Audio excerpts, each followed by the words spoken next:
So a couple of announcements we will follow. This, I'd like to announce that this is going to be Joby Masagatani's last meeting with us.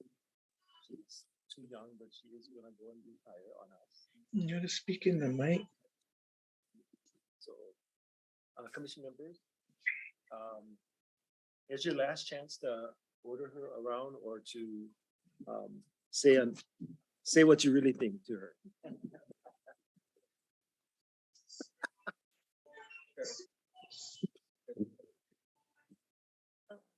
Okay.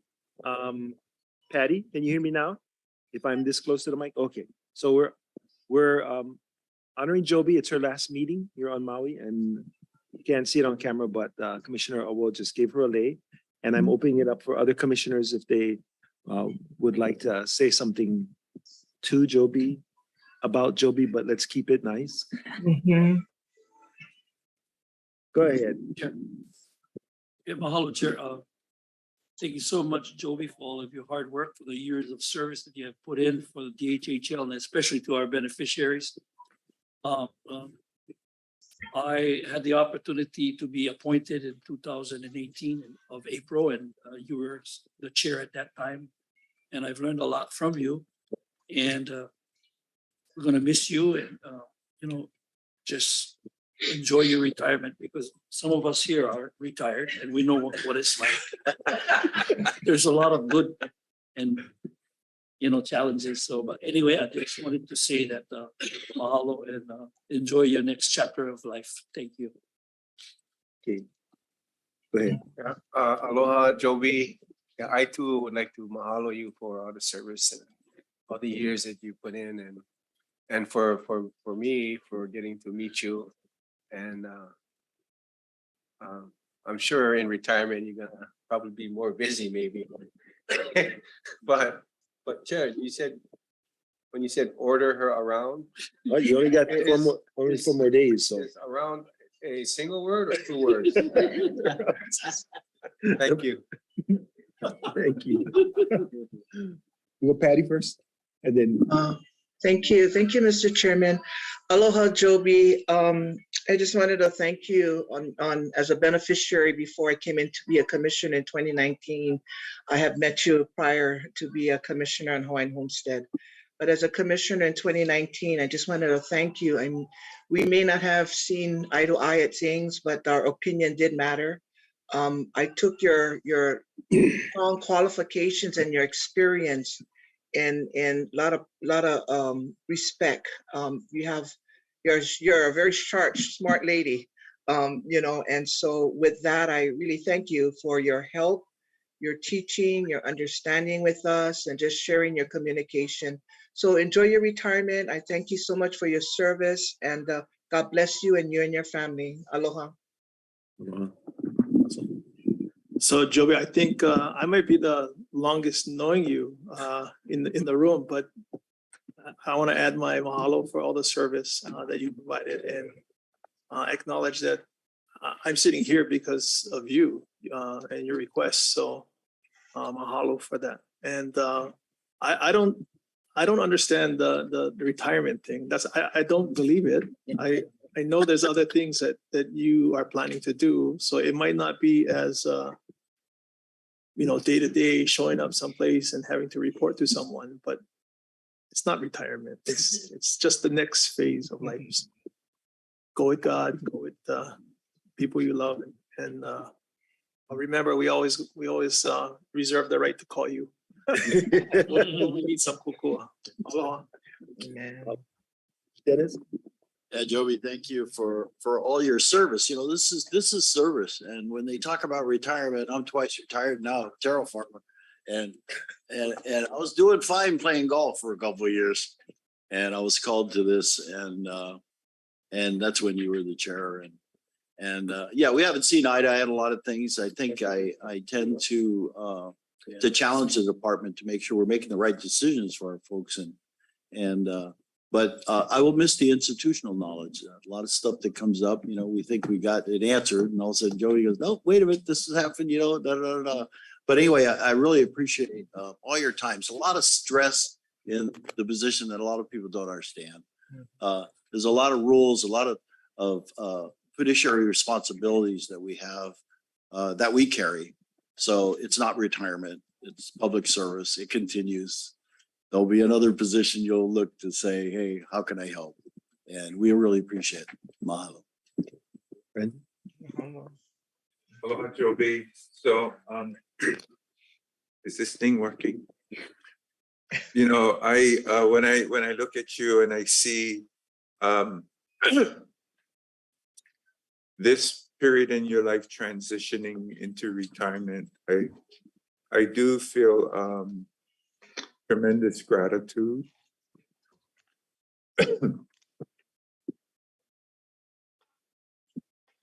You know, when I became a commissioner, you were the chair.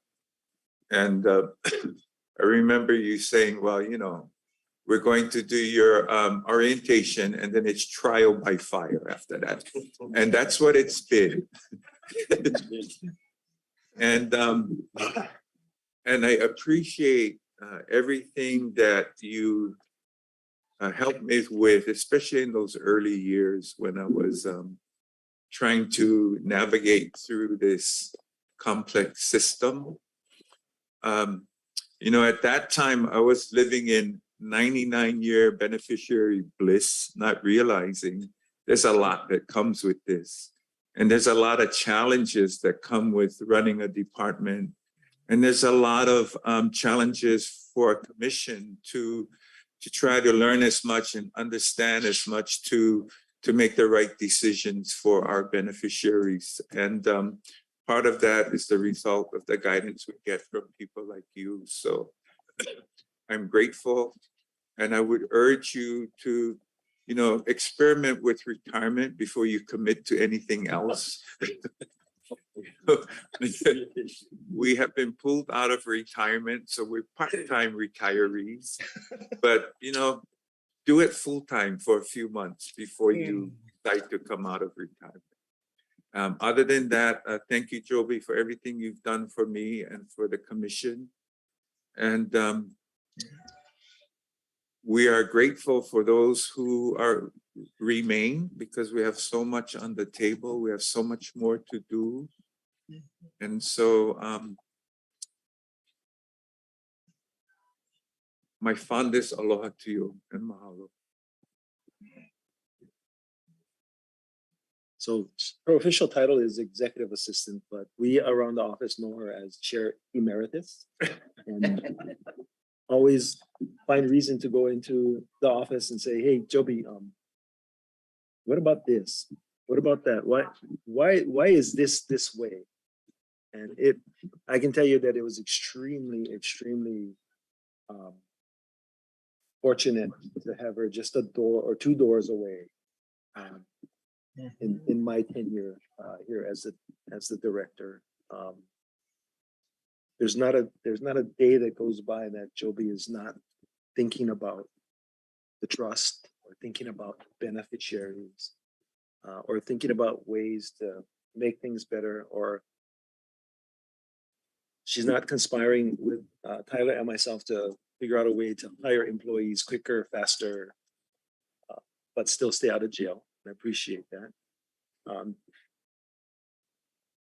As a successor to a beneficiary, I am very impressed with her heart has always been about beneficiaries, the department, the trust going forward into the a lot of her adult life has been around this agency, department, and this mission. And I'm sure that will be missed. I know that the individual commission members who spoke all agree that will be missed. So whatever you decide to do, her favorite job right now is she wants to go and walk dogs because she doesn't have to think. So if you know of anybody that has some dogs that need walking, that pays well, right? Let her know. She'll sign up right away. Do you want to say a few words? Well,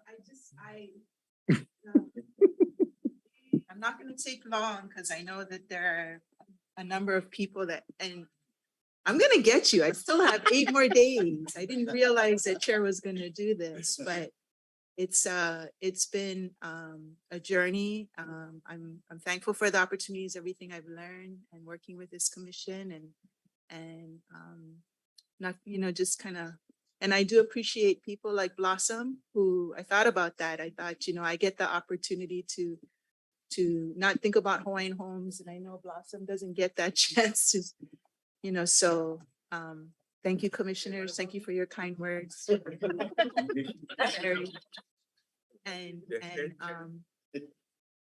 And I'll say my aloha now. So thank you. All right. Thank you, Joby. Okay, and then before we move on, we also have someone who by statute is poised to leave, but we're hoping that maybe they'll get a reprieve. Our Deputy Tyler Gomes. It's really strange. There are 3 departments that the director stays all the way to December 31st. But the deputies leave when the governor leaves. And so the governor leaves on Sunday noon, December 4th. So officially, Tyler, unless something happens, there's an announcement before then, will not retire, but take a look at what his options are. And I will allow commissioners to reach out and tag him. So you want to start first, Dennis? Yeah, sure. Yeah, Tyler, thank you for again for your public service, especially your work on the broadband. I had opportunity to go to the broadband thing in Southern California. Really learned a lot, and off the last couple of weeks, I'm looking at another folks that might provide some training for train the trainer program. I'll make sure you get that before the 4th. But anyway, thank you for your service. We hope that moving forward, you fall into something that you're gonna be doing the same thing. I think public service is sort of in your genes, and we appreciate everything you've done for the Lahui. Mahalo. One of the things I love about Tyler, every time I walk into a commission meeting, first thing, you going to behave? No, I'm not going to behave. I expect nothing less from you. So Tyler, I'm realizing that you too are transitioning. And so I do want to take the time to mahalo you as well for your service, for your very smart and intelligent way of analyzing and assessing and informing us as well on what we should consider moving forward. Even if I don't always consider it, I want to let you know I appreciate it. And whatever happens for you, I'm confident that whether you come back with us or you take on another position, you have the skills, the youth, and the intelligence to occupy a very important space for us. So, mahalo. Thank you, Andy. The right side of the table. Oh, yeah. Thank you, Chair. Thank you. Tyler, we had a good fun on Molokai, remember? At my house. No, besides work. Tyler, you thank you for all your service. And I know, you have a lot to offer, at least your generation. And I think we need more of your generation to become leaders, to lead us in the next 10, 20 years. And I appreciate you as our deputy. And I wish you all the best. And I know you're not going to be unemployed too long, because you have, like I say, your qualifications, your portfolio is awesome. Okay, so good luck. Thank you so much. Good, Mike. Tyler, mahalo for your service and mahalo for several years that I've got to know you. You have a bright future ahead of you. I'm sure you do well. We'll probably see you around state government, and I wish you the best. Good luck. Take care. Patty, want us? Oh, yeah, okay. Thank you, Mr. Chairman. Tyler Deputy, thank you so much for your service. I've always enjoyed sitting next to you. Your beautiful smile in the morning, your gleam and your jokes that you and I can joke and vala'au. I appreciate your help when I'm blind and I can't find my pages.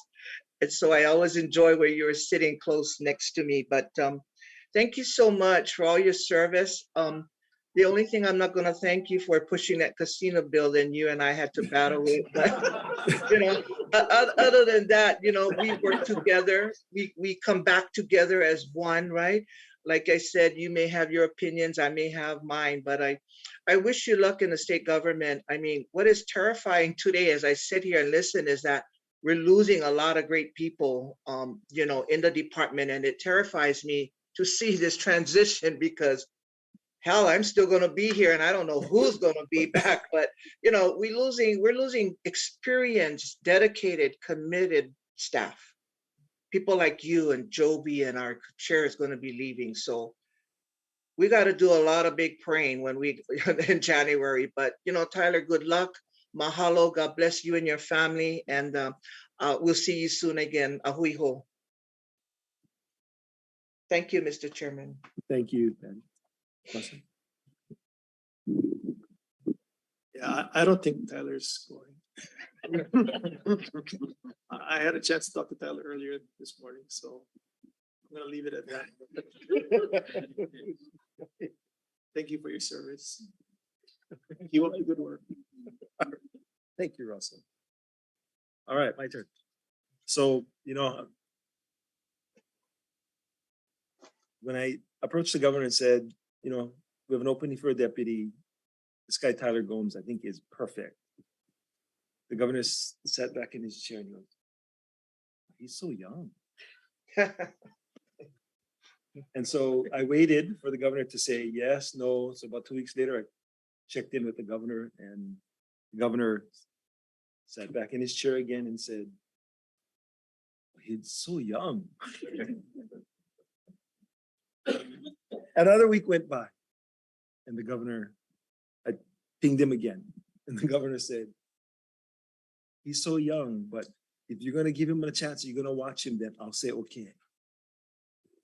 All he needed was a chance. He didn't need to be watched. In fact, he's got so much energy that it took Joby and I to help contain the energy and the ideas and the enthusiasm and the understanding of the Hawaiian Homes Commission Act and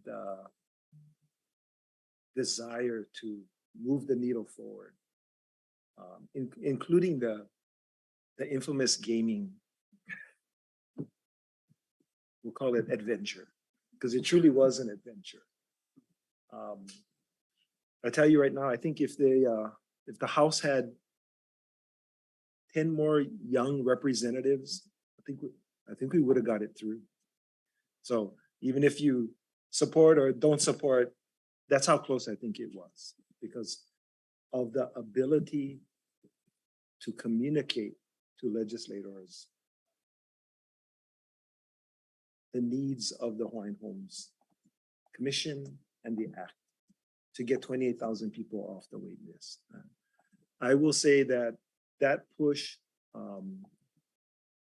wasn't the only reason, but it definitely influenced. It provided the commission, the department, and Tyler the opportunity to make the case for additional funding. The next step, I think, is additional funding, but at a consistent level every year.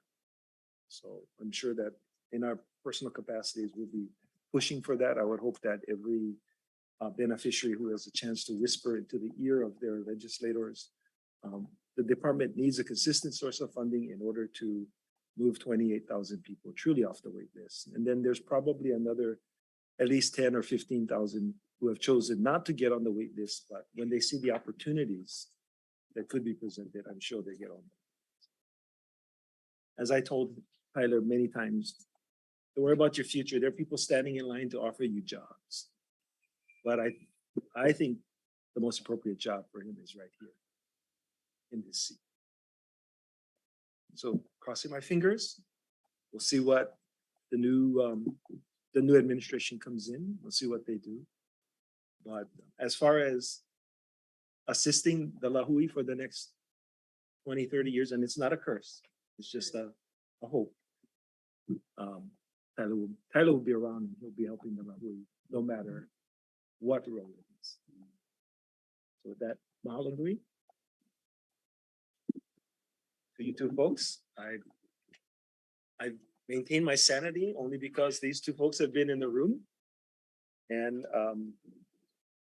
any success that is attributed to the current person who's taking this seat is directly related to the hard work that they've done and everyone in this room and everyone watching back at the office. So mahalo nui. Okay, roll call. Commissioner Wu, Here. Commissioner Helm, Here. Commissioner Kalekini, Aye. Commissioner Kaupu. Here. Commissioner Namu is excused, Commissioner Nevis. Aye. Commissioner Teruya, Here, Chair Ayla. Here. Somebody? Check that. No, 7 7 members present, we have a quorum. and 8 on the. Oh, 7, right, we're missing one, sorry. See, luckily you have a good secretary to keep track. mhm. All right, so pursuant to Act 220, commissioners attending virtually shall be visible and audible to members of the public unless leaving the meeting. If there's anyone in the room with you, please identify them. All votes shall be done by unanimous consensus unless the commission, then the commission goes to roll call. Okay, so agenda item C5 was distributed under separate cover over the weekend. It is also available at the DHHL website.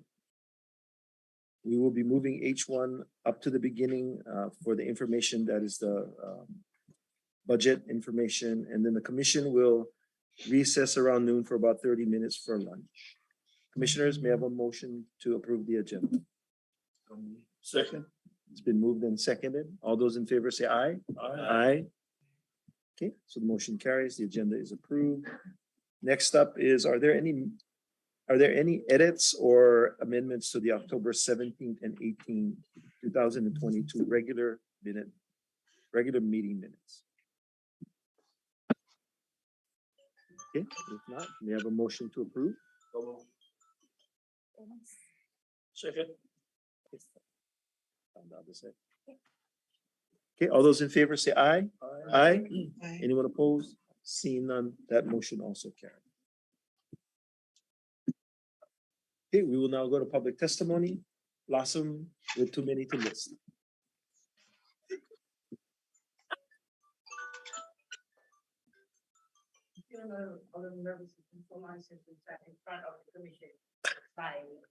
But I'll get over it.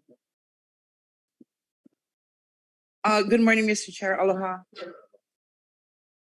Members of the commission, mahalo much for the opportunity to address you this morning. I would like to start my testimony off with much aloha and welcome to Maui for this meeting. And also a big mahalo to the hard work that you guys have done on our behalf, particularly for Maui. As you can see, this agenda is chock full of stuff for Maui. And I cannot extend my appreciation enough for the commitment and dedication that all of you have made to the beneficiaries of our trust. Starting with item C3, approval of the DHHL Kupuna Rental Subsidy Housing Program Study. I would ask for opportunity to address that issue when it comes up. Sure. Okay. Under land development, land court deregistration, item E1, yes, absolutely. The faster, the better for us, I believe. Land management, approval of the First Amendment for the Waiahuli Hawaiian Homesteaders Association, as well as to Donald and Barbara Barbie, item F2, ask for your support on those. Adoption of the general plan, it has been 2 years in the making. Again, I want to thank planning and staff and our consultant for working so hard to address our concerns and coming up with an excellent plan that our beneficiaries will have an opportunity to work on when we move to the island plan process. And so I ask you, commissioners, to adopt that. I do have a little bit of questions on the supplemental dwelling unit proposal. It is for information only. But simply because, but those questions can wait until it's actually adopted, because I think it can be tweaked a little bit more. The land acquisition and development statewide request, I am very much in support of that. I think it'll help to deploy the $600 million much more efficiently. And so I would ask you to, as we move forward for approval, to please take a look at that. And of course, the transfer of the 403 acres in the league, anytime our trust has the opportunity to gain access to more developable land, is only a benefit to our beneficiaries. And so I would ask you, when this proposal comes to the commission for adoption, to please do so. And then, of course, all the information for the Central and Upcountry Maui projects are update. I'm so excited that our beneficiaries will have an opportunity to speak to you live about that. It's exciting for Maui and our beneficiaries, and we cannot wait to come before you to talk about that. The item D14 under the district office, I'm going to say here for the record that our beneficiaries have been running into continuous issues and challenges with our district office. And I would ask this commission to support the efforts of our administrator for Homestead Services to please resolve these issues. It has gotten to the point where non-response from our district office is causing great concern and in our beneficiary communities. And so the sooner we can get this resolved, commissioners, the better and safer our communities will be. For the recycled water allocation, I want to tell you guys that our beneficiaries have been working very hard with the County of Maui and CWRM to get this stuff done. And it's finally here for the Honokai project. And we're asking you guys to, again, when it comes before you, to please provide support for that proposal. And then the status update, right? So as you know, we've been a strong proponent about awarding those vacant lots in Kahikinui. I understand that there is a little bit of a delay in the deployment of those. I just had a conversation with Ms. Isla this morning. But we are, again, still targeting the first quarter of 2023. Right now, I've got like 30 beneficiaries that's on a wait list that's jumping for that opportunity. And so the sooner we can get that moving, the better off I think we all will be. As for the rest of it, I think I can wait till tomorrow. Okay. Thank you. Okay.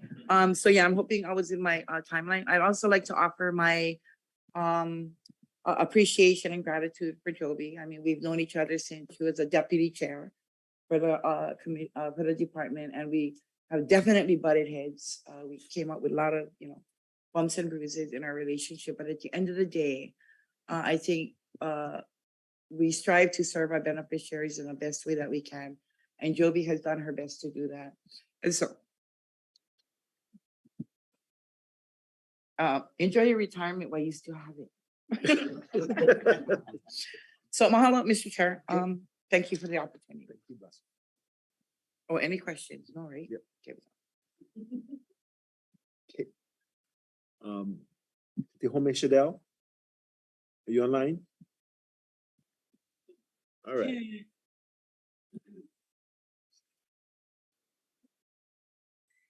Hello, Michael Cole. Can you hear Aloha. me? Hi. Yes. Mahalo for this opportunity, Chair Isla, and aloha, commissioners. If I may, I'll just say that I wanted to also thank Joby for her service over the years. As a deputy, along with Ray Soon, you worked so that I could have a home. And then I moved into my home in 2002. Over the years, we've worked together very closely, and I appreciate all that you've taught me. Although I did get frustrated because you didn't make decisions fast enough, I appreciate all that you've done and all that I've learned from your service to our beneficiaries. Tyler, I was at your confirmation hearing in the Senate, and I remember thinking about you And then the infamous casino bill. When I was asked for my comments on that, I remember thinking that this young man is doing exactly what our Queen Liuokalani said for us to do. To never feel fear to act because you fear you might fail. It took courage for you to bring forth that bill. And there are those of us who supported it and those of us who did not.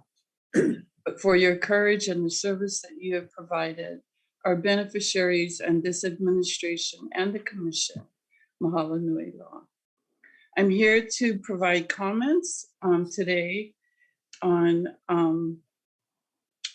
the C4, on the SDU.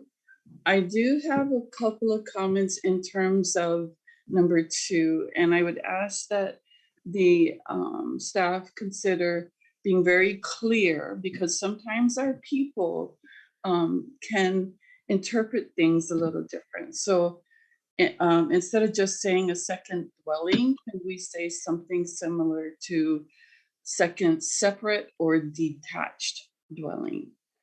The other comment I have is that I know the process is for the department to review and approve, and then the beneficiary can proceed, or the lessee can proceed with getting county permits. But during the review, I think it's really important that staff understand that there should be a qualified staff member that's doing that review.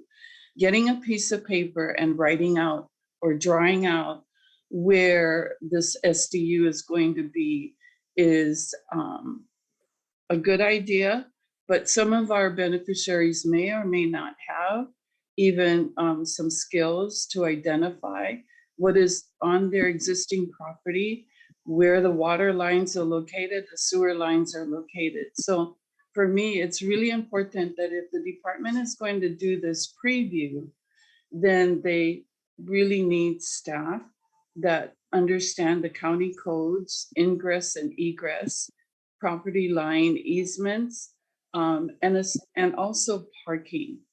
For many of our neighborhoods on Oahu, our homesteads on Oahu, parking is becoming a real issue. So I think that before providing approval to the lessee to proceed with moving to obtain city and county permits or having an architectural drawing to submit with their permits, that the department have staff that is qualified to make that kind of review.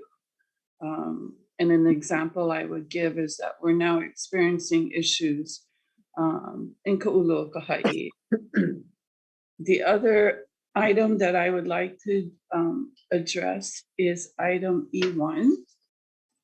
And I do absolutely support all of this, but my concerns is on the EK2 parcels in Kapolei, now known as Ka'ulokaha'i. I have 2 questions. One is, how many homes have been built on these parcels? If no homes have been built on these parcels, then there's not a problem. But if there are any homes that have been built on these parcels, then I think we need to look at how changing it from land court to Bureau of Conveyances will impact the legal description for each lot. And therefore, the legal description on the lease would have to be changed, the title policy, because down the road, if these people want to go and refinance or transfer, that is going to impact them. So those are the questions that I have. And then if there is any cost because of this legal, because of this switch from land court to the Bureau, who is going to absorb the costs? Will the department absorb the costs, or will the costs be have to be absorbed by the beneficiary? That is the 2 comments that I have on item E1. Are there any questions? Questions for Adiomi? Okay. I'm sorry. Adiomi, can you hear me? Yes. Okay, so my understanding is the EK2 land court, switching it from land court to regular court is all based on new construction. So no existing lessee should have any issues with that conversion. The reason that we have to do that is because right now, some of the roads are controlled by DLNR, even though they're not built yet, the land under them. So we need to have them turned completely over to us so that we can do the subdivision, so that the individual leases can be described, and the common areas, the roads, the drainage, etc., becomes consolidated. And then as we subdivide, it becomes very clear what the lessee has possession of and responsibility for, and what they don't. So, and then we can take the roads and sewers and the infrastructure, and then have an easier time transitioning it over to the county. I hope that helps ease your concerns. It does answer my first question. So no, we don't have to be concerned about existing lessees, although they will probably, depending on the title company that clears title when they're going for refinance or transfer. Yeah, the existing folks should be fine. My question to that, Chair Isla, is to what you just stated, is what impact will this process have on moving forward with the construction of homes on these parcels? It will make the process much easier, and it is necessary because, again, we have to record in the regular recording system now that the land is completely ours and that the infrastructure will all be identified, roads, sewers, etc., so that when we transfer it over to the counties, it will be, I won't say seamless, but it will be as easy as we can. My point to the question is in terms of the actual process between moving it from land court over to bureau, with that process with department and DLNR, how long is that process anticipated on taking? We anticipate, because we have a seasoned DAG, Department of Attorney General, familiar with the conversion process from land court to regular court, that it should take a couple more months, is my understanding. So we would be looking at that transition within the first quarter of 2023? That is certainly our goal, because what we want to do is we want to be able to start some design and some construction in terms of backbone. And then the second phase would be the individual lots that will be offered. So we want to get going on the backbone infrastructure. Okay, thank Okay. you, Chair. Appreciate it. welcome. Thank you. All right. Donald, that be online, in person? Online, okay.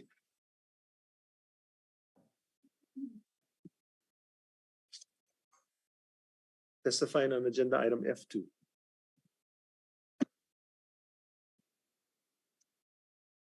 Can you see me?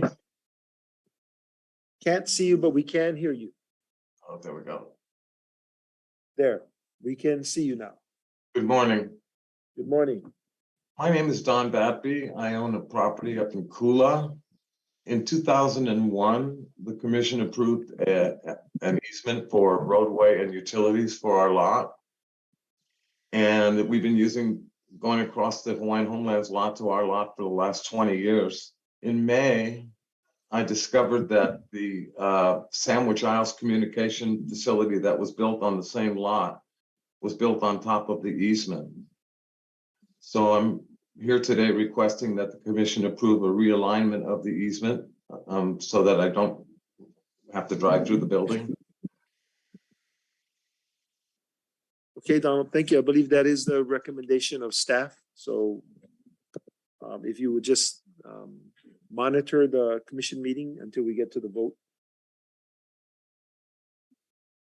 on the agenda item F2. Was that a question for me, sir?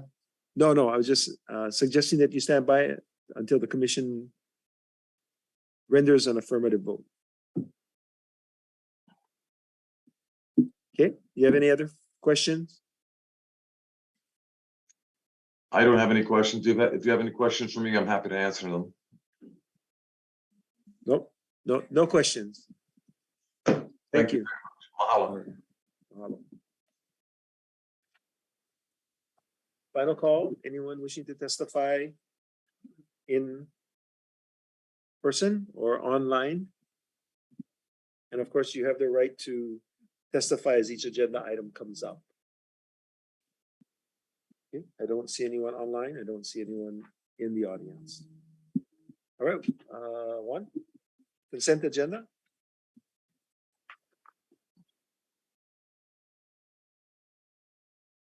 Aloha, Chair, members of the commission.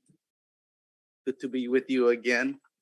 For the record, my name is Juan Garcia with the Homestead Services Division of the Department of Hawaiian Homelands.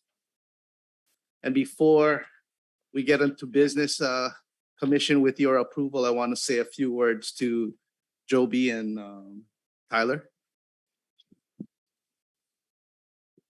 Yeah, to both of you, I just, on behalf of the department's Homestead Services Division, we want to mahalo you for your years of service. And Joby, congratulations on retirement, quote unquote. You know, my prayer for you both is out of Romans 15:13, and may the God of hope fill you with joy and peace as you move forward in the next chapter of your lives. Again, God bless you both. All right, to business. Homestead Services Division has 12 items for your consideration this morning. Commission members, may I have a motion?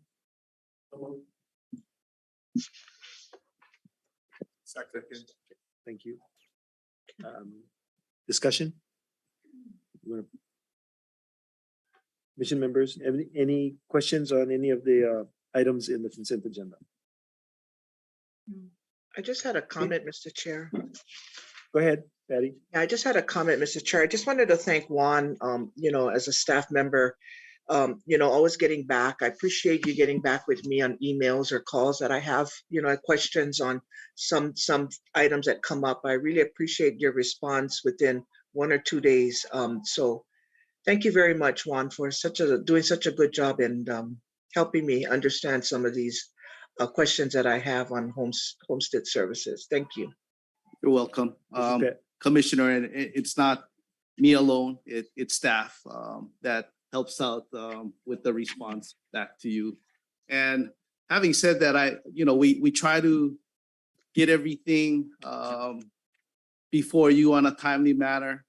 There are times that causes us much delay in getting transactions. I want to just take this time to apologize to Commissioner Kaupu. I did indicate to him last month that a transaction was going to be on this month's agenda item. I failed to make certain that was carried forward. But I'll make certain that we get that done next month. Thank you, Juan. Thank you, Juan. Mahalo. Go ahead. Go ahead. Thank you, Chair. Yeah. There's one on D12. You could explain to me about the surrender, the interest of the lease? Thank you, Commissioner, for that question. D12 involves a co-tenant of an existing lease on Molokai. He holds a joint tenant interest with his mother and siblings. He is in line to receive the lease from his aunt. So to proceed with that transaction, he is elected to surrender his interest in the lease that he currently holds so that he can proceed with getting that other lease. Surrender was the option if I may, least resistance. If there was a transfer involved instead of a surrender, the issue would have been complicated, more complicated because there's an existing loan that needed to be paid off with the transfer. I sat down with the family and their financial situation, it's best. And Mr. Gomes agreed that the surrender option was the best option that was available for him. Well, thank you, Juan. I'm glad that you're making it easier for the beneficiaries. And this process, how long will it take to complete? With this approval, should the commission decide to approve Mr. Gomes' request to surrender, we're hopeful that we can come before this commission next month for the approval of the transfer of lease, allowing Mr. Gomes to receive the lease through transfer. Thank you, Juan. Sure. Thank you. Yes. One, in relation to this specific item we're talking about, is there any balance on is there a loan? There is an existing loan. So his surrender, does that release him from liability of that loan? Is it? Yes, Okay. yes. That's what I want. Thank you. Okay, thank you, Dennis. If there are no other questions, all those in favor say aye. Aye. I, Anyone opposed? See none, the motion carried. Thank you. I'm gonna call Rodney up, and we're gonna take H1 out of order as announced. Rodney?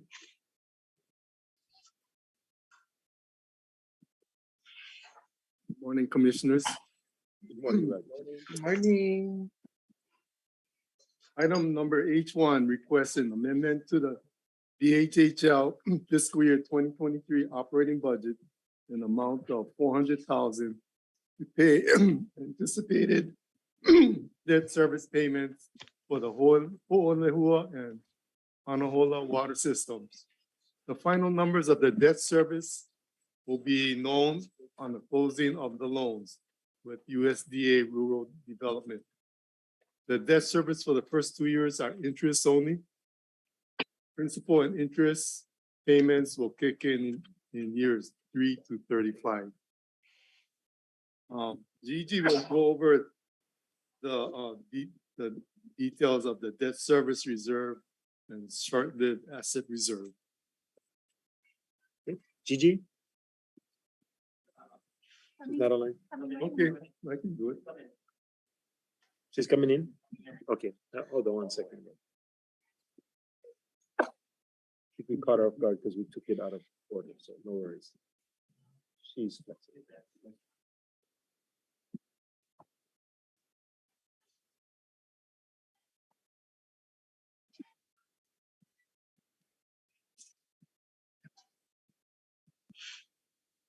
All right, Gigi, can you hear us? Can you see if she's muted?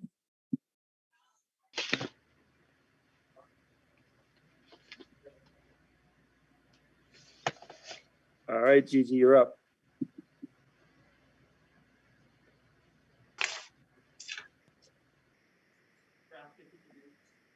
Gigi, can you hear me? It appears not. Okay. All right. Andrew, can you text her real quick? You're already on it. Thank you.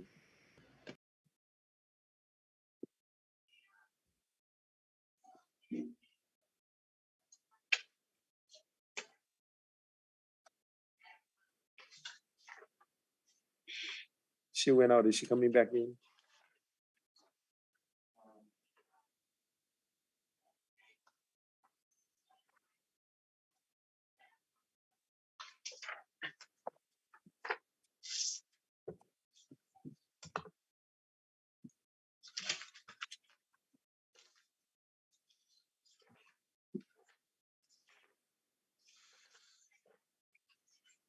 Okay. Okay, Rodney, why don't you do your best attempt? Okay. The DHHL water system improvement projects, Ho'olehua Public Water System and Anahola Water System is financed through the U.S. Department of Agriculture RD. Under the conditions of the loans, the HHL is required to set aside a debt service reserve account. And what this account is 1 year of debt service that would be paid into this account over a 10-year period. So it'd be 10% annually. So at year 10, we would have, it would be fully funded and comply with the requirements of USDA. The other requirements is that they want us to set aside a reserve account, short-lived assets. So that account is basically based on a preliminary engineering report. And so this engineering report would be used as a basis to set up this short-lived asset, and the department would set aside into this reserve account an amount that has been determined by USDA. This account may change depending on how many short-lived assets are in this account in the land in the inventory. But for the preliminary debt service reserve, we already have a number.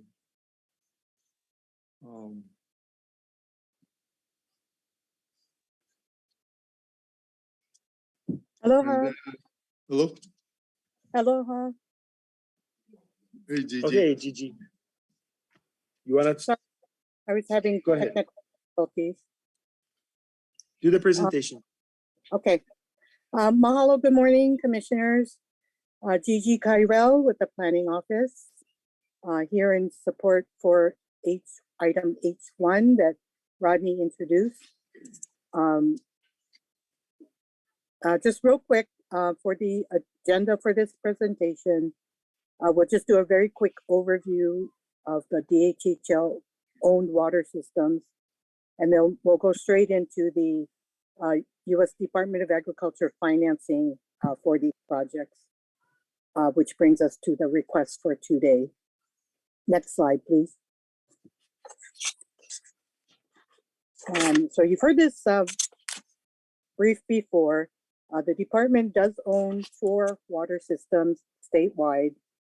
The Ho'olehua water system, Anahola farm lots, Kauai High on the Big Island, and the Pu'ukapu water system.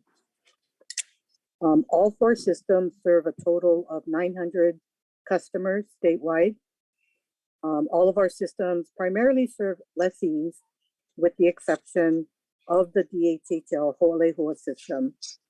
Ho'olehua serves a mixture of lessees, the airport, schools, and churches, and commercial businesses. The Ho'olehua and Anahola water systems are our oldest water systems and are in need of major capital improvements due to aging infrastructure, inconsistent water pressure to homestead lots, unaccounted for water due to leaks, and unauthorized access, such as taking water from our fire hydrants. Both of our water systems are vulnerable to vandalism. We did have a breach to our 3.5 million gallon tanks up in Ho'olehua a few years ago. So that was an example of vandalism.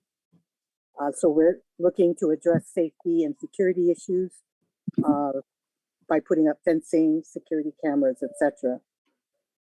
For the Ho'olehua system, we also have issues with accessibility to our water tanks and other components. So there's a number of road improvements as part of the ongoing project.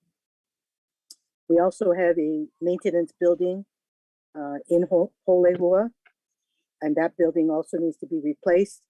We need to have proper storage of our supplies and equipment, vehicles, as well as chemicals that we need for the system.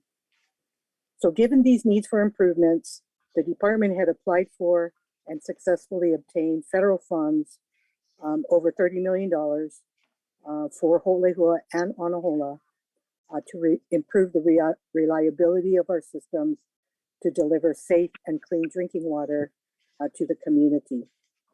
Next slide. So this is the, just to give some context, for Holehua, this is the entire financing package from the U.S. Department of Agriculture Rural Development. The department itself has contributed over $14 million. USDA provided a grant of 11 million and a loan of 7.4 million. So the total federal money coming in is almost $20 million. And as you can see, even though we're getting a loan as part of the package, it is at a very low interest rate, but we're practically also getting a dollar for dollar grant given our contribution. So we are leveraging our dollars with the federal dollars practically one-to-one. And with federal funds, as I'm sure many of you know, it does come with strings attached. USDA issues what's called a letter of conditions, which lists all of the funding conditions that we must comply with in order to use their funds. Next slide is Anahola. So for Anahola, this is the total financing package that we have been, the feds have obligated to us. The department has put in almost $4 million. The feds are providing a $5 million grant and a loan of 4.1 million. So almost 10 million coming in from the feds. So this one's a better leveraging. For every dollar the department's putting in, we're getting about $3 in federal dollars. Next slide. Okay, I think Ronnie was starting to talk about this a little more. So here are the details. So again, with federal funds, it comes with a number of conditions. One of those conditions requires the department to set up what's called reserve accounts. The first reserve account is called debt service. So this is in case the department ever defaults on the loan. It is also used for emergency repairs. And USDA specifies the dollar amount we must put into a reserve account every year. The second reserve account is for short-lived asset reserves, basically any water system components with a life cycle of less than 20 years. So things like the water heaters, the tanks, pumps, valves. So this reserve would be used for repairs or replacement of those short-lived assets.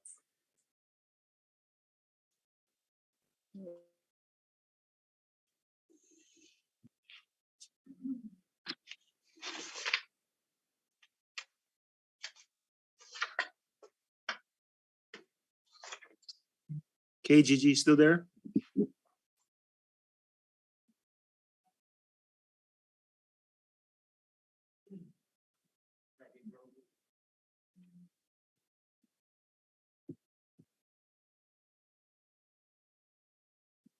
Okay, technology, don't you just love it?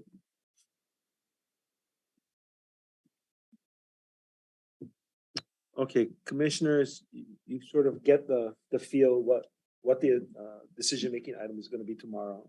We've leveraged some of our trust funds along with the federal funds, and now it's setting up these accounts to pay off the loan and to put some money on the side for repair and maintenance. Yes, go ahead. So Terrence, that question, the new rates, is this part of the new rate structure as well? The new rates were based upon what we thought the costs were going to be, including, but I think they'll have to be revisited again and adjusted either upwardly or downwardly. But this is one of the components to indicate what the rates would be. Correct. Correct. The rates will actually be based on the operations. Correct. And because all of the meters and pipes are all new, we'll have some time to start setting up this account for future repairs and maintenance. Okay. All right, Gigi, you're muted now. But we got the gist, so Okay. I'm gonna ask you to just wrap it up for us. Okay. Okay, so basically, so the action item that we're requesting is that the department's budget be amended in order to accommodate setting up these reserve accounts. Internally, we'll need to set up the mechanism to put the funds into these reserve accounts, and of course, track and record them. There are 35-year loans. So my understanding is, every year we do need to budget for these reserve accounts. And then again, have some way to track and record the transactions of funds going in and funds going out. That's basically what the USDA, wants to see, that we have a system set up to track these funds. And that's it. Thank you, Gigi. Questions, commissioners? Okay, seeing none. Thank you very much, Gigi. This was informational, and if we'll have another chance to discuss it at decision making if there's any questions that arise between now and then. Thank you very much. Thank you. And thank you, technical crew, for making it happen. Okay, so we'll go to agenda item C1.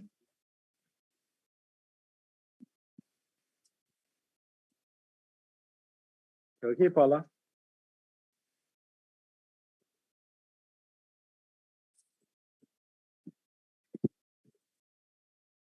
Aloha, Commissioners, Chairman Ayla, Good morning. Paula Ayla, Acting Administrator, Contact and Awards Division. If I may, I want to also share my aloha and mahalo to Joby, who was instrumental in my existence here and the work that we've done in creating new opportunities, not only for staff, but for beneficiaries by creating what's now called the Contact and Awards Division. And the mission and purpose, when asked to do this, was really to better serve our beneficiaries. And I believe through a one contact number, through the contact center, that we've accomplished that. Also through evolving the awards process, we are better serving the beneficiaries by directly hand-holding them through what can be a very, very complicated process to get them across the football field and into a home for their family. I've learned a lot from her mana'o in terms of government, having worked in private sector all my life. Our department is, and our act is very complicated, and I feel better versed in the work that we do here. So I do appreciate everything you've done for me, Joby, in asking me to take on many hats. And I love doing that kind of work, just kind of jockeying different things. So on behalf of my team, and I do want to name them because they're not ghosts. They are hardworking individuals in the contact center, Debbie Aliviato, Kau'i, Darlene in the ward center, Darlene Kennison, Michelle Hitzman, Kyla, and Moana. And they're the ones that have taken on this mission to fulfill what I believe was part of Joby's mission to better serve the beneficiaries. So mahalo, Joby. Also to our deputy Tyler, I was excited to have new energy in the agency for the next generation. And I appreciate all his mana'o as well and support for our team to move our agency forward and really to lead the next generation of my team who can continue the service when I make a decision to retire. But in the meantime, I'm here to serve deputy as the new chairman. So that is my that is my optimistic view. Thank you for indulging me. I'm here to request a I have two requests on the table. The first is a 99-year lease for Deborah Asano on Kauai in Pi'ilani Mai Kekai. You want to take that? We can take them both. The second one is a relocation request for Wailing Toyozaki, relocation from Maku'u to Pu'ukapu on Hawaii Island. We have a motion to consider approval of agenda items C1 and C2. Second. Moved in second. Okay, are there any questions, commissioners? Go ahead. Can you share briefly the background for the transfer? In The relocation? Yeah. Yes, so back in 2016, there was the lava flow and UXO issues potentially that was going to affect the Maku'u residents. And a submittal came before the commission on November 21st of 2016 to provide some of these affected lessees with the opportunity for a relocation. So that's how Ms. Toyozaki ended up on the relocation list. And over time, we have worked with these individuals to find different opportunities for them to consider. So she has accepted an offer for this lot in Pu'ukapu that we subdivided a few years ago, 2 years ago, if I'm not mistaken. So she is moving from an ag lot to a residential lot. And that was provided through the submittal for any lot statewide that is available to a few individuals from Maku'u. And how many more individuals are still waiting? We have two more, specifically to Maku'u, that have a similar submittal permission to relocate. We have several on the relocation list, but just two more affected in From that Maku'u. particular, and Yes. the lava flow actually affected their parcels, or It did not. it did not? It did not, but it was impending. So the agency was proactive in trying to do something to resolve it at the time. And it's their applications were approved by the commission Correct, for relocation. In 2016. correct. You're welcome. Any other questions, commissioners? Patty? No? Okay, go ahead, Mike. So Paula, thank you. So with regards to the two additional beneficiaries on, they want to relocate. Mhm. So what is that process? When something becomes available, like Pu'ukapu, then they get Yes. notified, or how does that Yes, work? yes. So they will receive an offer letter like any of our offerings, informing them, well, let me step back. When we do an offer, based on their submittal that was approved, they will be included in all of our offerings. And when we go through the pecking order of who we go to first, if there was a UI, the UI would go first. Then the relo gets the second, cherry picking, if you will, and then we go to the wait list. So we worked with these families over time through many different offerings to say we have this available. We typically will do the mailing in general in our process, but in the case of relocations, the team will email and call these individuals to ensure that they are aware of the offer as a relocatee, so they can decide what they want to do. If they don't take the offer, they're like everyone else, they just stay in their position. Yes, go So ahead. this situation a little bit unique in that Yes, most relocations is because where there's a they- health where they're and going from, safety. yeah, there's an issue with the Yes. parcel. On this one, so these people who have opted to relocate, and we've approved that already, Yes. their parcels immediately get reissued or released to. What will happen is we will amend the lease to the new parcel, and then we'll rescind the lot back into our inventory, Right, and then. and then they reoffer. reoffer it. Yes. And how long does that take to go through that process? It depends on the offering. So this one in particular has taken a few years to kind of get this person, once they accept the offer, if I'm understanding you. This one, once it's approved today, then we'll go ahead and convey the lease within the next month. And then we'll do the rescission. And then, once the rescission is done, how long does it take to, That should come back immediately. and then to get? And the- then we to get it- reoffer. Yeah, right, and how long does that process take? to reoffer it? Depending, so in Hawaii Island, we have trying to think of the lots we have there. Whatever lots are queued up next, Maku'u, we would reoffer it as a pre-owned vacant lot. And that we can do at any time. I just have to think through the offerings we have on Hawaii Island.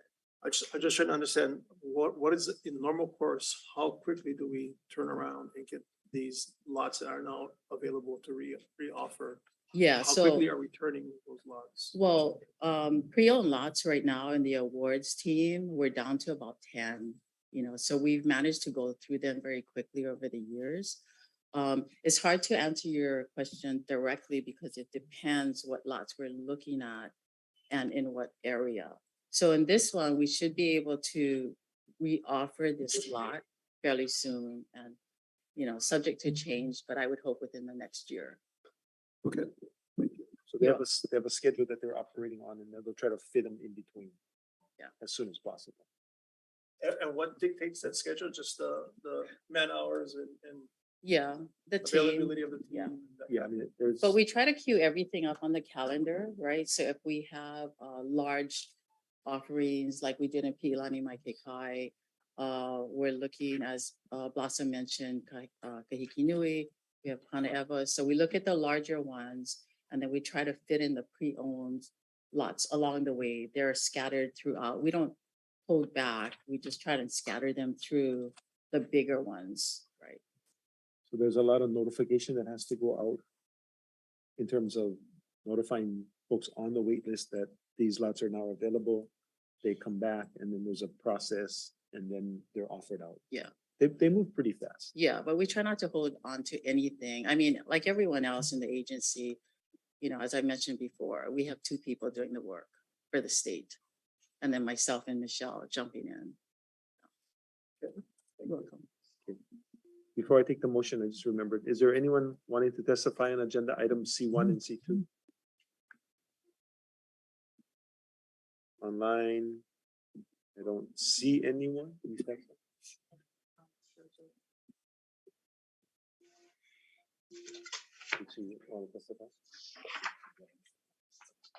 Okay, seeing none.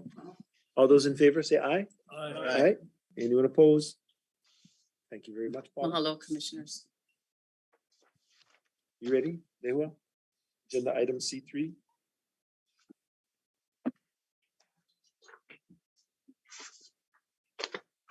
Laha Lehua Kinila Kano, Government Relations. Naha's the Government Relations Program Manager. Like my colleagues that started before me, I also want to acknowledge Joby and Tyler. First of all, with Joby, I met her at the legislature, and what a lot of people don't know is the inner workings sometimes of the legislature and what she had to do. I mean, I think we talk about the Nelson case and we talk about sufficient sums as if it's, foregone conclusion, but she literally had to fight in the halls of the legislature and to convince legislators the obligation to the Department of Foreign Homeland. So I'm always going to be grateful for that work. And I know it was really hard work. I don't think I ever took any cracks any harder than probably with Joby at both the state and the federal level in advocating for the department and for our beneficiaries. So I always want to acknowledge her and the work she did.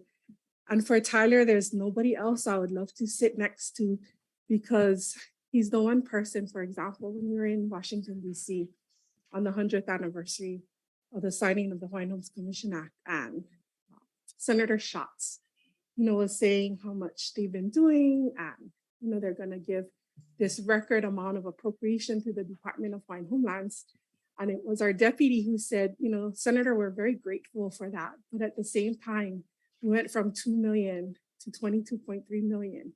And we have an over $1.8 billion obligation to our beneficiaries. So respectfully, we need that appropriation to increase. And Senator Schatz was like, touche. And I think he kept that in mind and has constantly remembered that obligation for funding. So again, I think there's a lot of times that you folks don't see those things because you folks aren't always at those places, but I just want to acknowledge all the work that they do. And obviously it was a fun ride, even with the gaming bill. I know that's not a fun, it was definitely a roller coaster ride. Being at the legislature, I've seen both bills being able to move through the ledge and also bills struggle. So anyway, it's just been a great experience working with both Joby and Tyler, and I just hope that we can continue to work with Tyler. So with regard to the C3, the recommended motion is for the Hawaiian Homes Commission to approve the DHHL Kupuna Rental Subsidy Program policy. Okay, thank you. We have a motion to approve. Move. Second. Or consider, sorry, motion to consider. Okay, good. Any questions, commissioners? Patty, Yeah. Oh, yeah. question? Oh, okay. Can you hear me? Yes. Oh, thank you, Mr. Chairman. Thank you, Lehua. Aloha. I wanted to ask on the proposal on the kupuna rental subsidy on page 6. So if a kupuna has, is this just for, understand it's for the kupuna rental, but if a kupuna is a head of household and she has other family members that live in that household, is she going to be qualified for a rental assistance in this program? The kupuna can as part of that household, but the income of the entire household needs to be factored in order to determine if they meet the income eligibility requirements of being, their income cannot exceed 80% of the area median income. Okay, that makes sense. And then another question on page 6, it says they need to participate in kukulu housing counseling. Is this a HUD certification approval housing agency? Kukulu? So with NAHASDA funds, the housing counselors have to be HUD certified, yes. Who's kukulu? Is that So Kukulu is the housing counseling policy that this commission previously approved in July of 2021. So yes, there is a requirement that the housing counseling be provided by a HUD certified counselor. I see. Oh, it's not an organization. No, it's not an organization. It's just the name of the housing counseling policy. Okay. Okay, great. Thank you. Thank you, Mr. Chairman. Thank you, Lehua. Thank you, Patty. Go ahead, Randy. Mahalo Lehua for providing this information. I have a quick question. So DHHL will enter into a contract with a service provider. Is that similar to what is occurring in Waimanalo? It would actually be more similar to what we've done with Aloha United Way and CNHA. Okay. So it's not so the Waimanalo is project-based, so it's based there. This would be more tenant-based rental assistance, so they can be wherever they are renting. Okay, thank you. I'm sorry, Go ahead, Mr. Chairman, Patty. I had one more. I'm sorry, I had Yes. one more. Go ahead. Lehua, is this, how long is the period of this rental assistance? Is it 12 months, 18 months? Like other mortgage rental assistance that was that it's in place? How long is this rental assistance for the kupuna? So when the subsidy is entered into, it's for a year, and then they would have to recertify annually. So you'd have to see if you still qualify and you're income eligible and meet all the requirements in another year.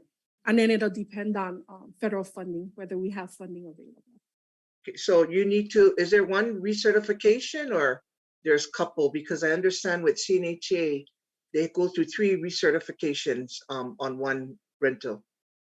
So the way that COVID emergency rental assistance was, they would do a revisit, because again, someone could have gotten a job in the meantime. COVID was emergency response. This is more like a subsidy that will stay with the kupuna household.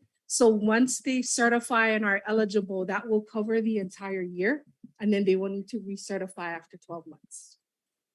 And so is this an RFP that's going to be out there soon? The RFP was already issued, and we took responses to that RFP. We hope to enter into a contract on this by next month and start offering subsidies early next year, probably around February to March of next year. Oh, so the RFP went out already. It was issued. Yes. Can we ask who the RFP candidate was? I believe we are at the best and final offer. I know we received the best and final offer. I don't think we're at the point where we're making the final decision, but it'll be soon. But the RFP went out to. The RFP went out every- to, it was everybody. posted on the state procurement office website. Okay, and so the commission you will let us know who gets the RFP on this program then? Sure, we can inform the commission. And so is a DHHL mortgage program is it still going with CNHA? Yes. Okay. Maybe you can highlight on that one day. So we can find out how that mortgage program is moving forward. That'd be nice. All Sure, right, thank you. So just to give a quick overview, so we first got 2.4 million through the Consolidated Appropriations Act for rental assistance. All of those funds were dispersed and the Department of Treasury recognized DHHL as a high-performing grantee. Next, we got 5 million through the American Rescue Plan Act. We used that also for rental assistance, but that guidance from HUD allowed us to use it for big N Native Hawaiians, not just little N, because under NAHASDA, Native Hawaiian is the broader definition. We matched that with the $5 million with the state for rental assistance, and we've dispersed all of those funds. So we no longer have rental assistance funds from those special pots. We only have NAHASDA funds that we're using for continued COVID relief. Next, we got a little less than 1.5 million through the Homeowner Assistance Fund for mortgage assistance. It took us quite a while, even though DHHL submitted its application for that funding before the state. We actually got our award after the state. And so unfortunately, it took a while for us to get our money, but we used NAHASDA funds to assist families with mortgage relief. And then when we got those funds, we started dispersing that nearly 1.5 billion. We are almost done. We expect to be fully dispersed of that 1.5 million by the end of this year. So all other funds are expected to be dispersed, and it's pretty much just NAHASDA funds that's providing emergency rental assistance. Right now, we are using other federal funds, the Homeowner Assistance Fund, but we expect that to be completed by the end of this year. And then we'll be using only NAHASDA funds. But again, those have COVID requirements. Then this program will launch. And the thinking is that when this program launches, our rental assistance program will likely be decreasing because being able to prove COVID impact may be challenging as we move into a new time frame. I know that Blossom asked to testify. I did speak to her separately. I think I have addressed the issues she had or the questions she had. She just wanted to make sure that this was for applicants on DHHL's waiting list or undivided interest lessees, and I verified that it is correct. She also wanted to ensure that fair market rent wouldn't be limited by, so in our prior program with Aloha United Way, we basically paid for the rent up to fair market rent. We were a little bit, when we designed this policy, we're gonna use fair market rent as a guide, but we're not gonna limit it. So what happens is the kupuna is responsible for 30% of their income, that's their portion, and NAHASDA will subsidize the difference. So I believe I've addressed that issue. She was asking about if utilities are included in the rent. If it is part of the rental agreement, then the subsidy will cover, but we will not cover utilities separate from the rental agreement. It has to be part of the rental agreement and the whatever is entered into with the landlord. So I think I've addressed her concerns, but I know she did ask to testify. Yeah, thank you. She's nodding. Thank you. They will did have the opportunity to talk outside a little bit. Yeah, so she answered all my concerns. Okay, mahalo. Thank you, Questions? Nehua. Thank you for all these funding to help our kupuna and our beneficiaries and waitlisters. I appreciate what your NAHASA team have been doing in putting all this forward. Thank you so much. Okay, Thank is you. there anyone wishing to testify online or in the audience on this agenda item before we decision make? Thank you. Okay, seeing none, thank you. Commissioners, all those in favor say aye. Aye. Aye. Anyone opposed? Seeing none, the motion carries. Thank you very, very much. Okay, agenda item E1.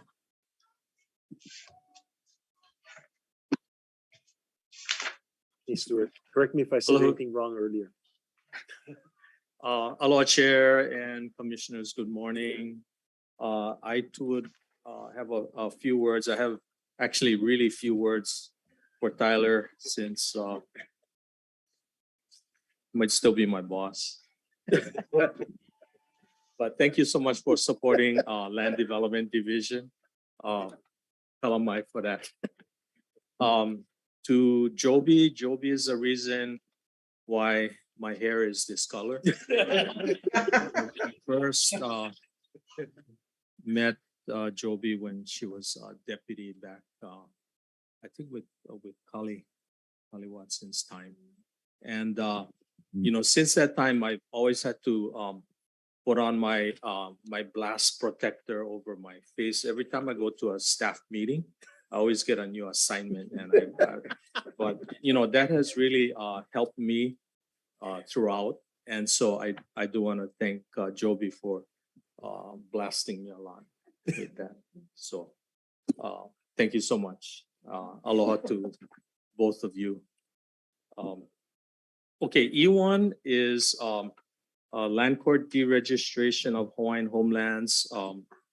We're fortunate that we have Daryl Ng in Land Development Division. He has prepared this submittal, and I'm hoping that we can get him logged in to the meeting. While we're doing that, I do want to say that you know, moving from land court to regular system is a lot easier for Land Development Division when we're subdividing parcels. And so we have a list of a number of properties. We do also have other land court parcels, which we will need to come back to the commission on. These are the ones that are most needed in terms of the timeliness. And what Daryl shared earlier and was, and excuse me, Chair, I should read the motion first, yeah. Okay. Kalamai. Okay, so the motion is to authorize the deregistration of lots listed below from land court pursuant to applicable law and regulations. Thank you. We have a motion to consider staff recommendation. So moved. Second. Okay, what Stuart didn't share with you all earlier is he has the white hair from Joby, but all the other hair fell out because of him. So. Thank you. Thank you, Chair. I guess we'll say other things next month. You can. Yeah. Allow for that. So anyway, going back to the business. Daryl is here as a resource. And so one correction I would like to make is on page 5 of the exhibit. So the two colored areas there conveyed to DHHL in blue, and then the retained by USA should be inverted. So other than that, let's see. We did get some updated information about the East Kapolei 2 parcel. And so these actually have leases in Ka'ulo Kahai 2C. And so we will be needing to work with Homestead Services on amendment leases once the descriptions are changed. The benefit of this is that we'll be able to get tax map keys. So I think, you know, it's a good thing for the leases there. And Kalamai to Homestead Services, we did not earlier have that detailed discussion, but we will follow up with and we'll HSD on that. So we'll cover all the costs as anti-home. That is correct. So I think that was a concern. To apologize to anti-home, gave her the wrong information for that parcel. Okay, and then we do have you know, the AG's assistance on there, and so we really you know, we think that this is something that can be done pretty timely, you know, between 2 to 4 months, 2 to 6 months actually. So appreciate the AG's assistance on this. Any questions? We have Stuart, Darrell, and well, let's take questions from the commission first and then. Seeing none. Auntie Home? I had. Oh, Hello. sorry. Thank you, Mr. Chair. ahead. Darrell, let's look at page 4 on the Voice of America parcel in Maili. So that parcel, the blue part of that, am I looking at this sketch, is that it says land court. What can you explain that? Yes, when we acquired the parcel, that blue area was already registered in land court. And so what we're trying to do is take it out of land court and make the entire parcel under the regular system. And that'll make, the subdivision and other processes a lot easier than having to go both systems. So when we start filing for subdivision and whatever. Okay. And that's basically the same thing that we're doing with Volodrome. There's a sliver that's, just the opposite, a sliver that's in regular system and the rest is in land court, but much easier to work with just one system. So after approving these parcels, what is the next process after we approve this process today? What happens next with that parcel? then we'll work with the AGs to file motions at land court to withdraw these parcels from the land court system. And then any subsequent transactions will be recorded in the state's Bureau of Conveyances. Okay. And I assume that we're trying to keep up with the timeline because of this is part of the 600 mil that this parcel will be getting help with, correct? It is the Voice of America site is on our 600 million list, yes. Okay. All right, thank you. Thank you, Mr. Chairman. Thank you, Homie. All right, the Home? Kalamai. Yes, mahalo, Chair, and mahalo, Stuart, for clarifying that, because I wasn't quite sure. When I was looking at the map, I thought that there were homes already being built on that parcel. So thank you for clarifying that. Do you know right now how many homes are there? I believe there are approximately 139 turnkey, and there are vacant lots, I believe, yet to be constructed, but all of the leases will have to be amended. And so we'll work with Homestead Services on providing the new legal description. Right, so we're not talking about just, we're talking about pretty much all 148 to date. That's in Ka'ulokaha'i. That's correct. That is. Okay, so the legal description for the lease will be amended, and then the title policy legal description will also be amended.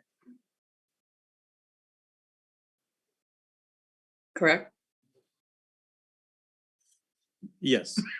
Okay, and the department will absorb the costs for whatever they need to take care of. That is correct. So those lease amendments will also come to the commission for approval. So will you be meeting with Ka'ulokaha'i residents, or will you be notifying them by letter when you're ready to proceed with this process to ensure them that their leases are intact and that this is a technical clarity that is being taken care of? Yes, that'll be when the deregistration is implemented and completed. Then we'll work with Homestead Services and Information Community Relations Office on a communication program to the affected lessees.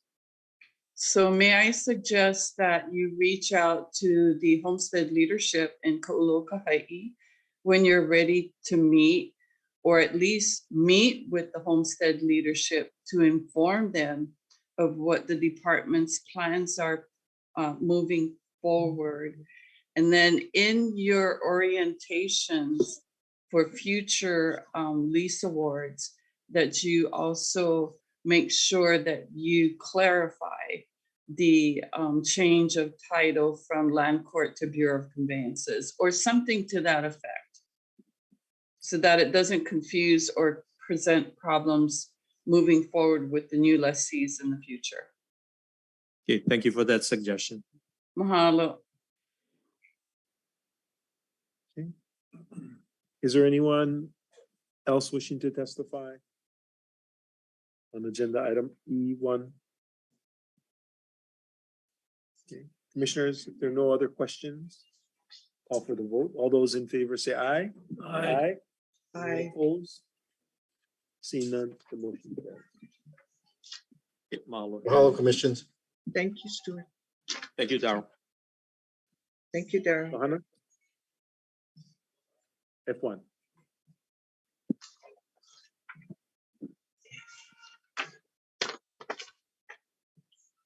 Aloha and good morning, commissioners. I'll be acting administrator, land management division. I have also with me today, Shelley Carrera, land agent. Before we do our submittals, I too like to give some appreciation and thanks to Joby, first and foremost. Thank you for the support and helping me and having the, I guess, confidence in me and taking the position as administrator, acting administrator ever since my predecessor had retired back in 2015. Thank you for the support and just continued appreciation for you and your support. Thank you, Joby. Tyler, were you, I'm optimistic. So I think we'll, I just like to leave it at that. And I know we're gonna be working together. So with that being said, I'm going to F1. Item number F1. We're looking for approval to amend the First Amendment to right of entry number 688 to Waiahuli Hawaiian Homesteaders Association, Waiahuli Keokea Maui TMK 22028-181 portion and 22002-014 portion. I'm going to turn it over to Shelley for any questions the commission might have. Okay, before you do that, Commission, can I have a motion to consider staff recommendation? So Second. Okay, thank you. Go ahead, Shelley. So, aloha commissioners. The Waiahuli Hawaiian Homesteader Association, they currently hold right of entry 688 for a term of 36 months with the option to extend for 2 additional 12-month periods. So what we'd like to do, what LMD is recommending, that we exercise, that we extend the right of entry for an additional 12-month period, which would allow the Waiahuli Hawaiian Homesteader Association the opportunity to complete due diligence related to the Waiahuli Economic Development Opportunity Project. So the term should commence on January 7th of 2023 and continue for a 12-month period. Okay, thank you, Shelley. Thank you. Kurt, did you want to add anything? You good? Okay. All right. Any questions, commissioners? No. Unfortunately, Patty, can you just say something? I can't see on the screen right now. You're okay. You're good. Any questions? Sorry, I have to go to the restroom. No questions, Chair. Okay. Thank you. Thank you. Okay. There are no further questions. All those in favor say aye. Aye. Aye. Anyone opposed? Seeing none, this motion carries. Thank you, commissioners. Item number F2, LMD is seeking the approval of First Amendment to license easement number 5.7 issued to Donald J. Batby and Barbara B. C. Batby in Waiahuli, Makawao, Kula, Maui, lot 135 of the Kula Residence Lot Subdivision. Okay. May I have a motion to consider staff recommendation? Randy?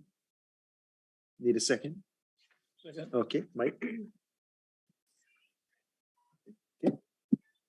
Okay, so Mr. and Mrs. Batby, they currently hold a license for easement number 527.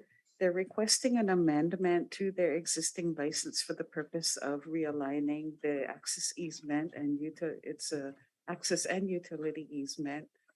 The current easement bends to the left and to the back left of the parcel. So they'd like to access along the right side.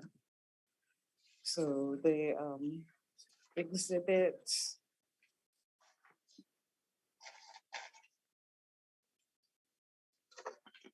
in Mr. Batby's letter, Exhibit C, there's a photograph that depicts the existing easement and the proposed realignment. Okay, thank you, Shirley. Any questions from commissioners first? Okay. Mr. Babby, I know I told you this. No, I was gonna. Okay, I told you to stand by first, so do you have any additional comments at this point? No? Okay, and you're muted, and So Commissioner has a question. I think the earlier comment was that there was something on the existing access that we need to circumvent or get around. Correct. But then you mentioned now it's more a convenience thing. It's No, actually, it's ways to, according to Mr. Batby, the existing easement crosses through the Sandwich Isle Communication Building. okay. And then it heads to the back at the corner of the lot. There's also a ditch on the left-hand side of the back portion. And there's also a communication tower on the right. So the realignment will allow direct access from the front along the property straight to the back.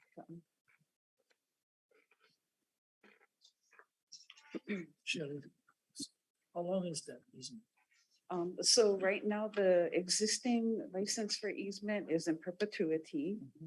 And Mr. Batby and Mrs. Batby paid fair market value for the easement. They are fee simple landlocked owners that had secured the license for access through Hawaiian Homelands to access their fee simple landlocked parcel. How long is that easement? Oh, Yeah, okay. how I'm long? sorry, Commissioner. of it.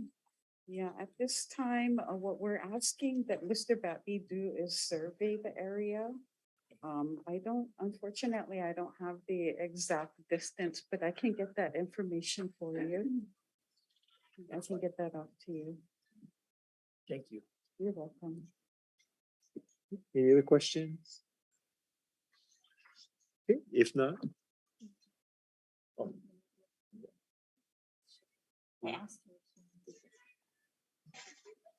Okay, sure. Before we take the vote, anyone wishing to testify either in-house or online? Okay, we don't see anybody online or anybody in-house. Okay, all those in favor, say aye. Aye. Anyone opposed? Seeing none, the motion carries. Thank you very much. Thank Mr. you, Batson. Commissioners. Okay, thank you, Kahana. And Shelley. Okay, next agenda item. Long-awaited general plan amendment. Maybe I could get you to smile. Aloha, Commissioners. Like my fellow administrators, I'd just like to mahalo my fellow Kaiuans for their service to the department. Kailua represent. So I'll save my individual goodbyes to them privately, so where I can be more frank. But I just want to acknowledge their service to the department. I believe collectively their efforts have led to the 600 million that the legislature recently gave to the department.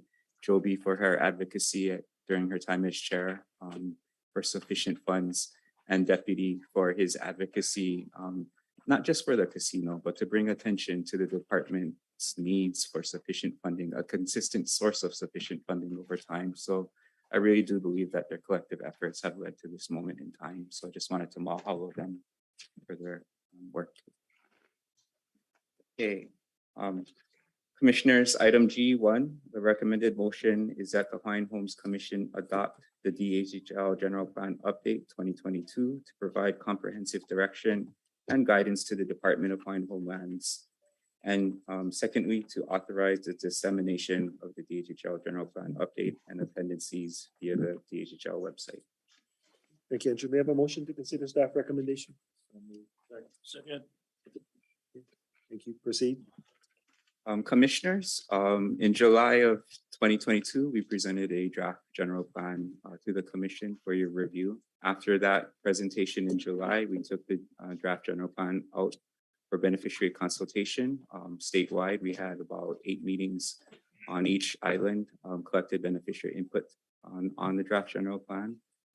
Through deliberation with the permitted interaction group for the general plan, we made amendments to the draft general plan. Those recommendations for amendments to the draft general plan are were presented to you last month. Those were the permitted interaction group's recommendations. And they are also summarized in table 1 of your packet. And we just ask for your consideration of staff approval at this time. Thank you, Andrew. Commissioners, questions? Comments?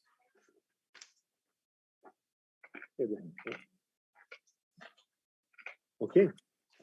Anyone wishing to testify on this agenda item? Well, as I said earlier, thank you very much for the opportunity. I had an opportunity to participate in all of the community meetings across the board. And I gotta say, because I also participated in the first general, second, the early 2000s. Oh, I can't hear. Oh, sorry. Can you come to the table? Patty wants to hear. Can't hear. Yeah, she's coming. Hold on. She's also letting us know how long she's been around because she's talking about the first plan. I was using my inside voice, Commissioner. Sorry about that. I had an opportunity to participate in the first general plan, and well, it was very simple.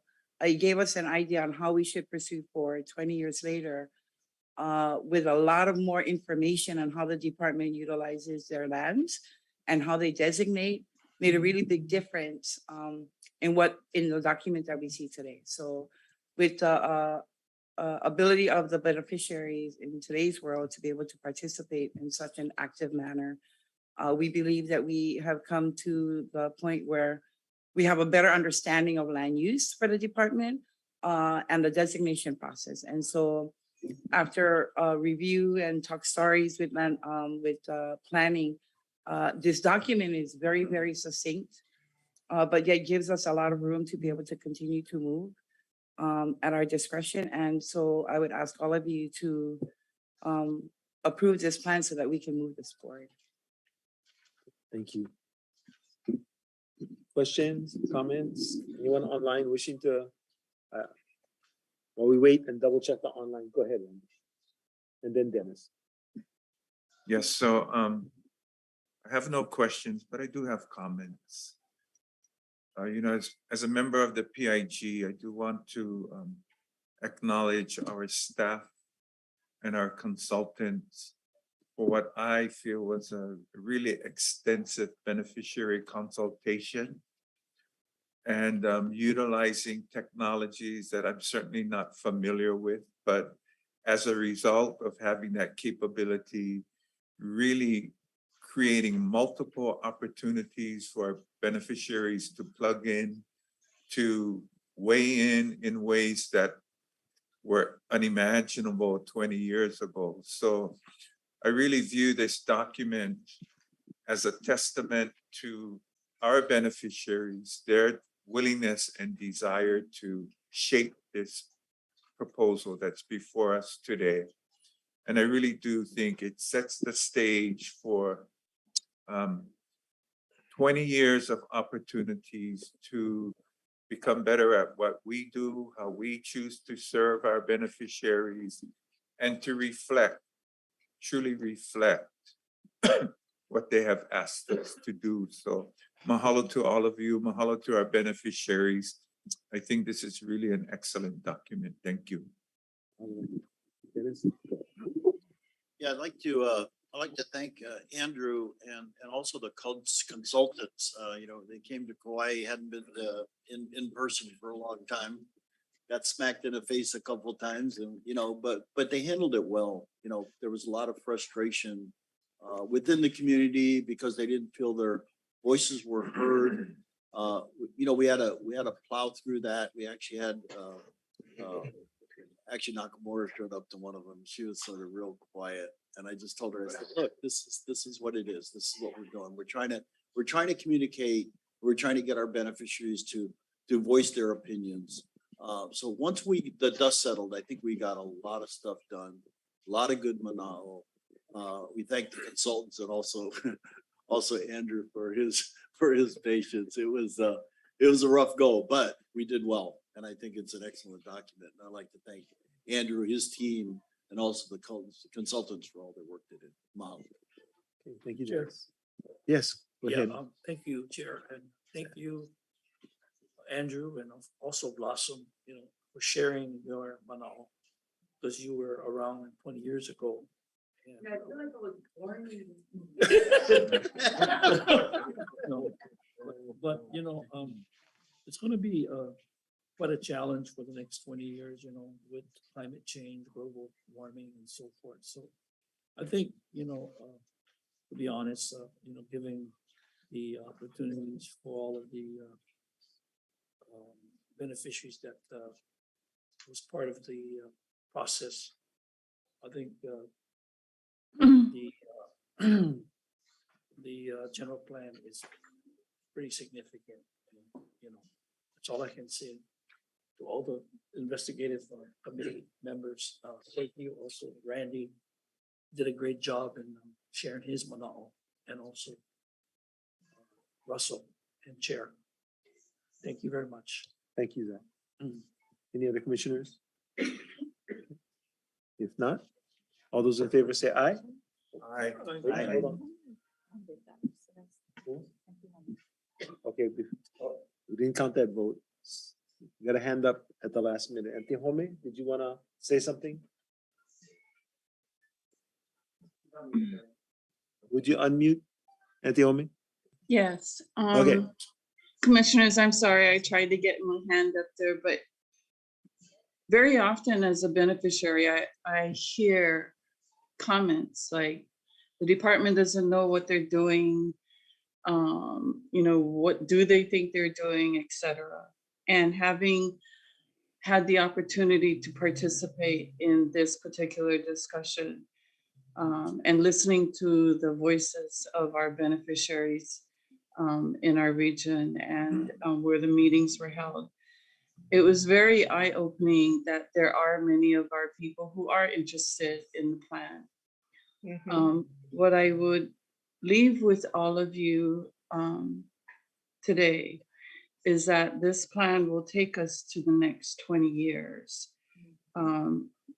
We know that there will be a new administration, and I hope that the new administration will look at the work and the voices and the mana'o of the beneficiaries who participated in this process, but more importantly, who will acknowledge your decision today and keep its value to move the department forward. So I appreciate all of the work, the patience by our department staff, and the energy that it took to conduct all of these meetings. So mahalo, and mahalo for your support, commissioners, for this plan.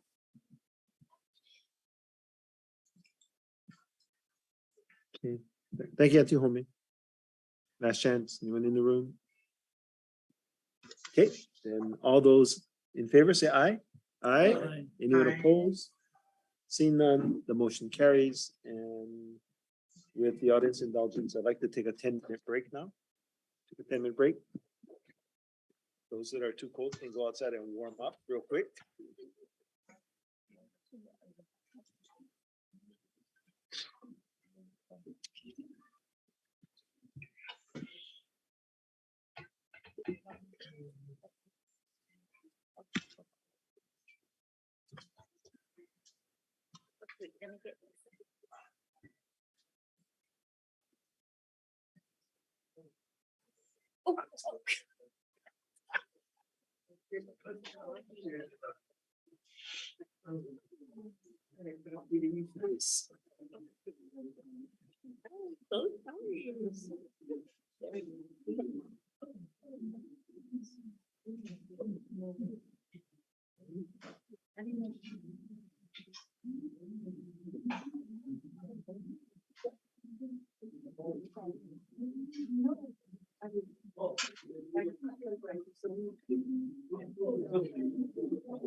Okay, thank you. And members of the audience, I'll apologize now. Commission is gonna have actually a working lunch while we do this. So I apologize for eating in front of you and hope that you enjoy your lunches later. Okay, so reconvening, we're on agenda item C4. We can get Hokule back. Okay, great. Aloha, Hokule. Aloha Commissioners, aloha Chairman. So before we get started, I would also like to thank Tyler and Joby.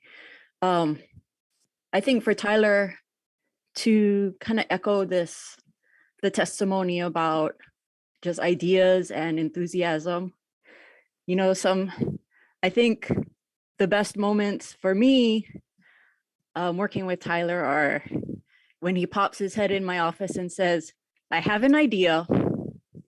Do you think we can do it? Or is it too far out of the box?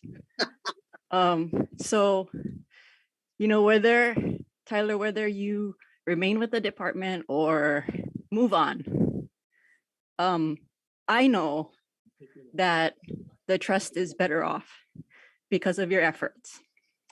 So mahalo for your service as deputy. And to Joby, when I first started at the department, I started when Joby was chair, and my charge as the rules officer was, we need rules and we need them like yesterday. And we did it. We did it as fast as we could, and because of that push, we're implementing a lot of innovative ideas at the department that truly are intended to help beneficiaries, but also intended to improve operations at the department, which by extension also help beneficiaries. And then also mahalo for your mentorship and confidence in not only my ability to do the job that I was primarily hired to do, but also the infamous other duties as assigned, which can range anywhere from 5% to up. So really mahalo to both of you for your service. This is agenda item number C4. It's for information only and an update on the supplemental dwelling unit pilot project. So this is also an idea which I'm sure has been around for a long time, but this particular iteration started when Joby was chair. And at our last staff meeting about this topic, we were talking about who was on the commission when we first started talking about this particular format and those types of things. And we were really kind of surprised at what a long discussion this has been. But I think for the better, there's a lot of complex issues to kind of work out with a program like this. And so, you know, everybody, each of the divisions that will have to review this application, participated in trying to figure out this process. And they've all signed on to the submittal. So planning office, HSD and the district offices, LDD, you know, this is an application that will have to touch each of those divisions. So I think what I would like to highlight, number one, is that we plan to launch the SDU program by the end of the year. And the SDU program will enable lessees who qualify, meaning lot size and they're in compliance with their lease, to build a second smaller dwelling on their lot. And they can use that dwelling to either rent out to another Native Hawaiian that's qualified under the Hawaiian Homes Commission Act, or it can be used for Ohana to live in. In terms of the process and the application, I think one of the important things to highlight is in working out the process operationally, one of the things we really wanted to try to do is to keep the initial cost down for beneficiaries, right? So we want beneficiaries to come to the department first, fill out the application. We'll do the review that's required by the rules. So are you in compliance with your lease? Is it compatible with the island plans? But we're also going to take a look at and are asking lessees to submit a basic site plan. And this basic site plan is just placement of your existing home on the lot and where you would like the SDU to be sited. So that's why it's just a 8x11, 8.5 by 11 piece of paper. Go outside with a tape measure, kind of your estimated boundary line where you want the building to be placed so that the department can take a look at that. It's kind of a easier and definitely cheaper way than going out and hiring an engineer or an architect to draw those plans. And with that, the department will check to see, the easements, the boundary lines, the setbacks, check to make sure that all of that kind of pans out and would be acceptable to build the SDU. And so that will be done before you go to the county. That'll be done at no cost to the beneficiary by the department. So that's the first thing, to keep the cost down initially. The second thing that we tried to do in this process was to work with the counties to find common ground and understanding on the process, the review process for SDUs. There can be a lot of back and forth and sometimes maybe some confusion between three parties, right? Because we're working with a beneficiary, the department, and the county. So we wanted to work with the counties to try to understand each other and figure out exactly how this process can work in the simplest way possible. I think the third important point here is for beneficiaries who are interested in the SDU to remember that this is likely going to be an expensive process. If you've got to upgrade wastewater systems, if you've got to find additional parking, those kinds of things, but also the department's not required to finance. So you'll have to have an estimated cost and a financing source in order to do this. So we do want to be cognizant and to remind everybody that even though we are trying to keep costs down on our end, ultimately it can be a very expensive process.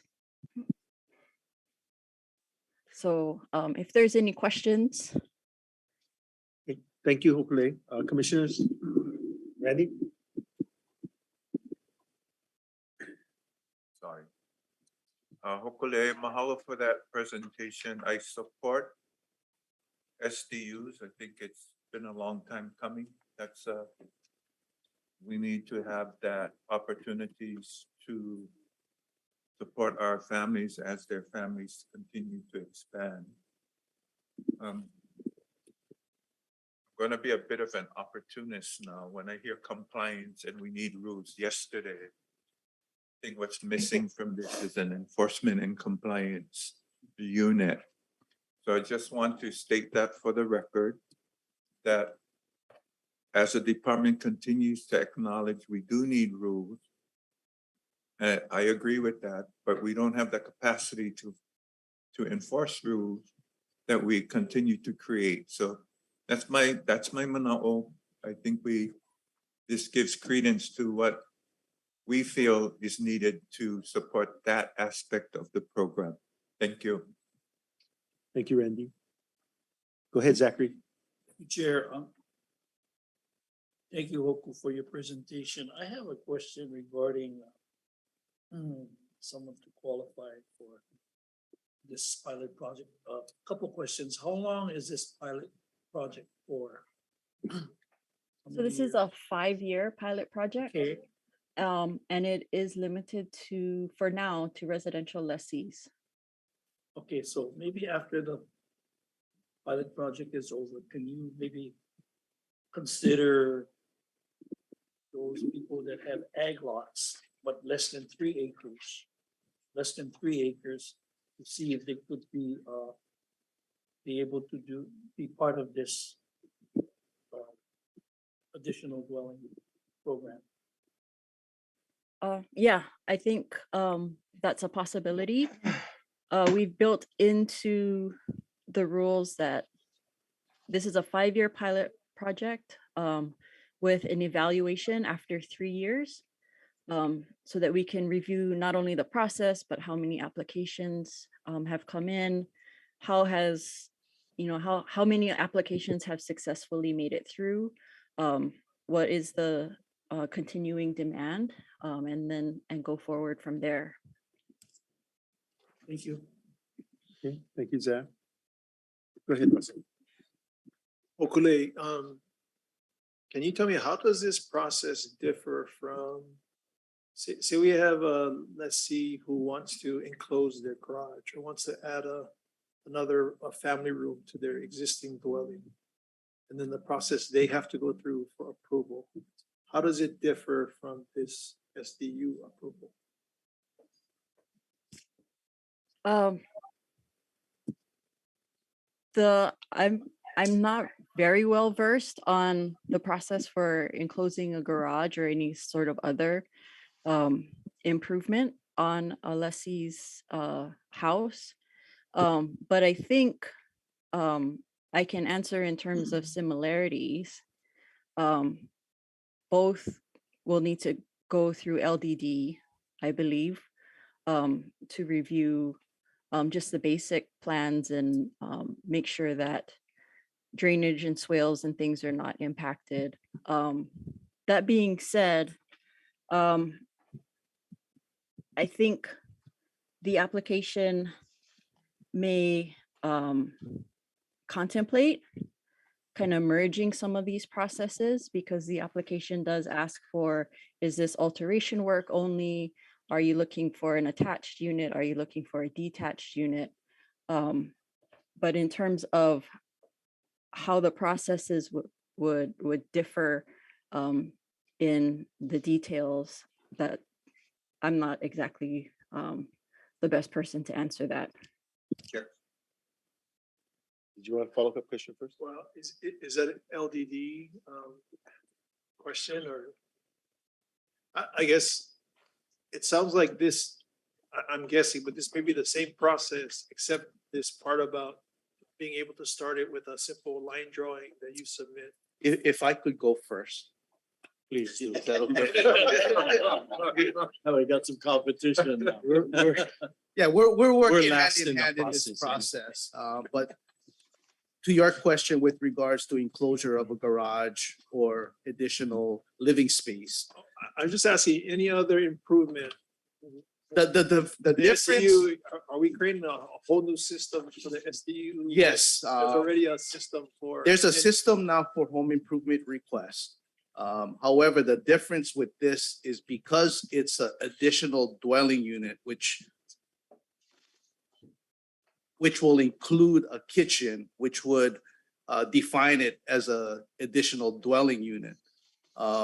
It is different in that sense, that we want to make certain that the lessee, as Hokule articulated, we want to make certain that the lessee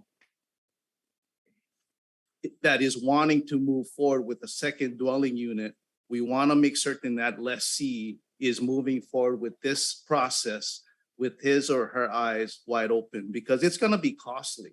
I mean, with the cost of labor, the cost of material, it's going to be costly. And we don't want the lessee to go through the process of 1 through 10, only to find out at the end that the lessee is not qualified to do so. So with regards to requests for improvements without the kitchen, that's in place already. The lessee must come to the department to make certain that improvement is in line with the department's approval process. And this process of doing a line drawing, and so you're not crossing,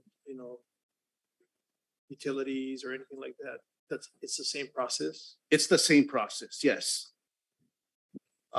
Again, just to clarify, with regards to improvements that does not require the respective counties' building permit process, because there are improvements that don't require a building permit. The process on the neighbor islands in comparison to Oahu is somewhat different. On Oahu, whenever there's a building permit that is required for that proposed construction, we advise the lessee to go to the county first, because the building permit application with the county needs to be signed off by the department. Unlike the neighbor islands, that's not the process. On the neighbor islands, the lessees are requested to come to the department first. After we go through the similar process of making certain that lessee is in compliance, and Land Development Division reviews the associated plans, a letter from the HSD is then distributed to the respective county, authorizing the county to proceed with the issuance of a building permit for that proposed project. And that's not the process for the SDUs. There's no letter that gets issued to the county telling them that they. The process will be similar in that sense. I guess my question is this process that's been presented today, how is it different from the existing process for all the other improvements that require permit? I know what the difference between the SDU and I think closing a garage or something like that is, but process wise, is there a need for a difference? Shouldn't we be simplifying and reducing the cost for beneficiaries for any kind of improvement, including SDUs? And then you can correct me, Stuart. So the difference is on the SDU, Honolulu County, City and County of Honolulu is like with their ADUs, is going to take a look, is there enough sewage capacity? Is there enough potable water? Because they're not going to, is there enough parking? They're not going to approve a building permit for an ADU if these resources are not available. It's not the same stringent process for enclosing a garage or building an addition. And it's primarily because of the kitchen and the additional restroom, which is usually the cause.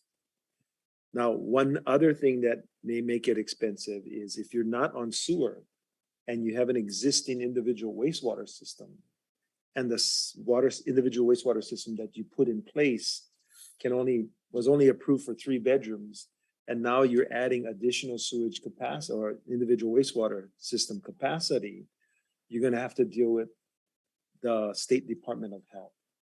They're either going to require you, if your lot is big enough, to put in another individual wastewater system, or possibly a larger one.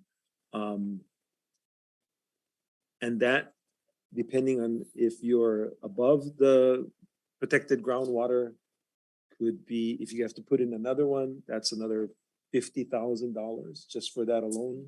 So that level of review is done by the department It's first to help out the beneficiary before they start incurring all these costs and going to the county. It depends which county you're on, because the systems are slightly different, right? So Oahu, right? Oahu is check with the county check with us first. And then on the neighbor islands, check with us first and then go to the county. Yeah, so the review process will begin with the department, which the department will, Homestead Services Division will review certain items. Planning And will you also, could look at sewer capacity, and you could look at LDD and planning will take a look at those. that So- level of, Yes, based on a line drawing that the beneficiary submitted, that marks out on a plot plan. Okay, this is the square where I want my ADU. Stuart, you can jump in now with regards to that. Thank you. Yeah, we're usually last to get this after it goes through I think in both cases, review of the lease and loan, for that particular lot. What happens is that based on the subdivision where the request is coming from, we have some preliminary information. We know where the cesspools are, where it is sewered.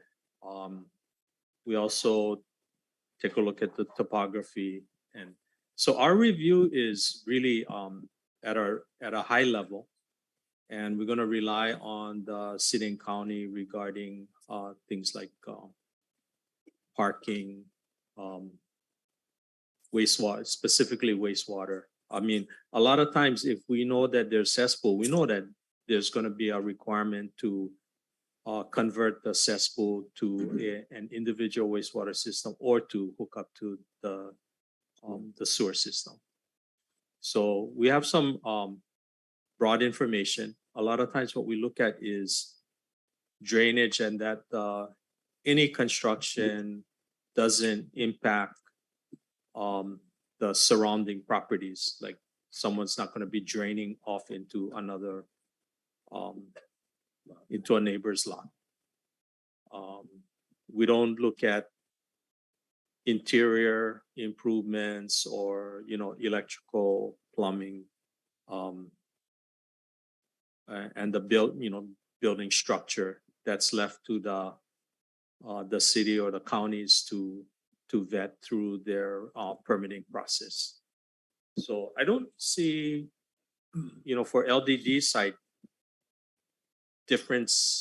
much differences in the process, whether it's a new home, enclosure or extensions, and a new structure on that particular lot. The first thing is really what knowing the size of the original lot.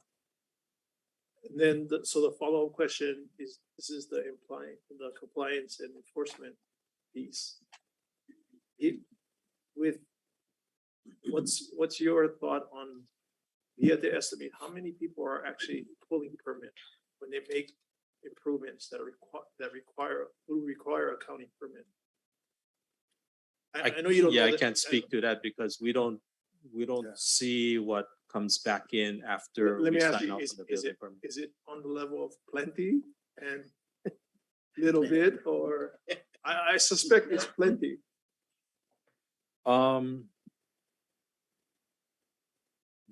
We know of improvements that are not permitted because we end up with various complaints, or when the lessee wants to take further actions, then it usually shows up that there's no permit, or if a home is appraised, then we'll find out if they have unpermitted improvements. And then I guess, Chair, what happens when somebody complains or there was unpermitted improvements that were made?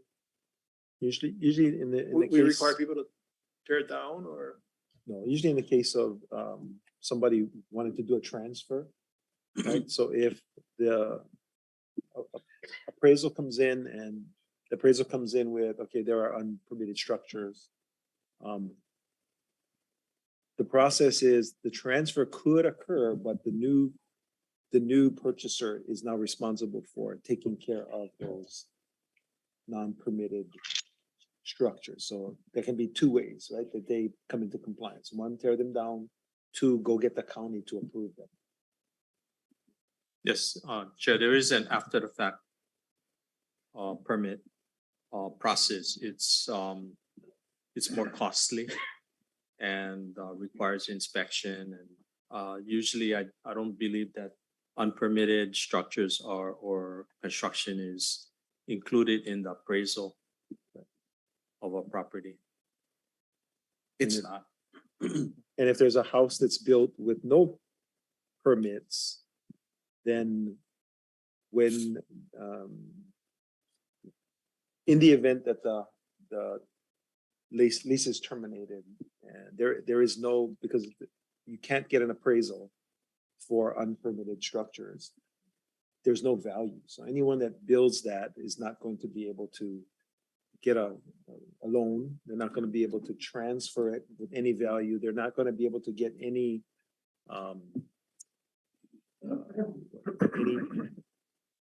what's the term we use when we pay The net that proceeds. net proceeds. So those are all really checks and balances. in Right, the and process. but same implications if you do that outside of Hawaiian Homes, right? Correct, correct. But outside of Hawaiian Homes, you run the risk that the city's gonna fine you, right, for unpermitted construction. But we've never, we don't do that, right? We don't have that kind of Well, enforcement piece in place. We could. I think. the community is the department's eyes and ears. So we do receive complaints of illegal structure or buildings going up where there's alleged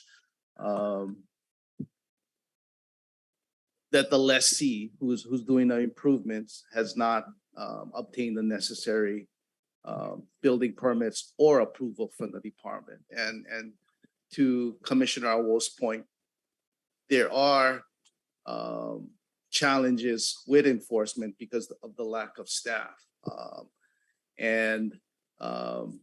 We do have situations where we receive complaints and we need to act on it. And we work with our enforcement team of one currently to go ahead and make the necessary investigation so that we can proceed if necessary with a request with this commission to schedule or to approve the scheduling of a contested case hearing for that alleged violation.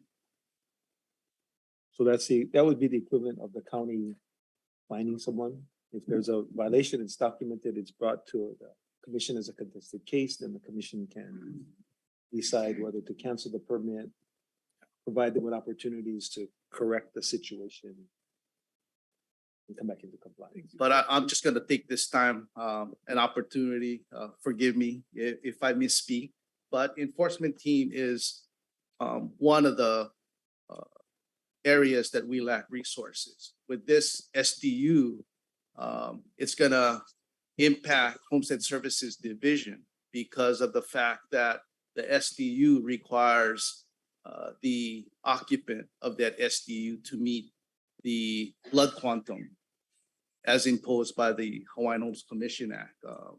The tenant, if the lessee chooses the occupancy of that SDU to be occupied as required by the act and the rule is to be a native 50% Hawaiian, the department will need to check that that tenant or occupant meets that blood requirement, and that's going to fall on Homestead Services Division. So just to plug that, we're going to need more resources as well, in addition to. Before we go and ask more questions, sure, you moved up to the table. The time for my comment has passed. Okay. Thank you. Okay. We'll go Dennis and then Randy. Yeah, so I think there's one thing that might help that I see missing here is the final permit. Once the improvement, there's a couple of things.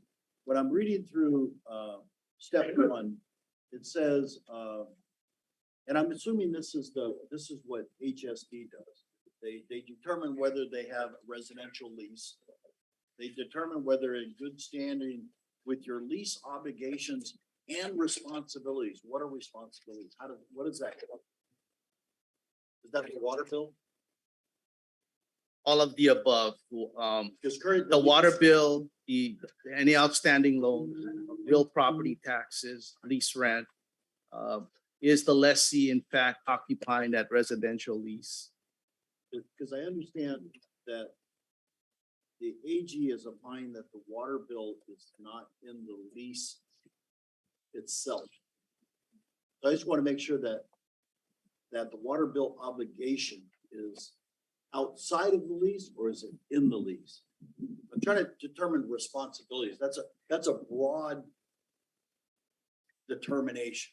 And I just want to make sure that HSD on each island has the same understanding of what that means.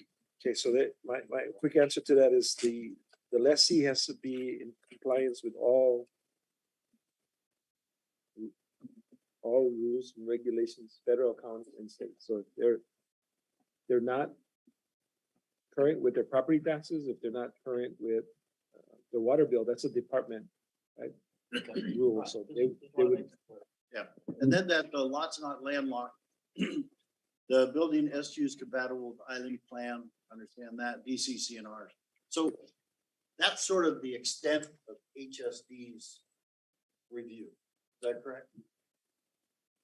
Just HSD? Yes. Then, so from there, it goes to land division. Land division looks at the specific structure, plot plan, is it gonna work? And that provides information to the lessee that, because of, we know you have a cesspool, you're gonna have to update. So give them sort of cost estimates. This is where it's gonna be, it's big money. So it gives them more information and says, you know, do I really want to do this SDU? Do I have funds to do this SDU?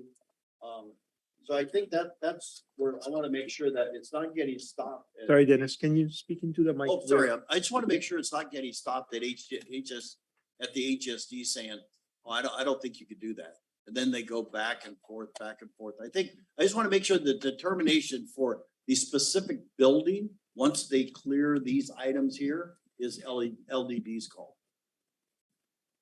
So, Commissioner, if I can, this is Hokulei. Sure, go ahead. So process wise, the application will route first to the district office, so through district office and HSD, and then it'll go to planning office, and planning will do a preliminary, the island plan check, and then kind of a preliminary land use and zoning check. So is it in the SMA? Do we have any required setbacks? Is there access? That planning office portion is where that preliminary site plan comes in to play. Okay. So after the planning office, then LDD will do that more detailed check of lot area, declared zoning, drainage, all of the more as closer to the details that we can get. Okay. And then, and one thing I wanted to mention, because on the reverse side, I'm one of those folks that did a bunch of improvements on my house and didn't have permits. So if you want to know what it costs, lots of money. What I had to do, because I was trying to take advantage of loan opportunities and refinance, but I couldn't get a carpenter for 6 months, so that blew it all out the window. But anyway, what happens is, and Stuart's aware of this, because what I had to do is get an architect, $6,000 for plans. Architect submitted through LDD, they reviewed it. Those plans went to the county. There were fines for every area, electrical, structural, plumbing. So then you had to go get a contractor. And that was expensive to just come out and go through it, make sure everything is up to date. So it's expensive on the after the fact. So if there's folks out there with what we call now SDUs, it's going to be expensive both ways. So, and unfortunately I was hoodwinked into, you're on Hawaiian Homes, you don't need to do that. Nah, you don't need this, you don't do that. And we did. So the flip side is it's very expensive, but even on the front side to get, plans for an SDU, it costs you a couple $1,000. If you have to upgrade your sewer system, 50 grand. So really got to think about, does this make sense? And I think that once it gets to LDD, hopefully they're giving them information. Hey, this is a potential cost. Do you have the funds to do this?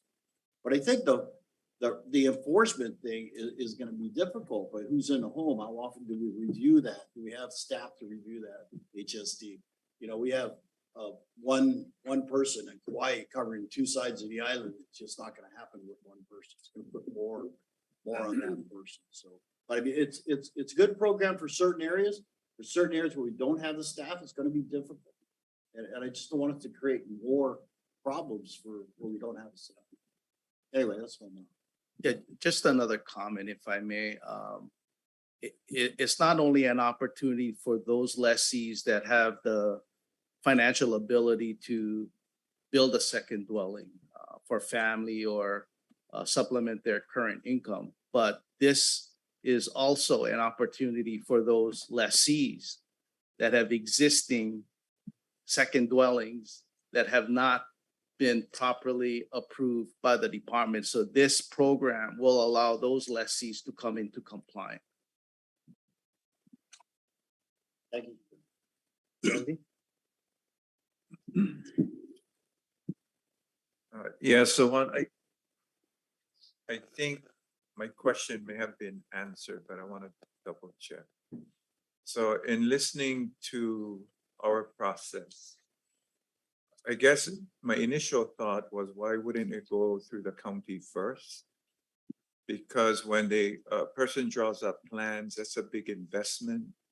And that's kind of like where the rubber meets the road in terms of measuring up to county building code requirements. So I'm trying to, and I thought I heard you say on Oahu, that's what happens, but on the outer islands, it's different. Is that what I heard?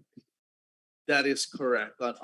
On City and County of Honolulu, because the process includes the department signing off on the county's building permit application.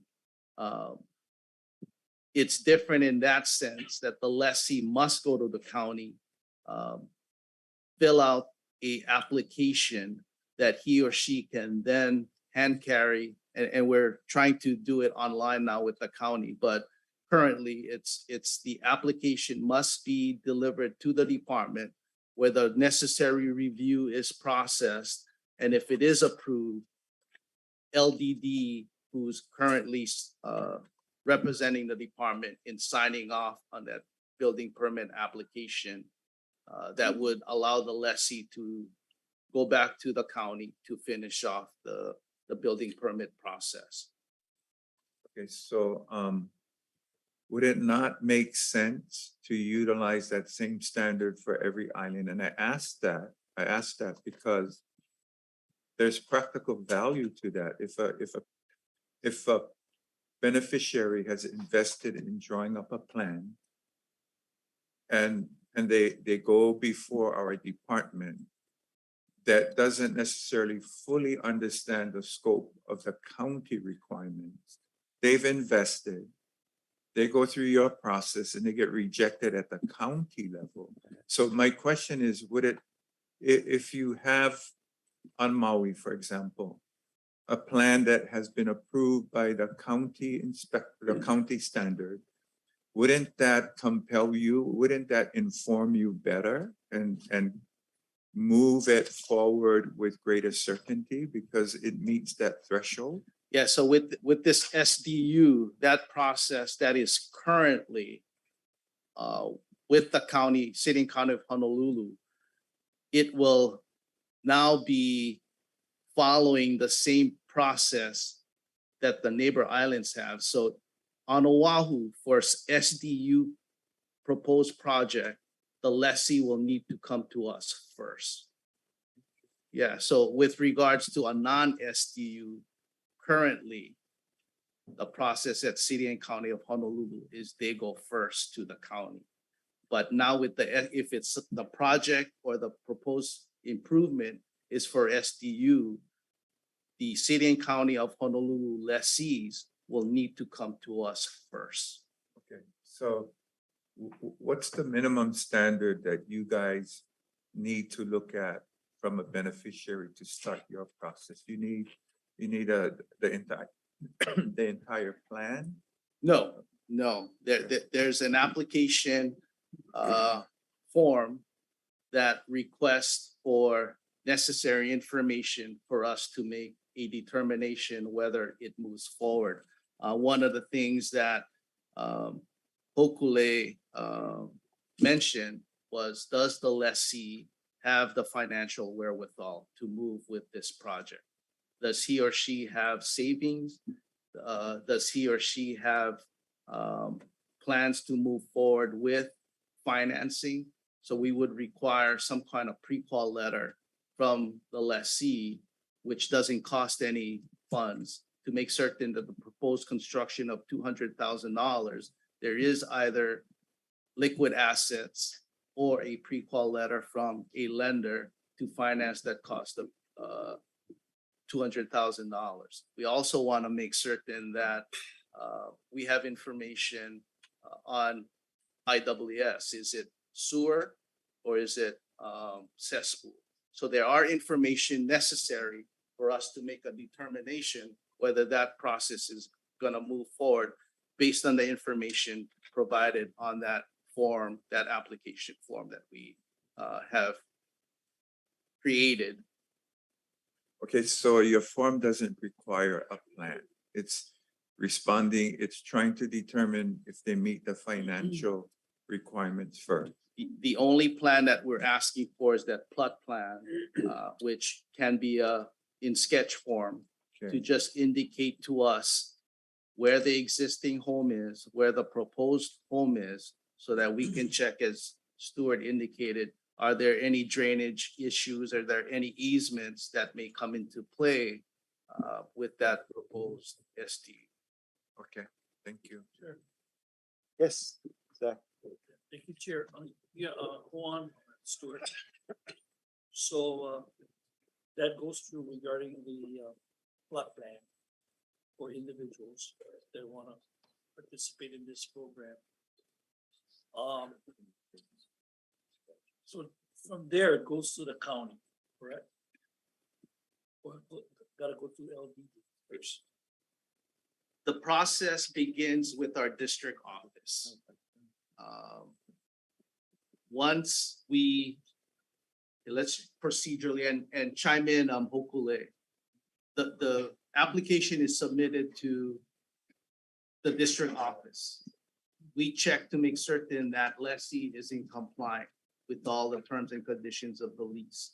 If that lessee is found to not be in compliance, a letter will go to that lessee advising he or she what items need to be addressed within a 30-day period. For that additional dwelling Yes, on your property, who will make the determination to determine if that person will need another water meter or not, or they can tap off from their existing water meter? that's gonna be the process that's established. If the lessee is in compliance, it'll go to planning to make certain that there is adequate water facilities for that additional dwelling. So it is. With regards to water availability, it depends. If the lessee is on a Department of Hawaiian Homeland's water system, then the department will make that determination whether or not there is available water. If the lessee is on a county water system, then when the lessee approaches the county will make the determination on water availability. So if you're on Hawaiian Homes water system, they can make the determination if they can use the existing water meter, is that correct? Yes, the department will For make the that. extra dwelling? Yes. Okay, that's what I need to know. Thank you. Okay, thank you, Zach. Other commissioners? Clarification, hopefully? I Anything just to add? wanted to, yeah, I just wanted to kind of bring that discussion about the water meter full circle, and kind of put, theory into practice, so that water policy credit, that water credit policy that had been discussed over the past few months, that's the policy that would come into play if a beneficiary is on a DHHL water system. So that's the process that would be used to determine water availability. Thank you, Hoku. And then I would just say, it's been a lot of work, just trying to make sure that homesteaders have equity with fee simple landowners. It's a pilot project. So we're gonna learn from this and we're gonna adjust things as we go and as we learn things. So I would just say, just be a little bit patient as we try to implement this in a way that is most efficient for not only the beneficiary, but also for the department. And then I will go to public comment now. Go ahead. So I stood up initially and support establishment of this SU program, and I still do, but part of the conversation led me to pull out some county codes and bring back the memory of beneficiaries having difficulty with the county in securing building permits. You know, it sounded like they were using their discretion in whether or not to award. So I have the code, and the code says that Hawaiian Homelands is exempt from a building permit. And so if the state is going to require that our beneficiaries acquire a building permit, we either need to have a conversation with the county and maybe amend this language so that we no longer experience delays in securing the building permit. The other thing is that if they don't have a building permit and they want to be able to go out and get additional funding in order, or refinance in order to build, they're not going to be able to get it because technically without the building permit, there's no way to evaluate the improvement, right? And so it might be that we might want to have a consultation on this process with our beneficiaries so that we can get clarity on it. But ideally, not being able to secure a building permit will impact the beneficiary in ways way worse than not being able to build, right? Because anybody can build based on this. But the ability to secure, you know, equity for college education, for, you know, long-term health care, for retirement funds is something that we really need to start taking a look at. And without some kind of organized effort to get behind this discussion, we're gonna leave our beneficiaries in the lurch from the beginning to the end. And so Commission, Mr. Chair, I would ask if you would be willing to have a discussion about doing a consultation process around this issue so we can get clarity. Okay, I'll go back and check if this was covered in the previous beneficiary consultation, because it may have, because I know we've gone through many, many rounds. Right, on this building permit process, but in my experience, we've never really actually came to any kind of concrete resolution, right? Are you referring to the county's response saying that if you're on Hawaiian Homelands, you don't need a building permit? Correct. Okay. Right, and so because it's in the code, right, they can do that. Correct. But yet the But- department requires that beneficiaries secure a building permit. So I'm not sure what the other counties are, but I know for Maui County, it's a legitimate concern, right? So You require financing, if you require insurance, then you're gonna need a building permit. not necessarily, because it all depends on the bond, right? And, you know, and I think that because our people are not as complex in understanding the process, right? When a beneficiary is attempting to get a building permit and to file their plans, it's told, oh, you didn't need a building permit, right? And they go back to the loan service and they say, well, you gotta have a permit. And if you want to get homeowners insurance, but you don't have a permit, the confusion is not embedded, right? And they have no place to go that can get clarity. So I think that, and that's one of the things that we have experienced over the years. And so we really need to get some kind of push behind this thing to resolve that issue. So moving forward, there's no longer confusion. Particularly because we're talking about adding additional value, right? Not just to the INA, but to the family that's currently living there. So if they build it and it's non-permitted, they're not gonna get any additional value because it's not permitted. Correct. But that's why I'm asking, Mr. Chair, if we can have that discussion to ensure that our beneficiaries are well knowledgeable enough to understand why the building permit is necessary. I think we can build that into the application process, right? So that we can explain to them all the different things, because there are other counties like Honolulu that they don't have that policy in there. exemption. Exemption. So I mean, and so this is my concern, because Hawaiian Homes is exempt from the requirement of building permits. That is where the confusion and the concern is coming from. But we make it clear to any applicant that they're required to have a building permit. Okay, so Okay. now we're gonna take this to a different level. I'm talking about home rule and sovereignty here. Yes. County can set their own rules and the state has their own rules, and there's nothing in statute that requires the county to comply with any state if they have closed down, okay? And that's their right as a county, right, as a political subdivision to have their own rules. So there is a process to amend that. But before we go in and amend it, what I'm asking for is that we have a consultation on this process to remove the confusion.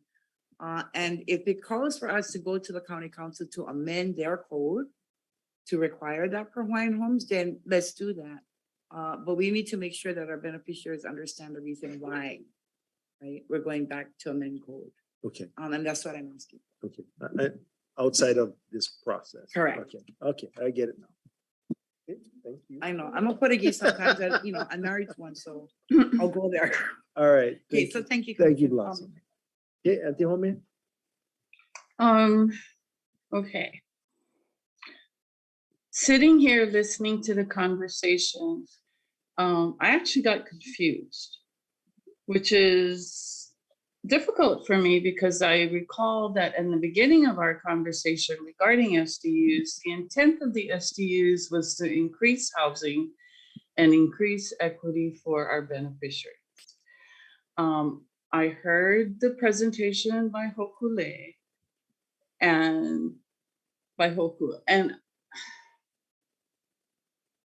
what I'm hearing is that if a beneficiary or if a lessee on an outer island wants to build an SDU, which is a secondary dwelling unit, usually, or in my mind, it's a separate dwelling unit. It is not attached to the home. Or a attached dwelling unit that if they are on the outer islands, they can go to the county office, get their permit, and then go to the department for approval, final approval. Is that correct, Hoku?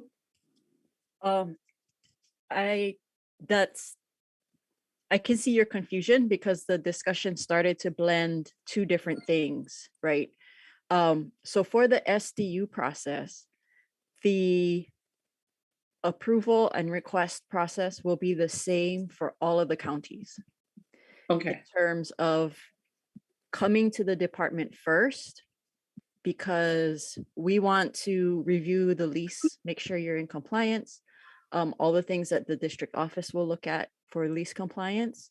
And then we want to also look at the sort of zoning and land use regulation items to try our best at the level that we can see to give beneficiaries as much information as we can so that they can balance whether this is something they really can afford to do.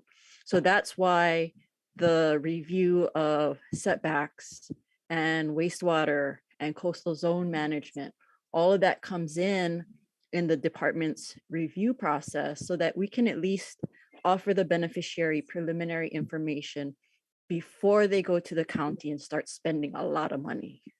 Okay, and that's what I thought the intent of this program was supposed to be. So I'm okay with that first review going through the department and then assisting the beneficiary in making helpful decisions so that they're aware of the potential costs to them as they move forward in the process. So the process for HSD would be the COE, the Certificate of Eligibility. Then planning department would look at it for whether or not it meets the site plans. And then LDD's Kuleana is to see whether or not the physical things such as what is mostly looked at by the county, your lot size, your easements, your access to water, all of that. It will get complicated to somewhat when we're talking about water systems owned by the department, but that's something you all have to figure out. Right. And then I also hear what Blossom just injected in her conversation. But I just wanted to get a clear idea because I do support the SDUs, which is why I said that I think we need clarification because we know that there are people who have added on to their homes, right? So it's an attached improvement to their homes. But when we're talking about a dwelling unit, which consists of a bathroom, a kitchen, a living area, and or a bedroom, because it could be considered a studio and still useful for renting, that's a totally different thing. You're not just adding on a bedroom and a bathroom, right? You're not just adding on, and as far as adding on kitchens, that's also happened too on our homestead land. So I think I just want to focus on this particular program and just make sure that we're consistent, not just for Oahu, but for the outer islands. Because otherwise, if we start changing that, it'll really confuse our people and you're not going to be helping. You're going to be hurting us. Thank you. Okay, thank you, Auntie Ome. Nancy? You wanted to add something? Hi, aloha. I can't turn on my camera, Leah, but that's okay. No, I hear what Blossom is saying. I appreciate her bringing that issue up. We have had the conversation with County of Kauai.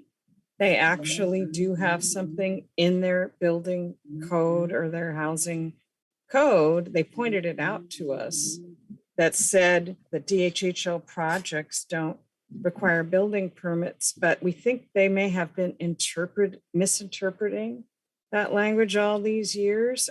We still need to run this by the deputy AGs, but when it comes to DHHL projects that DHHL is doing, so it's a state project, basically, it is possible that those building permits wouldn't be required. And but the department does have the authority, the commission has the authority to require lessees to obtain building permits. So it would, from a parity standpoint, from what Auntie Home is talking about, our lessees after a certain point, for the most part, do pay property taxes. They are entitled to county services. And so for the counties to say, we're just not going to process building permit applications for the lessees, that would be an inequity in service.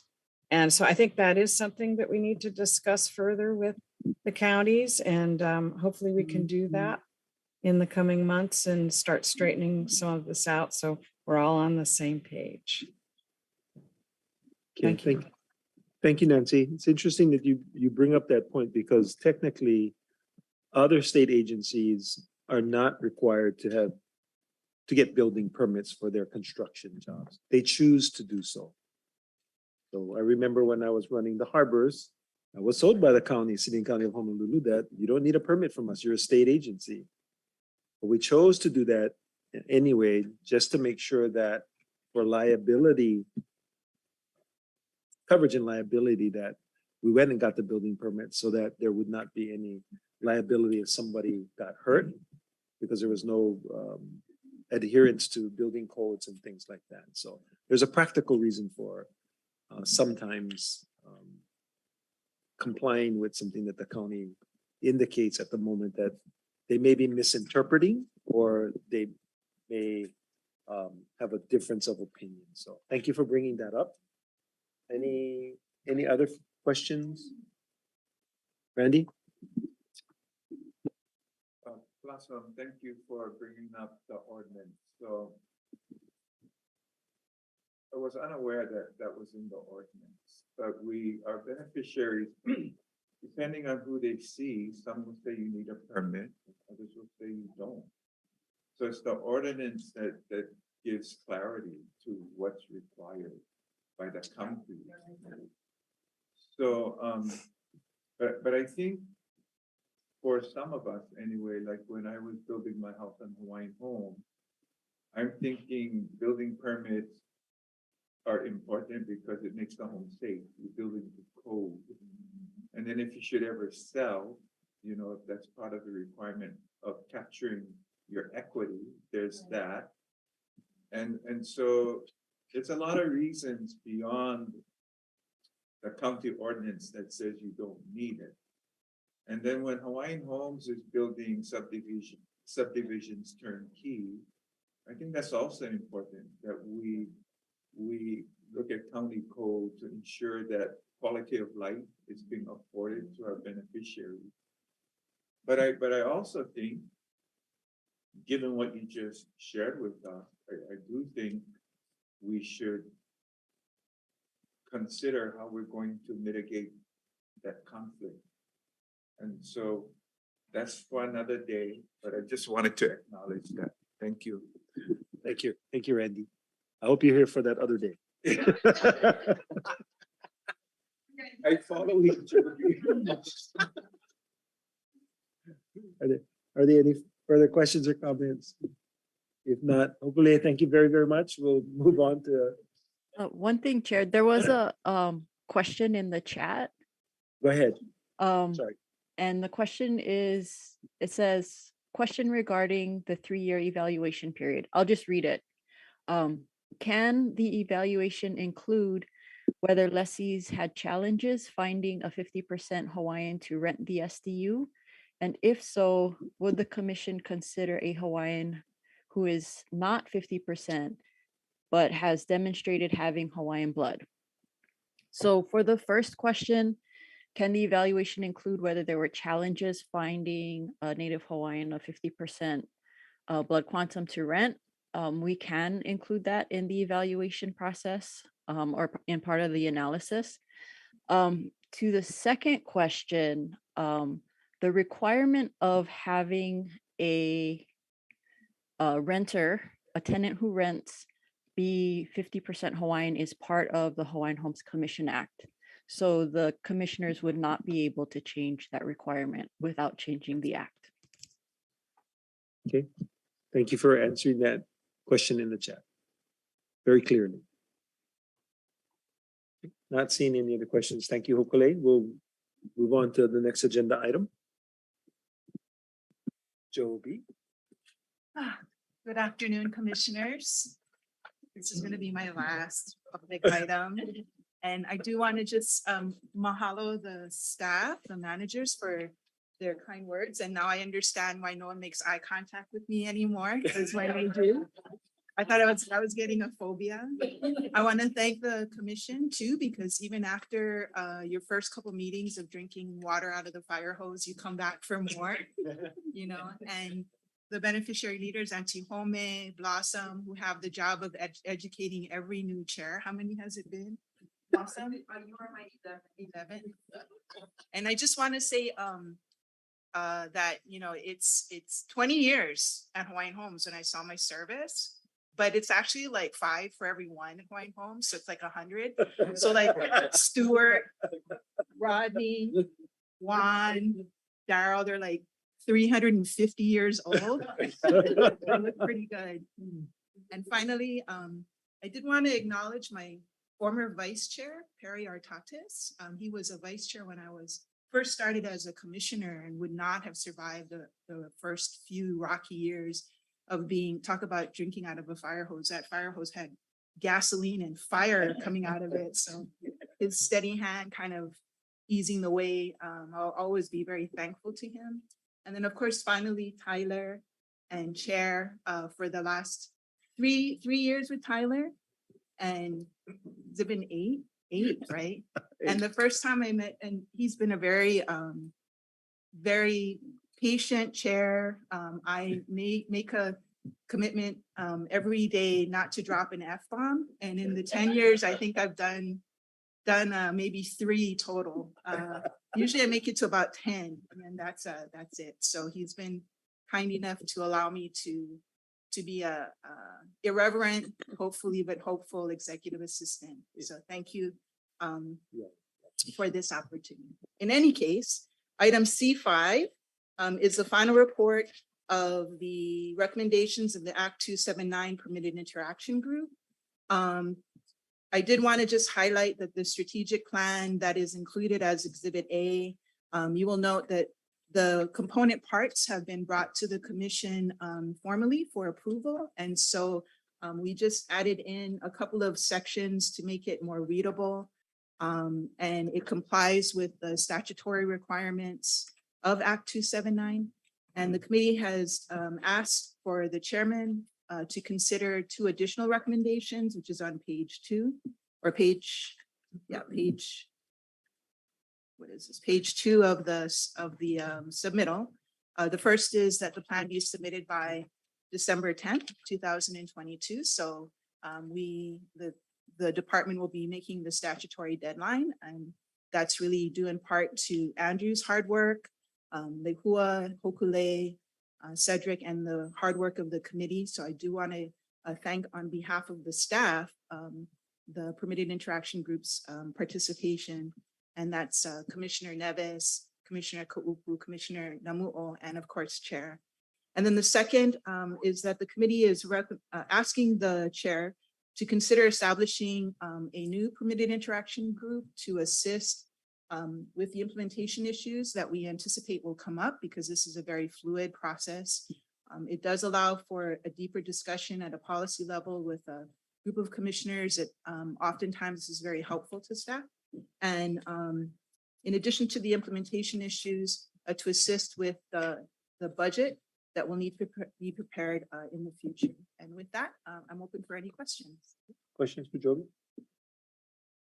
Commissioners? They're looking at the recommendation. I can see it. It's not something that sorry, I don't mean to be facetious. It's not something that the commission needs to approve. It's something that will be for the chair. The last two Yes, commissioners. yes. Yeah. That's an authority that rests with the chair to establish the members of the Permitted Interaction Group. It'll be very important, I think, for our implementation processes, because the plan is going to change with the new director and with the new governor. So we have to be ready to also new opportunities. There may be a good deal to purchase some land with a building on it, so we need to be flexible enough. I do want to say that thank you to the Permitted Interaction Group that served so far. We are oftentimes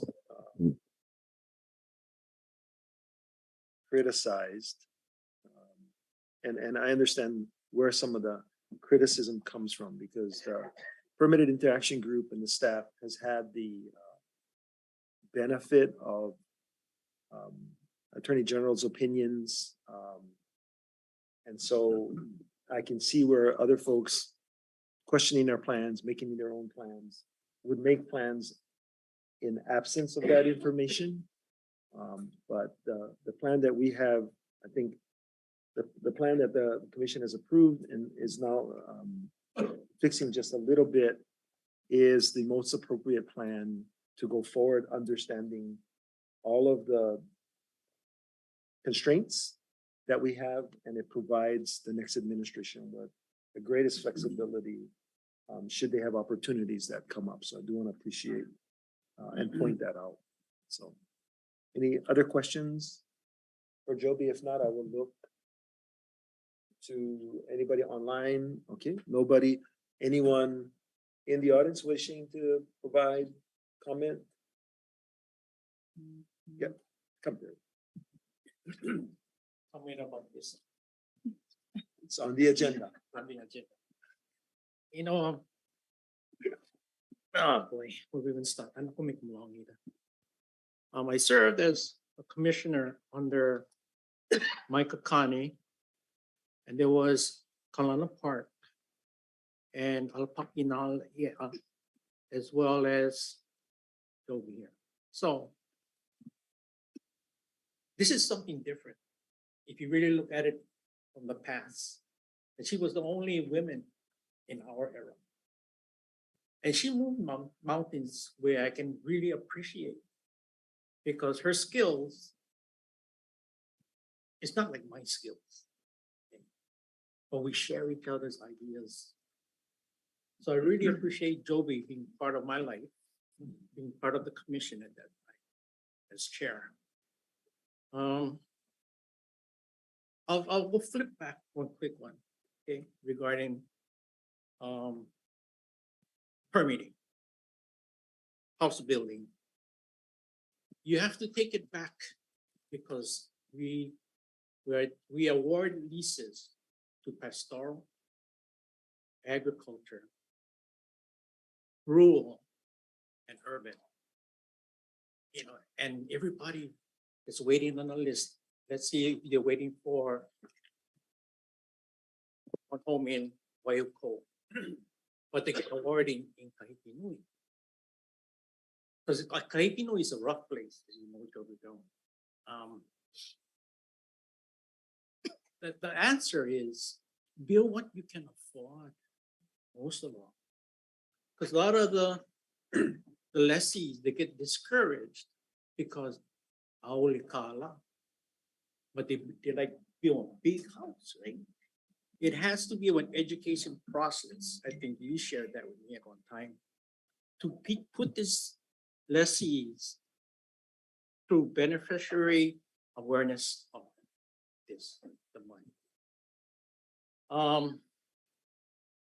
Like I said earlier, we are our worst enemy at some point. Because every area is different. They have their own concerns to it. You know, it's permitting process. I agree with having one permit. And even though it says we don't have to, because you don't have to need a carpenter if you want to own a building, but you need a permit for electrical and sewer. Okay, and I can say this by example that you said. You build small first, you know, and then later on when you get a little bit more money, then you buy tax, right? So accessory dwelling was spoken about, yeah. So that's the way to go. And you know, sometimes now in these times, tiny homes. Put them on rubber tires and park them on my lot. But the thing is okay, right through the process of permitting. And you can attach. What if you come back and you put one other trailer? You're doing one extension, but it's not tied to each other, right?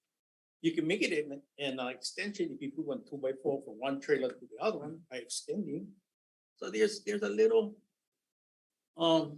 educational part we need, you know, with our beneficiaries too. I mean, yes, I am, not I am, I don't know if I will still be too, is president of Hawaiian Homestead Association.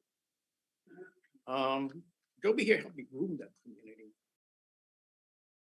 And there were people that built their homes from Habitat for Humanity as well as self-help. Okay, so it's a mixture of a community. Then we had the turnkey. Then we got the owner builder. But then you get one guy over next to you, you get one horse. Yeah, you go one horse right next to where you live. Because we're a rural district. You can go both ways. But you're punishing your own neighbor too. Because next to the neighbor, get one guy raising one pig. But it's rural. It's allowed. So there's many things you gotta address, you know, being a community leader. You gotta listen to everybody. And you learn from what they're asking and saying. In closing, like I say, this girl here, she get up on my, she get more long things to do. I'm serious. You're not ready for retire. Okay, you gotta be like me. I retired already. You know, I'm 65, so I retired. So you wait till 65. Anyway, in closing, I need to come share this that Joby was very instrumental in us in our community, and I appreciate all of it. Don't cry on me. Okay, thank you, Mr. Chair. Thank you. Yeah, any questions? Thank you.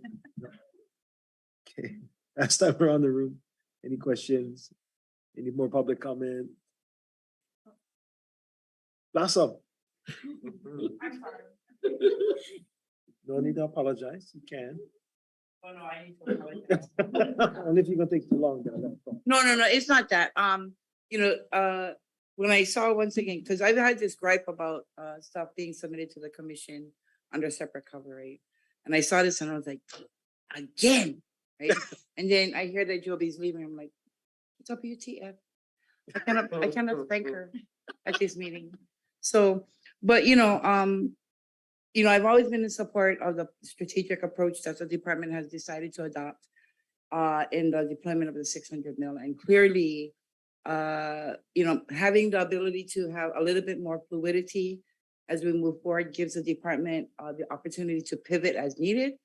But the unique aspect of this plan is that it also allows for the beneficiaries to have more of a participatory approach when the department is moving projects forward.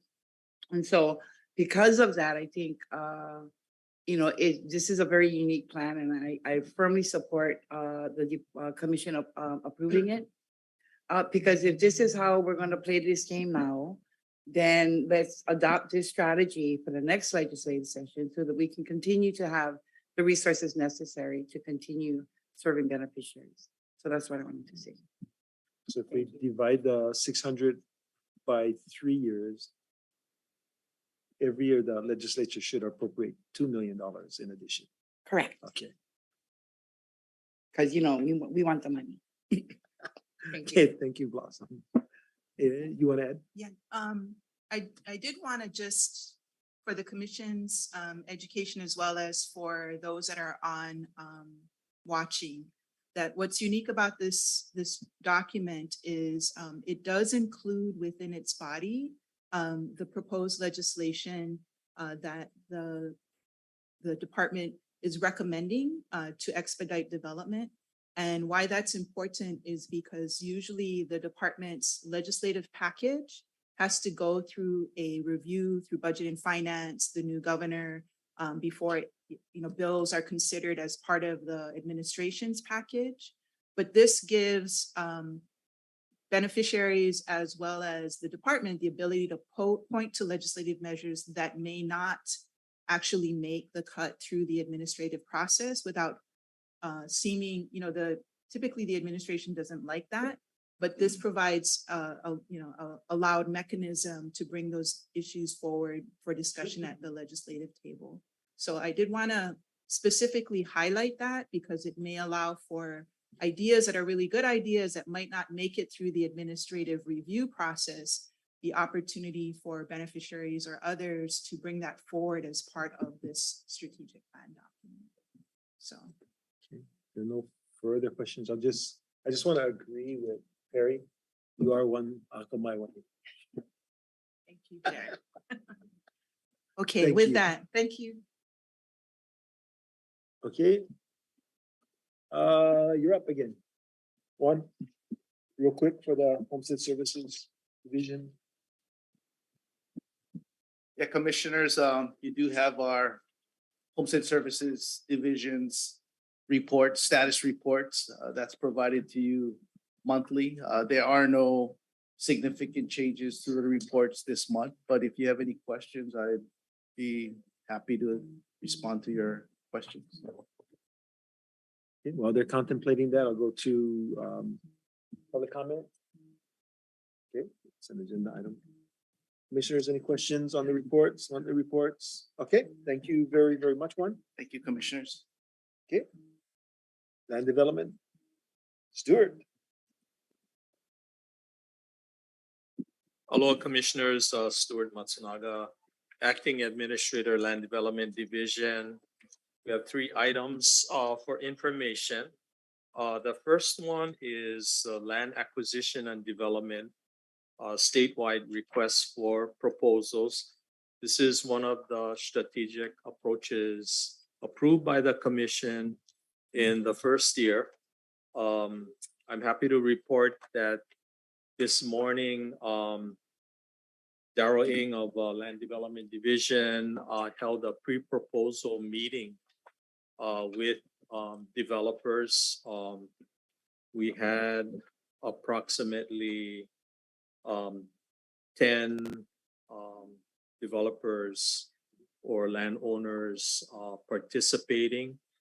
This is just the pre-proposal portion. It doesn't indicate who is actually going to submit a proposal. And let's see, the date for submitting proposals is December 2nd. It's a really quick turnaround. We wanted to so-called test the waters and see what we can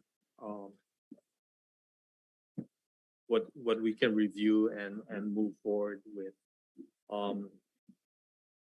I'm assuming that we may have several really good proposals for acquisition and that it may necessitate a change or an amendment to the budget, the 600 million budget for that. Also wanted to point out that Governor released the first year's funding for this amounted to about $172 million. Also happy to report that we're executing the acquisition of the Calpea 2 parcel, $8.25 million. So we're drawing down on that, on the 600 million as we speak of purchase orders in process, and we'll be paying HHFDC probably within the next week or two. We've also let invitation for bids for the Pu'unani Homestead project. We're expecting that will be approximately $20 million. We also let the invitation for bid for the Hanapepe residential lots, phase 2, 82 lots. And so later this month, we're having a pre-bid conference on Kauai. And so I think within the next 2-3 months, we'll be hopefully drawing down further on the first year's allotment from the $600 million. So really a lot of mahalo goes to the LDD staff. They call me Captain Bly. So, but we're excited, and so that is I just embellished on item E2. Okay, Captain, get it done. We'll go to commission. Any questions? Yep, go ahead, Russell. Question for the captain. So this that you reported on, these are RFPs. These are for, you call them developers, but they're landowners, right? They could People who be. have land and want to either have us acquire that land for development or acquire the land and work with them as a developer to develop it. Correct? That is correct. It's both categories.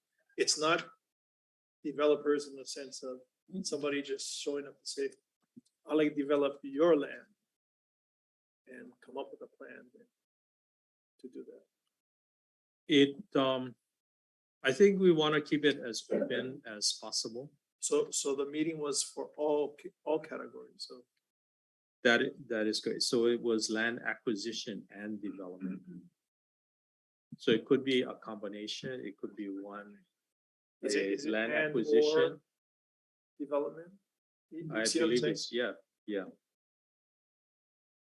So we were asking for RFPs from people who were proposing, yeah, I have this land, I want the HHL to acquire it. And then we had other people who were making proposals for, I have this land, I want the HHL to acquire it, and I want to develop it. And then we had parties that came forward and just said, I want to be a developer on DHHL lands. I'm not bringing any land to the table. I'm not bringing property. I'm bringing my services. Is that correct? All All yes, three yeah. categories? Yes, it could include all. And we didn't want to limit it to just landowners, developers and developers who actually have land available to propose to DHHL. Could be a Fort situation. I have a building I just completed. Would you guys like to buy my building and my land? So finished product. Correct. So there was 10 parties that showed up at the meeting, roughly. Approximately. That's a good number, but that's not quite as much as we had anticipated, right? No, I think that's a good That's a- number. That's a Yeah. good number. I mean, it's developers out there realize how complex we are. And so you're gonna have only the strongest of the risk takers out there because they know our process takes a while. They know that we have, a different set of additional requirements. Funding I'm is also encouraged. set aside in the second year. And so I don't believe that this is a one-shot process. Depending on what is evaluated and what makes sense to move forward with. But this process was for the entire 600 million, right? Or the portion that's allocated This to. is, we have 35 million allocated in the first year. So this is just for the first year project. This RFP. Yes. Okay. So depending on the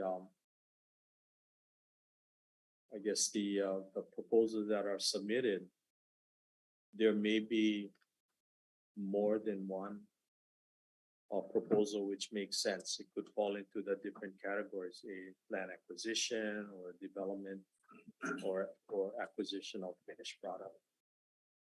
So Okay, other commissioners? Dennis? Yeah, I just want to make a comment. Yeah, as Stuart said, it sort of depends on what kind of bids we get on the RFPs, right?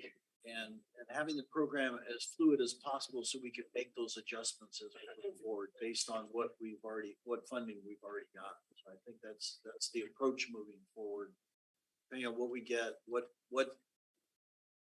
fits, and then how do we adjust to make sure we use as much of that money as possible moving forward. I think that's sort of the plan, the thought process moving forward. yeah, as long as it's consistent with the strategic approach, and that may require coming back to the commission to share. Thank you. Chair, I get Yes, go ahead. one more. The reason I was mistaken is on the submittal on page 1, the very last sentence. If the proposal includes both land acquisition and development, the HHL may accept only the acquisition portion of the proposal. So I don't see anywhere in this write-up where it talks about proposals just to develop. It sounds like in this write-up, you have to bring land to the table, either to sell it to us or to sell it to us and develop it.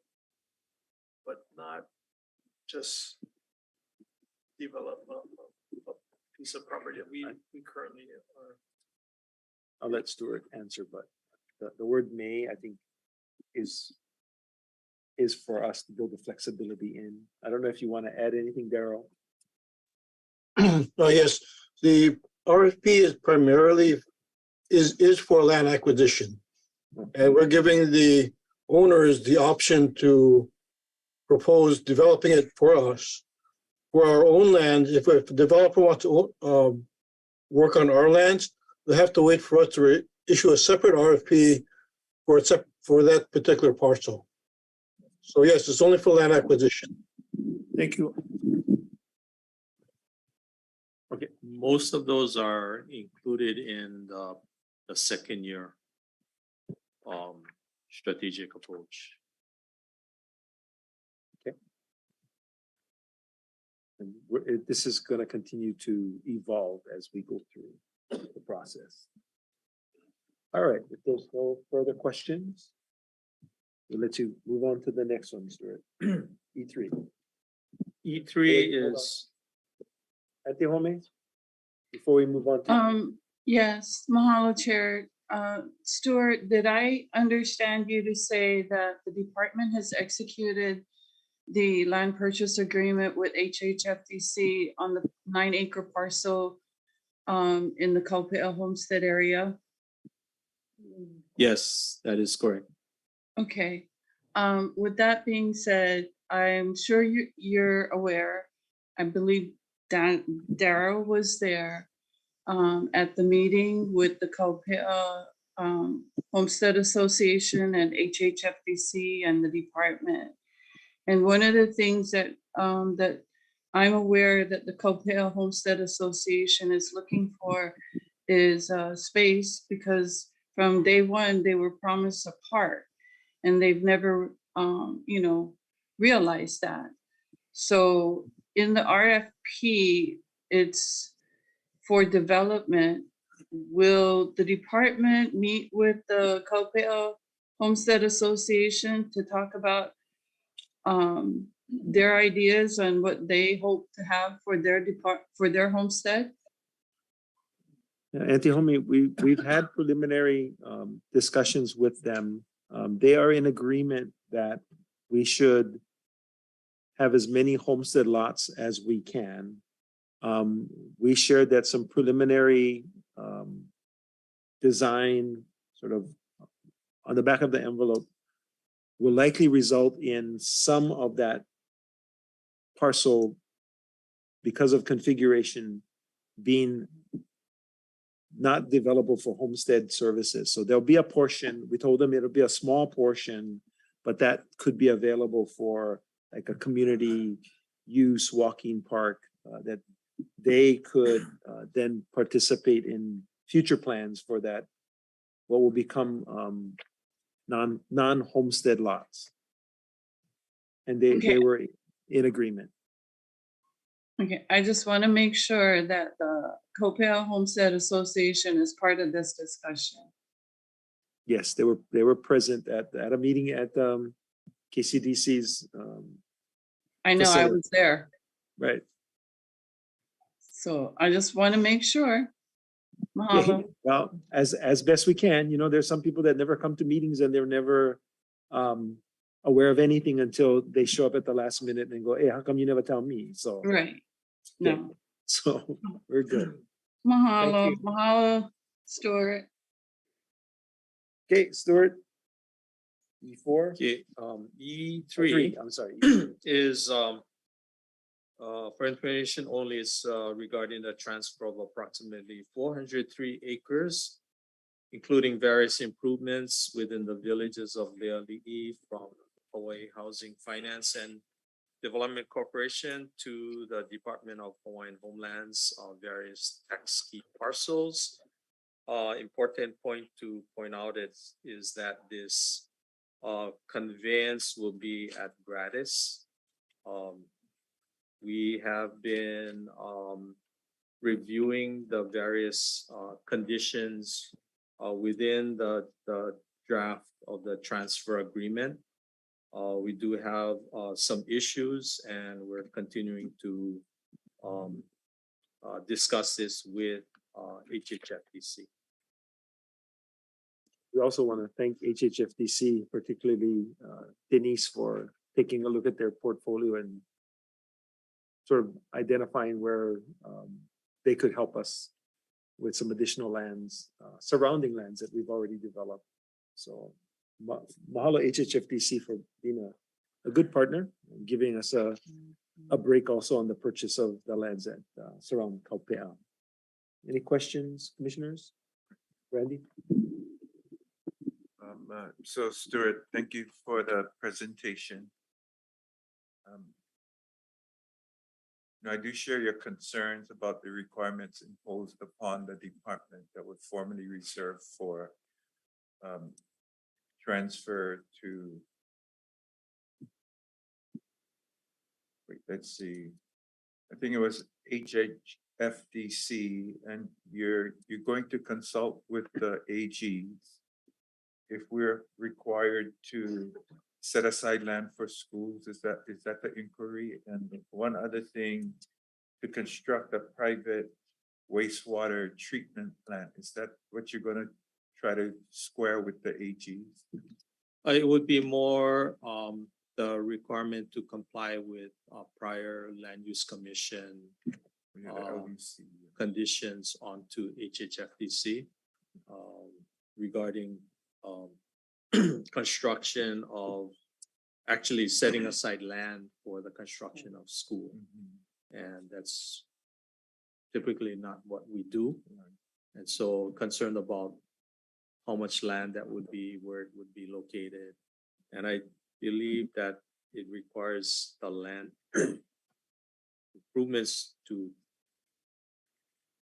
be available to the parcel. The second one was regarding the requirement to construct the private wastewater treatment facility for HHFDC's affordable rental project. And instead, we would like to pursue working with the county to connect all of villages of Leali to the Lahaina wastewater treatment plant. There was another concern regarding the transfer of Leali Parkway to DHHL.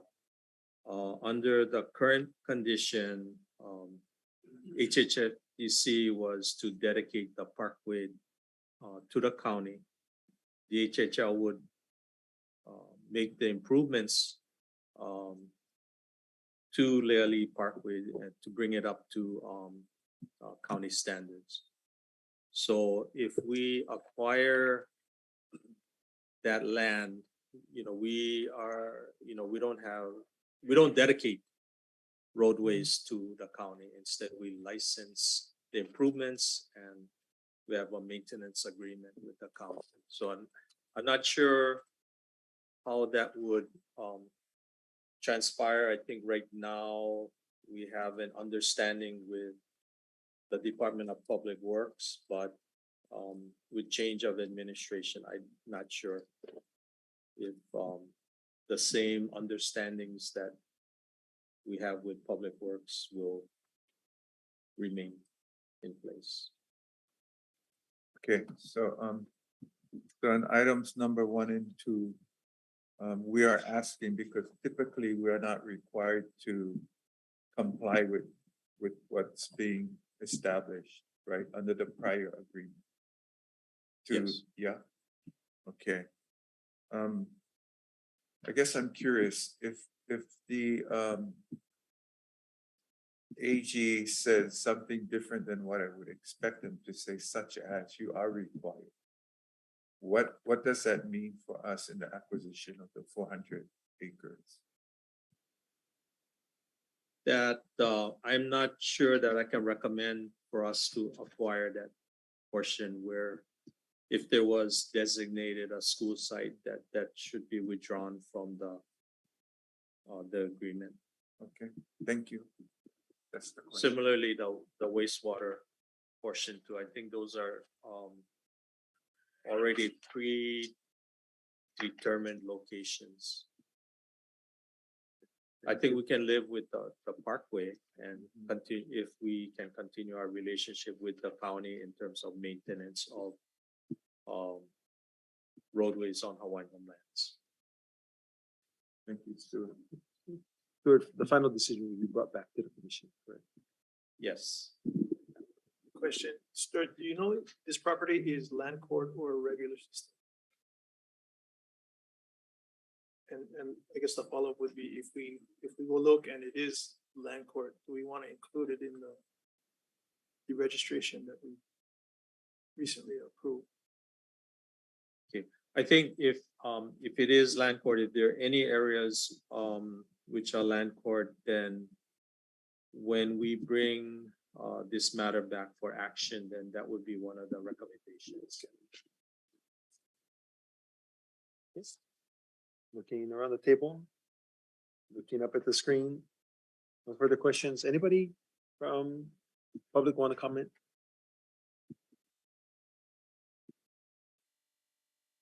No, I've been in support of this, time for, levy since, Stuart brought it forward. Yeah. Thank you, Blossom. There's nobody online, so Stuart. E4. Okay, thank you. So for E4, we have a PowerPoint presentation, if we can bring that up.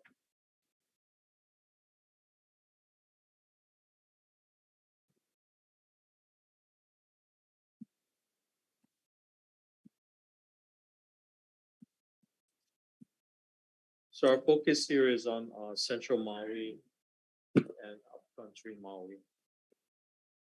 Thank you. Next slide, please. Thank you.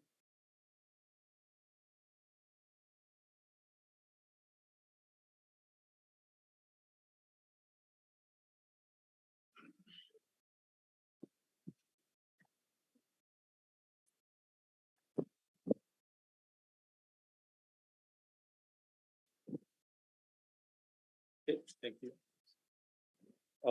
So the Puunani Homestead subdivision is proposed for 161 lots, and we went out to bid on this project about 2 weeks ago, and so we're expecting to have site work construction bids due on December 2nd.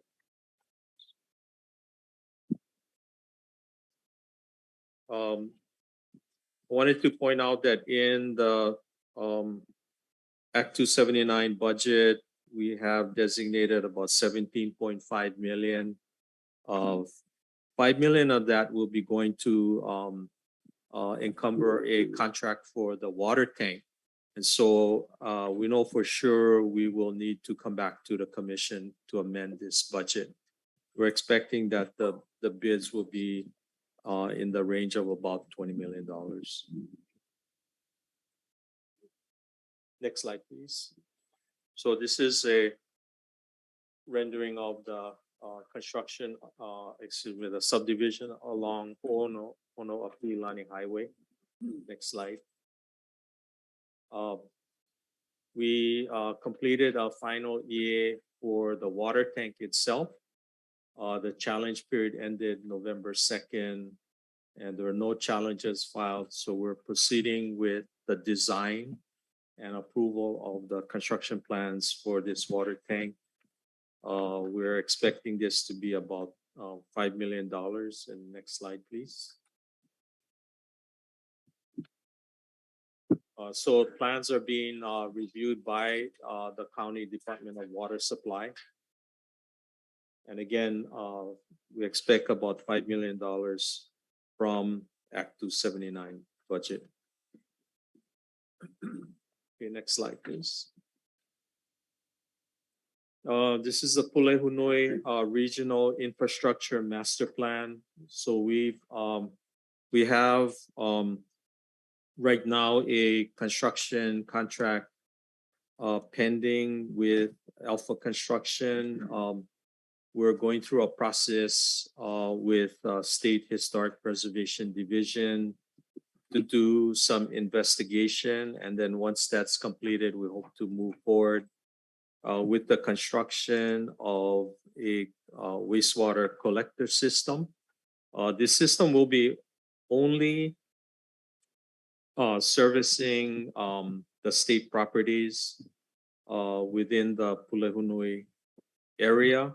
And it's with some good news that Hawaii Community Development Authority is going to move the ball forward with making the connection from the state properties to the new Central Maui wastewater treatment facility.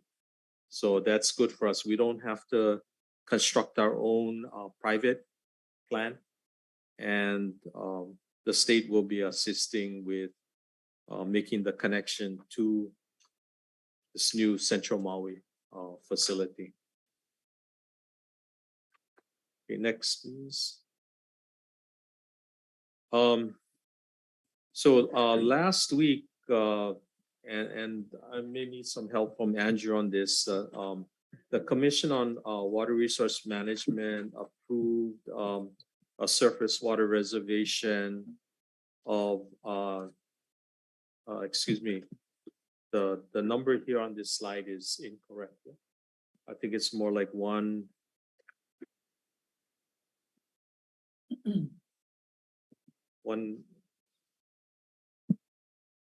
I can ask Andrew. Last week, the Commission on Water Resource Management approved the surface water reservation from the Hawaiian stream for, I believe, a little over 1 million gallons per day.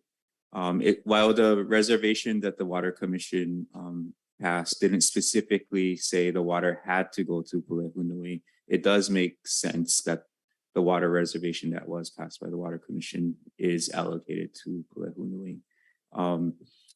We'll provide a lot more information on what happened at the Commission on Water Resource Management last week. Good news is a portion of our reservation was acted on.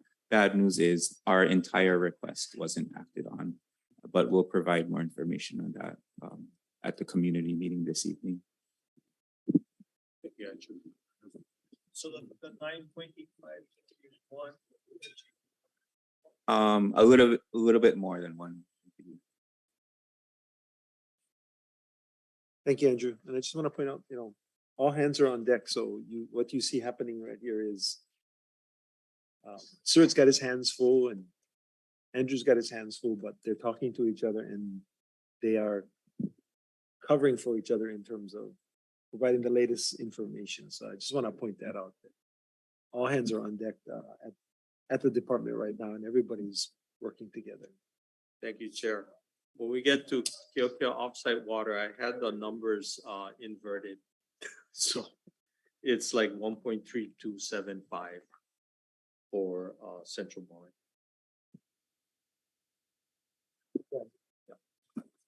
Stuart, so at our Mokopuni Council meeting on Thursday, it was being reported through Kekoa Inamoto that the request for the HHL was 11.1 million gallons or thereabout, and we were only given little over, slightly more than 1 million gallons. So I'm a little confused by that. Is there something I'm missing from that report? The quantities that you just stated, Commissioner, that is correct. They did not act on our entire request for our water reservation. Part of the reason was because Commission staff, Water Commission staff, decided to take our water reservation in two separate actions instead of instead of acting on our request in its entirety. They wanted to take our water reservation request in conjunction with setting interim in-stream flow standards for each of the streams that our water reservation would be for. By doing so, it caused, in my opinion, some confusion amongst both the water commissioners and the general public who were testifying that day. It would have been, in our opinion, better if the Water Commission staff took our reservation in its entirety instead of bifurcating it. I think implicitly, because they bifurcated it, it made it appear that our water reservation would have a negative impact on the natural resources that are related to the streams, which in our opinion, that was not the case. If anything, our water reservation wouldn't be taken from the streams, but from the allocation set aside for other non-public trust uses. So in our opinion, our water reservation wouldn't have impacted other public trust uses of waters. Rather, it would protect our water use and other public trust uses of waters from non-public trust uses of water. I know I see the quizzical look on your face. I think when we when we have the community meeting later this evening, we'll go over it in a lot more detail about what happened at the Water Commission meeting last week and what our next steps are going forward.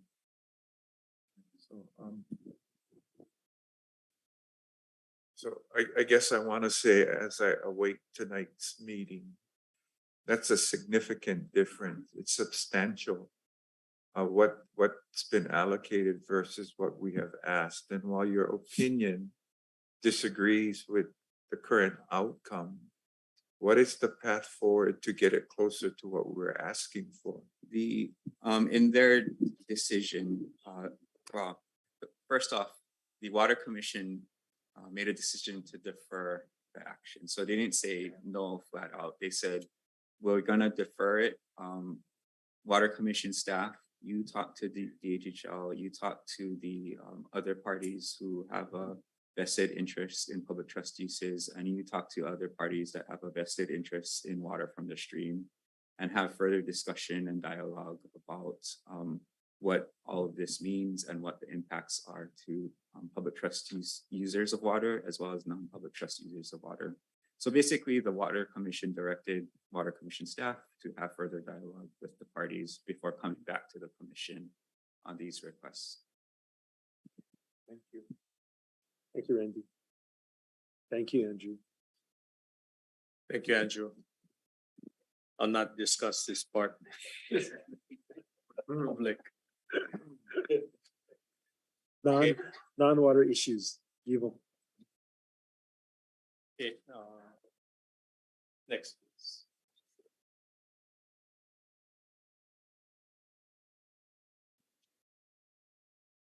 Okay, thank you.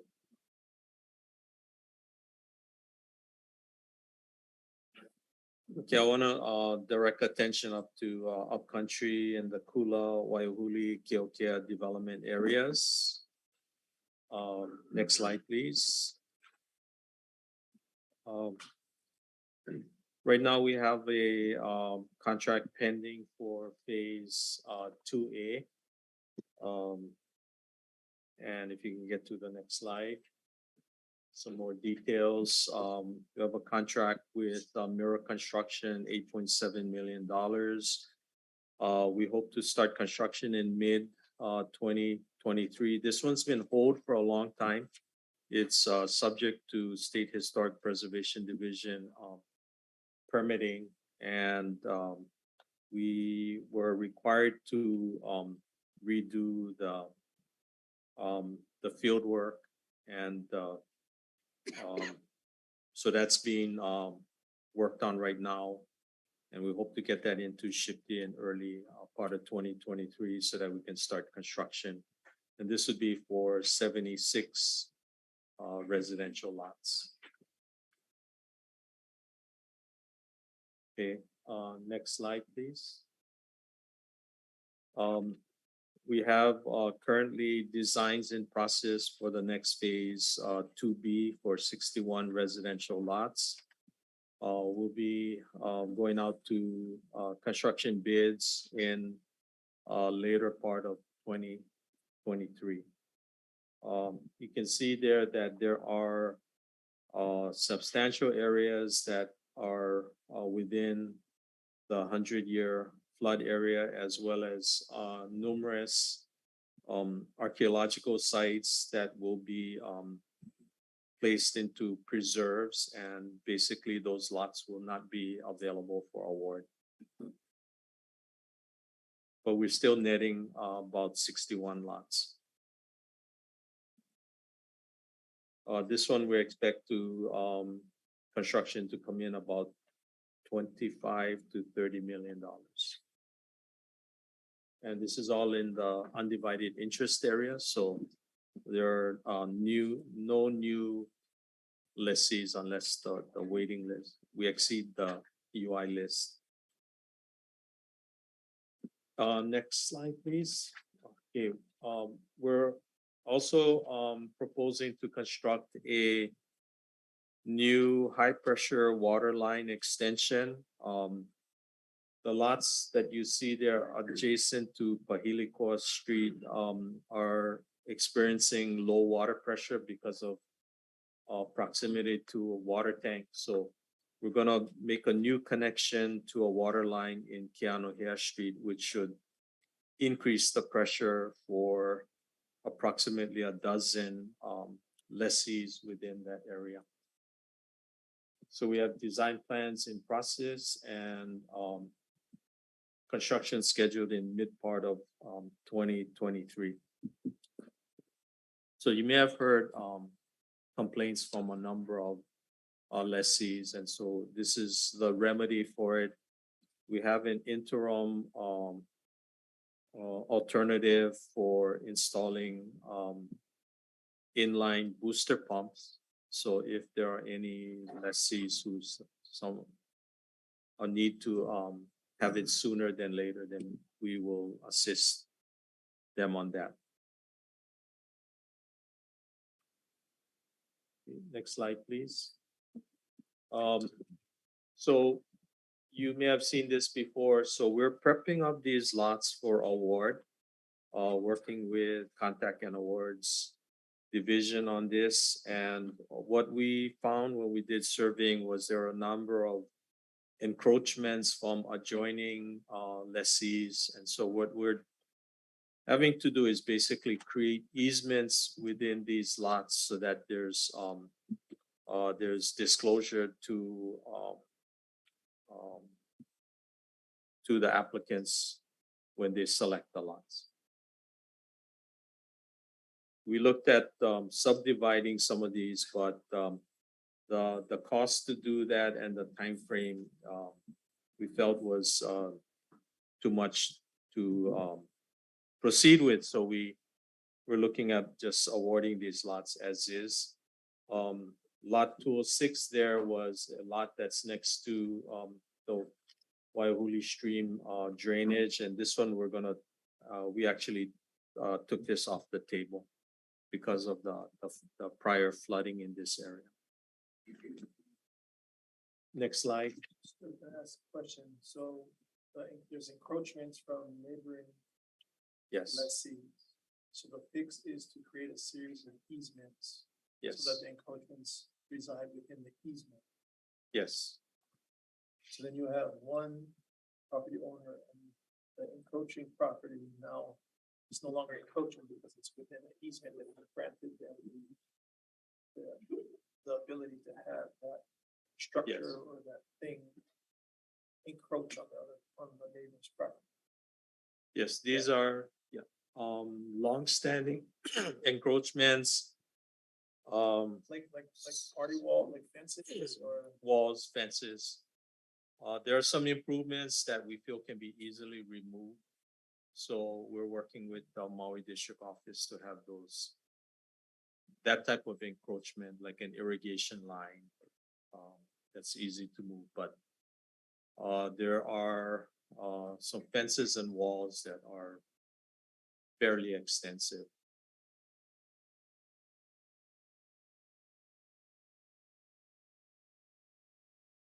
Okay, next slide, please.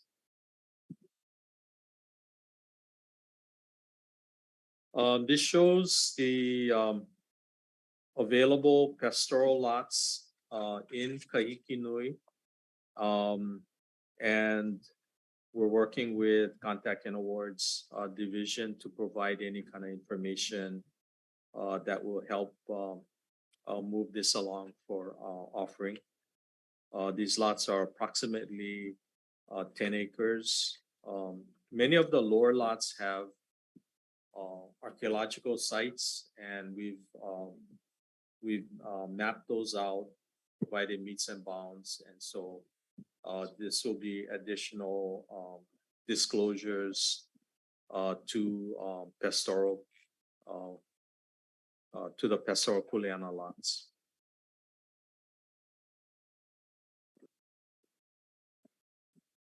Next slide. We're continuing with road improvements. We have this next series, what we call phase 2, and we have the These are being permitted right now. And we're also working with State Historic Preservation Division. There is an archaeological site in the roadway, which will necessitate creating also easements within certain awarded lots. So we'll have to work with Homestead Services again on that.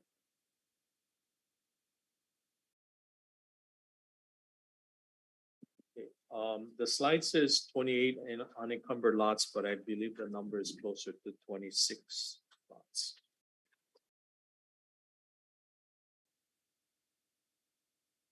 Okay, next slide, please. So this is just a graphic of the road improvements previously created. This makes the road much safer and allows for emergency vehicles to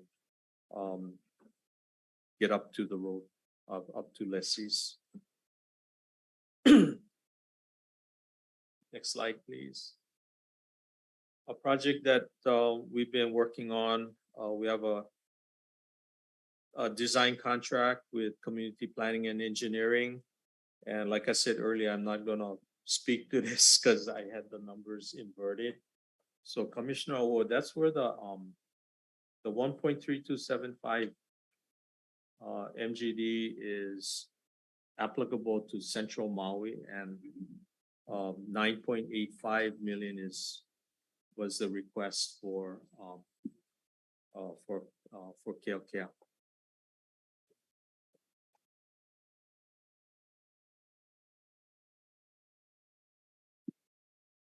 Thank you, Andrew, for picking me up on that.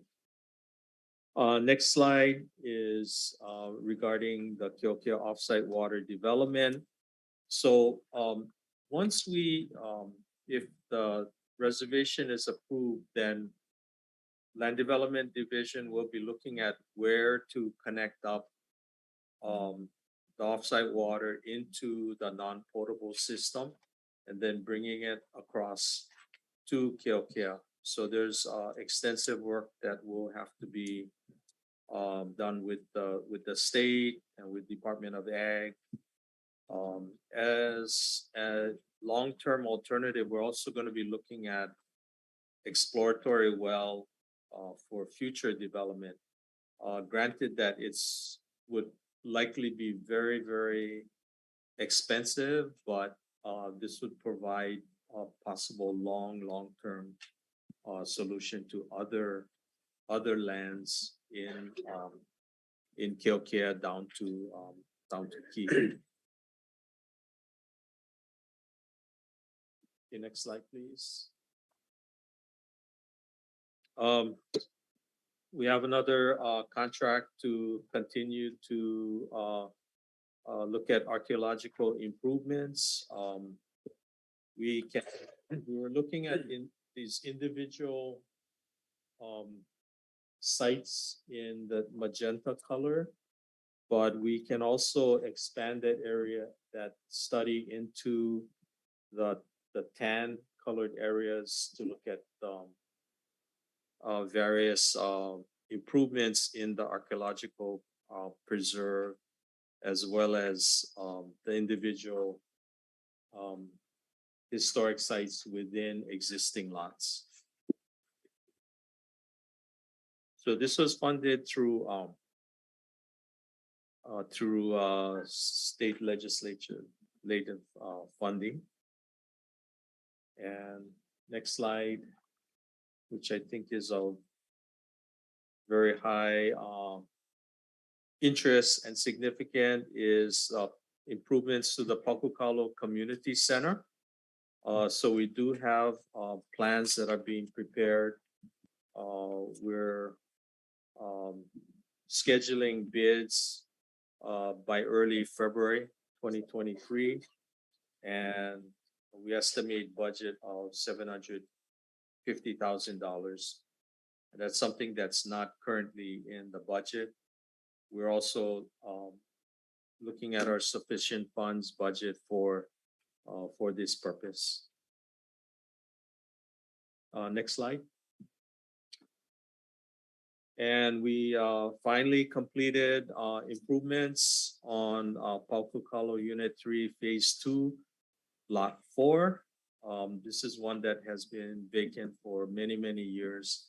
And so the next slide will show the improvements made to this lot to make it available for award. So it's substantially complete. We're looking at turning this over to Contact and Awards Division probably in the next 2 months to begin the process for award. Stuart, what kept it from being awarded previously? What was the improvements? The improvements that were made were the grading and more so the driveway up to the flag lot because of this area is sand and there was a lot of erosion and so we had to actually stabilize that slope with the retaining walls and then working with also the adjacent neighbors. This was very expensive. It's in roughly about 400,000. Whoever builds on the top with this, you show the sand. They would have to do soil remediation of some sort. Or... The lot there was compacted, so there should be stable enough to go in. Of course, they'll need to employ their geotech to construct the right type of foundation. So we don't know if it'll be slab on grade or post on pier, but it's pretty solid right now. And that ends E4. Randy? Stuart, yeah, so I know how busy you are on every island, but I want to thank you and your crew, your staff, for all of the work that's occurring here at Maui. And also thank you on behalf of our waitlisters who, are looking for their opportunity at Aina. So we really appreciate the work that continues here. Also, thank you for working on that long lost Paukukalo lot. I know that asked went in several years ago, and I totally appreciate and understand what kind of work is required, the funds to mitigate and make it available. So thank you for the time spent getting that done. And I also want to thank you on behalf of the Paukukalo Community Association for moving forward on the renovations of the community center. So we have a lot to be thankful for, Kahiki Nui, the road work that's continuing, much to be grateful for. So thank you to all of you for your help. Malo, it's really a team effort. We have many, many staff involved in all of these projects. Thank you. Thank you for the inspiration. Commissioners, any other questions regarding this? That first Kahiki Nui Road project was pushed by the Wahine in the back there, and now it's come to fruition. So, mahalo. Okay, Yeah. with that, we're going to take a 10-minute recess and then come back and continue with the rest of the agenda. Thank you.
Commission meeting back in order, and we're on agenda item D14.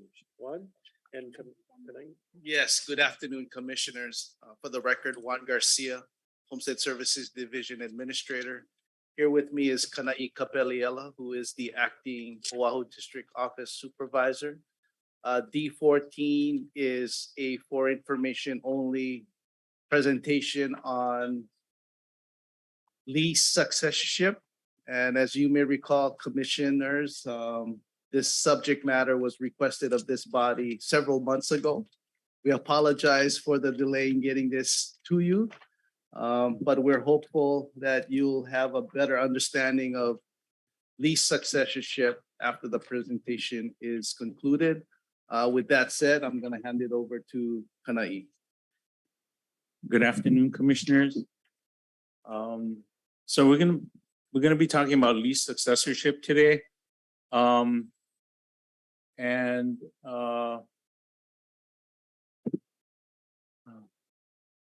Actually, I'm speechless right now, but anyway. Okay, lease successorship. Why don't we start with what the statute says?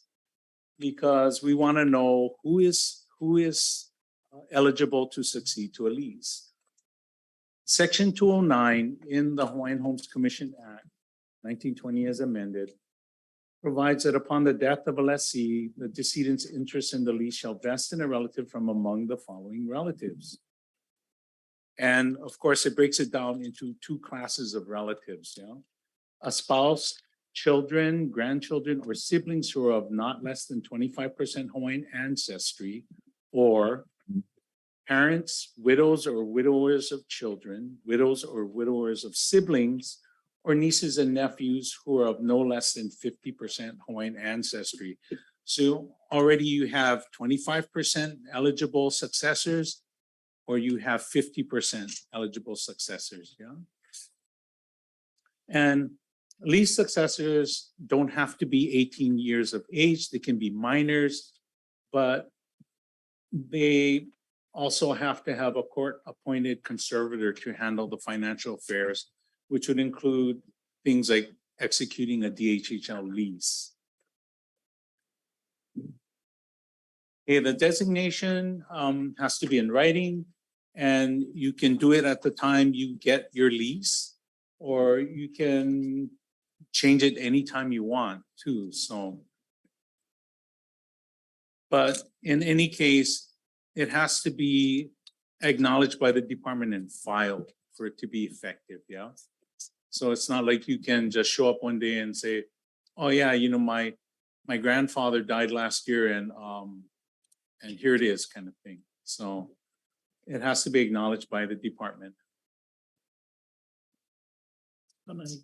Yes. Sorry, one question. So is that the person that deceased had a will, but you did not have a copy of it? It would not be valid? And that's my understanding. It should have been filed with the department prior to, but I'll defer that question to. You know why I bring that up? Because I know plenty of people do have wills, but they're not gonna give it to the department or anybody else other than put it in a safe place. I mean, that's my understanding, but if you cannot accept that, then Again, the section 209 is fairly clear in that it has to be filed and acknowledged by the department. Thank you. Go ahead, Mike. So I don't want to jump the gun, maybe it's in the presentation, but along the lines of what Commissioner Helm is stating, we don't, as the department, Hawaiian Homes, we don't require the lessees to put in a successor and then don't have to go through this? It's not required, but highly suggested that the lessee does file a designation. I think the presentation will also provide information as to what happens in that case where lessee fails to file. Yeah, we'll go through the presentation. Thank you. Yeah, and Mike, if I could just point out, perhaps a lessee has no intent to have somebody succeed them. They may want net proceeds to go to their non-qualified spouse. And sometimes yeah, sometimes the lessees are fighting with this kid or that kid, so I'm definitely not gonna name you. Okay. Yeah. Sure. They might want it to go to They're non-qualified spouse. Yeah, the net proceeds, a lessee, and again, that a lessee has the right to designate a non-qualified spouse or child. Non-qualified meaning those individuals do not meet the minimum 25% blood quantum.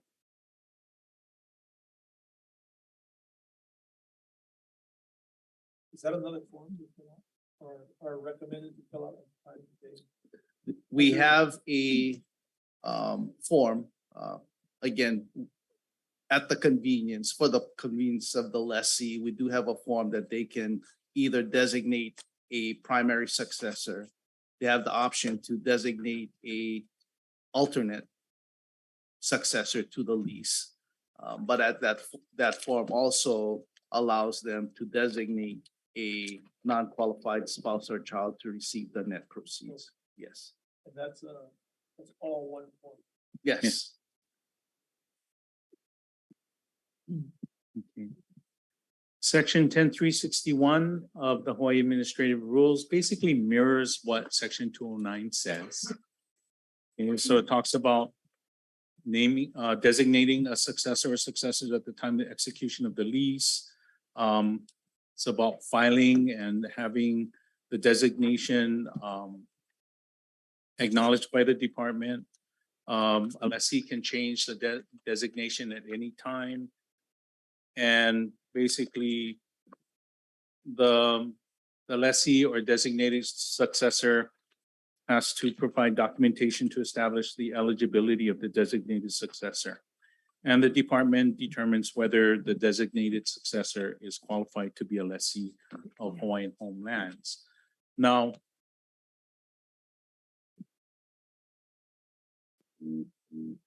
given what it says in Section 209 and 10361, it talks about how successors are named, different eligibility act, aspects such as quantum or the relationship, familial relationship. One of the things it doesn't talk about is how many successors. So if you have one child, you can name the one child. If you have 12 children, you can name all 12.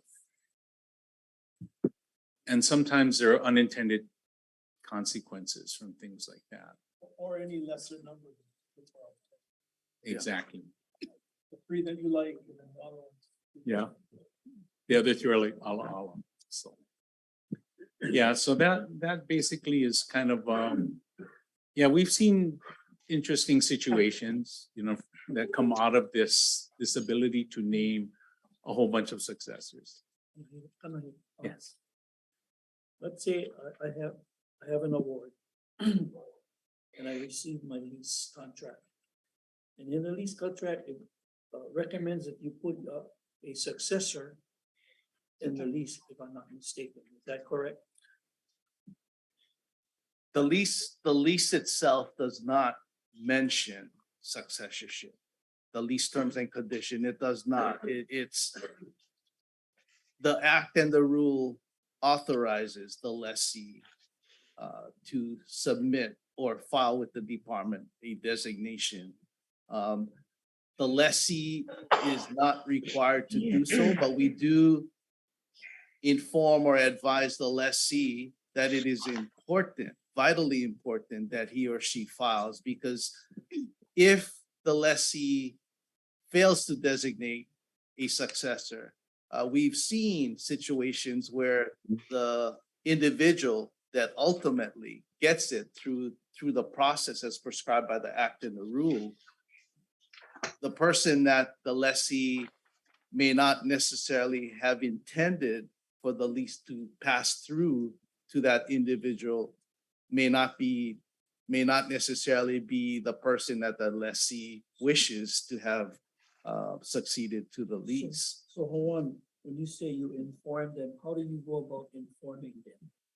When you say you inform them about a successor? When the lessee receives the lease by way of a Is it- new you lease just award. Inform them in writing? No, we talk to them in person, as well as when there is a conveyance of the lease, either through transfer or successorship. Staff informs them of the process, and again, highly recommend that they do file a designation designating the individual that they wish to have the lease pass through upon their death. And one, if I might add, in all of our award processes, it's something that's covered in during several times during that process to emphasize the importance. In writing and verbally. So many families, bringing this topic up, that deceased and there's no successor. There's a lot of them. So, that's something that the commission should try to resolve somehow, so that these beneficiaries don't have to go through this process. I would only add that we can tell them again and again and again, but ultimately the decision is there. So if they choose not to name a successor, that's also their decision. We ended up meeting them in contested cases, that's why, when it gets to that point. So I think we maybe need to do a little bit more. I understand. My own opinion. Okay. Thank you, sir. Wait, before we go on, we gotta go this side. Sure. Good. When they designate a successor and it's filed, what constitutes filing? You get stamped, received, or filed, or? We follow up with a confirmation, a letter to the lessee. But I want to get to that, so. And it's the time-stamped. Filing comes first, right? And then it's acknowledged. Yes. Whenever have we ever, something been filed but not acknowledged? Russell, could you speak closer to the mic? Thank you. I can't speak to the past, but within the last 10 years, I think the process is pretty firm in that the lessee submits a designation. Is there some process you go through after it's filed to validate the successor? Is NHQ happen then or? Before we accept it, before we accept the DS, staff make certain that there's preliminary. There's a preliminary assessment Wait, but before we take it in. before you acknowledge it. not Before we because you already- accept it. Well, you already accepted it because it's been filed, right? So you did something that told the person. Yes, before it's filed, we Oh, make before certain. it's- Yeah, Yes. before we take it in, we do the preliminary genealogy assessment and the family relationship. How do you get that information? There's another form to submit? We ask them for documentation. Yeah. Again, it's very systematic when we advise the lessee that when they update or file a designation, that they set up an appointment with staff so we can thoroughly go through the process, look at the documentation, make certain that the documentation along with the DS, the necessary documentation is submitted along with the designation. But the form comes at the same time as all this backup documentation. Yes. The form actually calls for the backup document. Yes. So it's kind of a three-step. There's a filing, there's some acceptance thing, and then there's acknowledgement. Yes, and we can only speak to the current process. There are designations that have been filed for some time, and documentation all of the documentation may not necessarily be in the file now. And discovery of that fact doesn't take place until the death certificate is submitted. The file is opened up, research is done, and unfortunately, there are situations where the designation that was filed, all of the documentation is not available, and it may result in the individual designated is not qualified to succeed. So, sorry, Dennis, last question. So there's some checking that's done at the front end when the designation is filed. I think you said preliminary. Right. And then when the beneficiary or the lessee passes and this successorship is going to take effect, then a more detailed NHQ and qualification process happens. We look at it again to ensure that the person is indeed qualified to succeed. And then you're saying sometimes what happened at the front end doesn't match up with what is discovered at the Because back end. in those situation, it's more likely than not that the designation that we have on record has been filed decades ago or, yeah. Thank you. Thank you. Dennis? So, yeah, I wanted to, on page number 2, you talk about designation as successor. Is this right from the act? Or is this just an interpretation from the act? On page 2. It's not the act verbatim, correct? Yeah, So- but it's, Well, on it's page, accurate. on page 3, is that actually from the act? Is that wording actually from the act? This is from the rules. Yeah, on 10.3.61, that's from the rules, correct? It's not the rule verbatim, but that's. Well, my question is on page 2, you quote, check section 209, and it says approved by the department. Under the administrative rule, it says acknowledged by the department. Approval and acknowledge are two different things, but I think I understand why you say approved, because on the HARs, this last paragraph is basically the designated successor shall provide documentation. I think what you're saying is that you need to qualify that documentation. And that is somewhat your approval, correct? That's part of the approval, Okay. yes. But it really doesn't, the approval is to verify the documents are correct, not the approval of the form. You're Yes. verifying the AHQ, correct? So the form is just an acknowledgement. For instance, if I come in, I want to do successorship for my child that's more than 50% or even more than 25%. I provide his birth certificate, or that we are, he's my sibling. I bring that in, you verify, yep, that's it. That's the approval, not the approval that I'm gonna apply. You just acknowledge that this form is what we're using to acknowledge that you're gonna do successorship. The approval is not approval of the successorship, it's approval of the AHQ qualifies them to be a successor. So it's, yes, it's both. It's receiving the designation. Yeah, and as well as preliminary approval that individual named or designated as successor is in fact qualified, relationship and blood bond. Correct, and it is up to the lessee to provide that information unless it's in his file already. That's correct. So when the lessee passes away, say it was done a decade ago, then there may be, you have to go back and verify that information is correct, and sometimes you find some errors in that point. That's correct. Okay, pretty good. And it's not unusual for a lessee to designate a spouse. Life happens, that marriage may have been terminated at some point before death took place.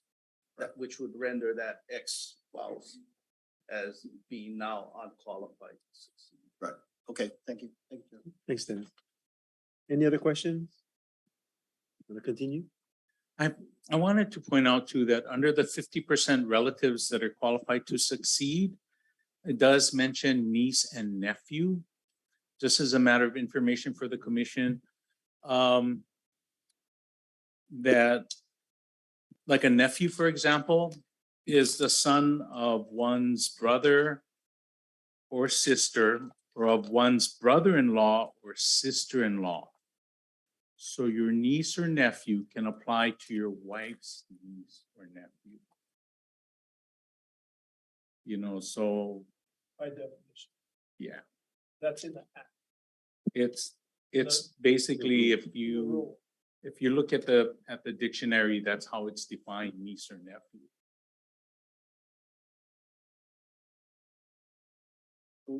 So I got a question. Once you're determined as a niece or nephew, someone gets a divorce, are you still a niece or nephew?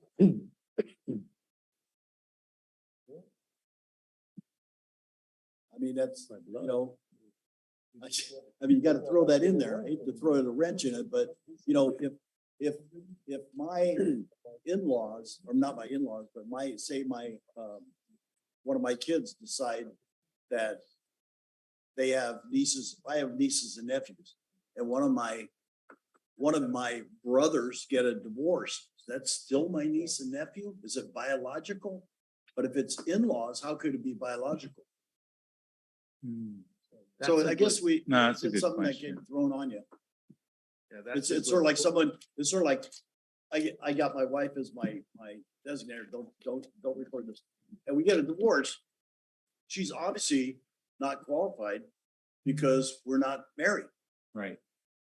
So where does that cut? Do the ties cut when a divorced person, you lose that? It's not a biological because, you know what I'm saying? Yeah.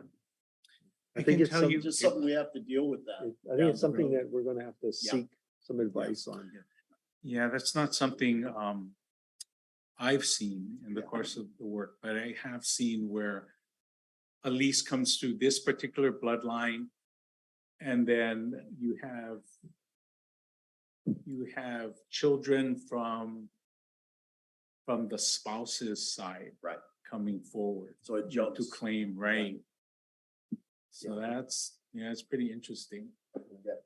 Just something. One wrote it down, so we'll, Okay. I don't know how Thanks, quickly we'll man. have an answer for you, but Right. No depends problem. on Thank you.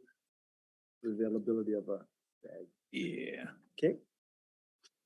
Are we on slide 3? Okay, the next slide is something that I added because I realized I was missing it, and this is something really important. Okay. When you designate more than one successor to your lease, you also, as the lessee, you have to choose the tenancy under which those successors will hold the lease. Okay, and there are 3. Joint tenancy, successors are entitled to equal undivided interest in the leasehold interest with the right of survivorship. What this means basically in a nutshell is last man standing. So if you have 5 siblings, and they all succeed to the lease, they hold it as joint tenants. Okay, as each one passes away, the interest goes to the survivors, yeah? And then eventually only one person will end up with the whole thing. Okay, so joint tenancy is basically last man standing.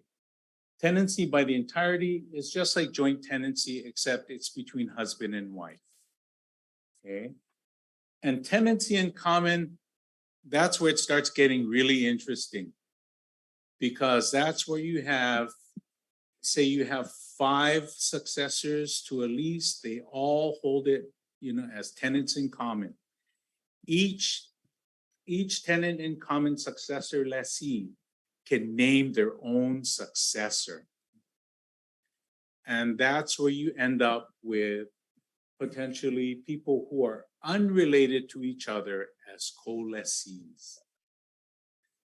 Say you get, you and your brother are tenants in common lessees, And then one brother names his son as the successor, and the other brother names his wife. So, and then she in turn can name her family. So the lease may not stay with the bloodline that it came through. So that's when it starts getting really interesting. Juan, you have anything Go ahead, else to Mike. say? So when a lessee wants to get a designated successor, they have these three options. If you have more than one designated If you have more than successor, one right, you have to potential choose a successor. tenancy. And at that point, it's explained this exact way to the lessee. Yes. Yes. It's complicated by itself for me, just like this. And my point, I guess, is there should be something a little bit more simpler for people to understand. It's a comment. Yeah, typically when when people want to do a designation of successor, we strongly recommend that they come in for an appointment. And then we can explain it to them, like kind of like how I explain when I tell you last man standing instead of what's there under joint tenancy, it's a lot easier to understand. We just want to make sure that when our beneficiaries come in and they want to name a successor, that they understand the consequences or possible consequences of what it is that they're choosing. So we spend the time in appointments to make sure they understand. Thank you. So in the tenancy in common, if you had, for instance, 5 siblings and each one of them, and you put them all in tenancy in common, then each one of them have a successor. When you pass, now you got 10. Yeah. Correct? And then when he passed, you got 20. And after that, you got 40. Yeah. So it's a growing. Yeah. So try to make people understand that it could be very difficult down the road to say who's gonna take the house, who's gonna be here. It's gonna end up in a lot of turmoil. And staff and you guys acknowledge that. And the rule and the act does allow the lessee to, well, it says the act says you can name a successor or successors, plural. One could interpret that successors could include naming a primary as well as a secondary. But again, interpretation is you can name more than one. It would be more simple. Life would be more simple if the rule or the act was more clear as to what the definition of successors are. So and we could, if the commission wants to clarify it further, we could do, I suppose, an amendment to the act or to the rule to limit the lessee to naming one. And again, that would go, if we do decide to go rule amendment, that would go through beneficiary consultation, and there may be lessees that would prefer to name their 5 kids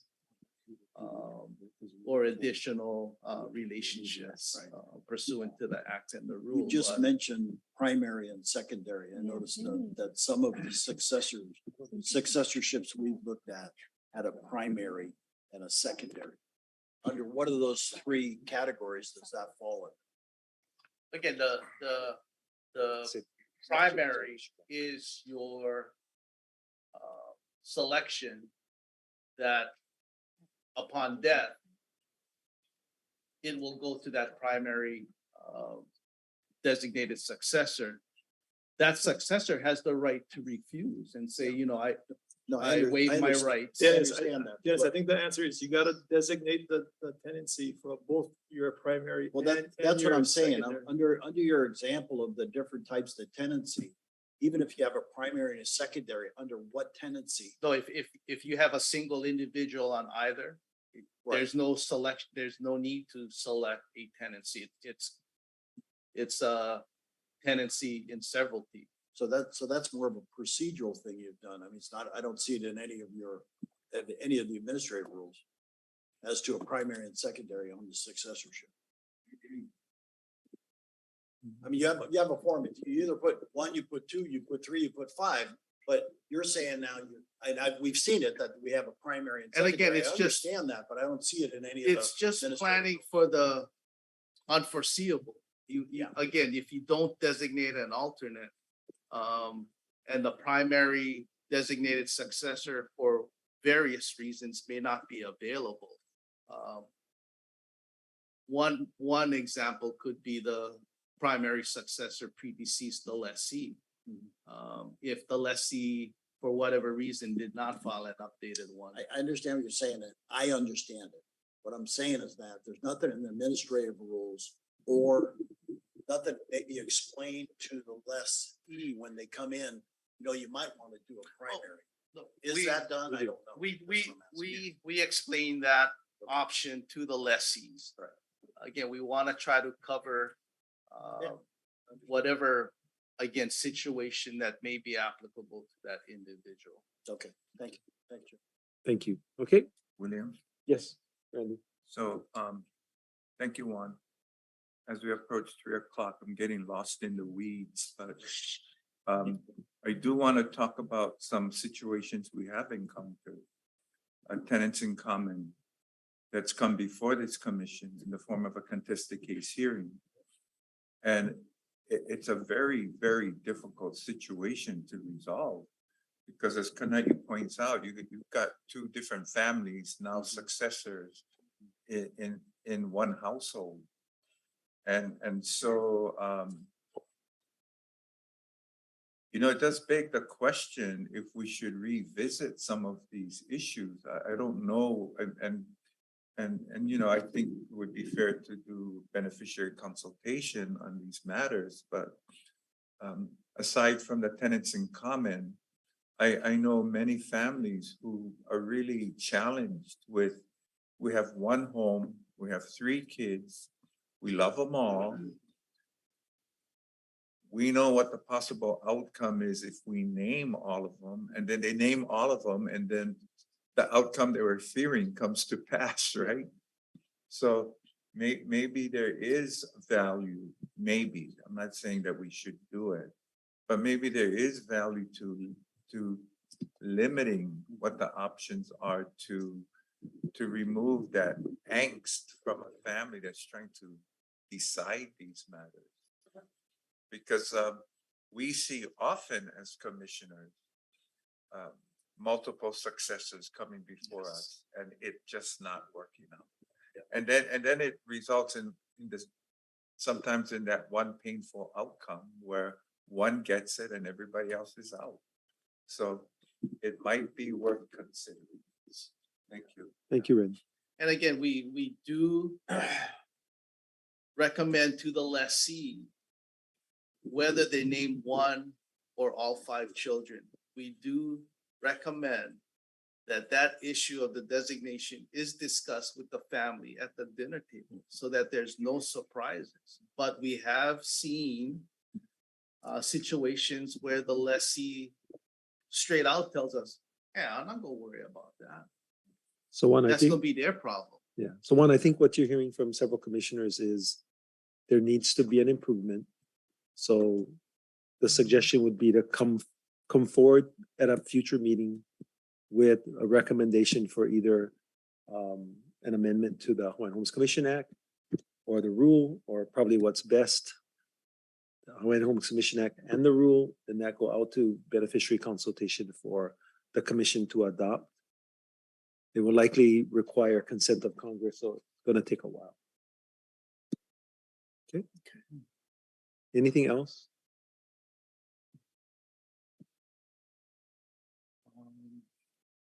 Well, the only other thing about designations of successor is, we joke about it, but we actually see it. Depending on which child, the lessee is fighting with, sometimes they come in every 2 weeks and they change their designation of successor. So I would suggest in the recommendation that you're going to make in the future to the commission, you include some options like you can only change your successorship once every 6 months, once a year. That will help the department, right? So it's an open book right now. I would say you have the commission that's interested in taking this up to help you streamline the process and make it good. Okay. Chair. Kanahi, I get one more question. If we have 3 successors on the list, and one of the 3 wants to. Zach, closer to the mic, please. If you have 3 successors on the lease, and one of the 3 wants to rebuild a home on the existing property, does that person have to get the okay from the other 2 successors? All of them have to agree. They all have to agree. Right. Because they're all lessees, yeah. It's gonna come down to financing as well. I mean, so if the lessee who's willing to rebuild, wanting to rebuild, if that individual will require some kind of financing, all 3 lessees currently on title must sign off on that Mortgage. On the mortgage. on the mortgage. That's all they gotta do, sign off. Well, So let's say one is qualified and has the yes, the means lender, of, financially. yes, the lender will require all of the lessees on title to, Just to sign off. To accept. To approve I guess mainly to approve the loan. yes, primarily to approve the But- loan. Yes, Mortgage, yeah. I'm talking about the mortgage. But I mean, now you're still stuck with 2 houses on one property and successorship and issues, right? So they need to understand that. Do we have that? Do we have like joint successors and then they come and say, okay, I want to build a second home on the same property? Can we allow that? Don't recall. I'm sorry, try again, try. So 2 successors. The joint. And they come in and say, we wanna put a second house, so then. Prior One to, can live in house A. yeah, second prior can to live the in- SDU that we're looking to implement, there has been requests to subdivide the lot. So if there's 2 co-lessees, if a subdivision is viable for that specific homestead, that's one of the ways that we've been allowing that to happen. Okay. All right. If there are no other questions, thank you. Go ahead. Auntie Home, public testimony. Yes, thank you, Chair. And commissioners, I know that you have gone through difficult times when families have come before you. Because I've been in those meetings and it prompted me to go back and redesignate my successors because when I signed my lease, I was provided with a designation of successor form back in 2001 that basically says what Kana'i and Juan are saying in terms of a primary, a secondary, and then for the proceeds. I think that we all have to realize is that the kuleana here lays in this, first of all, with the lessee. I was given this document, this designation of successor form, and I had the option to either complete it while I was closing my documents or to at a later date. I did it in the beginning, but after attending commissioners' meetings, I decided to go back and change it because I had all three of my children as primary. So I've since designated one child and then another child as my primary. And that's a discussion I have to have with my children. So there's some kuleana here that we as lessees have, because we shouldn't have to make your job harder. It's there in the act. It's there in the admin rules, what our kuleana is. I will tell you that more recently, regarding this, I have had to, in accordance with the wishes of my mother, my brother had to adopt my nephew because he's unmarried. And then we went through that process, and then he was designated as my brother's successor. Over the years, he's made poor choices, and my brother does not want him to have the home. So I had to go through the process again, and my brother adopted his sister. And so we've completed that process. Now, basically, when all the paperwork was final with that process, I contacted the department staff, WAN staff, and asked them, okay, I'm going to send in the designation of successor form. And this is what I was told. No, my brother needed to make an appointment with the department staff and bring in the adoption papers, the new birth certificate for my niece, who now has my brother's last name, even though she's married, and sit down with department staff who pulled our file, reviewed it, looked at it, and then said, okay, well, you need to sign these papers, and then we'll get back to you. So the process that Juan and Kana'i are talking about is before you could call in and just mail in the stuff, but now you have to actually go in and sit down with staff, and you have to bring your paperwork. And the paperwork includes your the lease, the death certificate, birth certificate, picture ID, and social security card. That's the kind of documentation that you have to bring with you to the department staff so that they can validate who you are. And then their kuleana is to make sure that the designated successor has the blood quantum. So they do their research to qualify that particular successor. So from experience, I've been involved with the designation of successor process.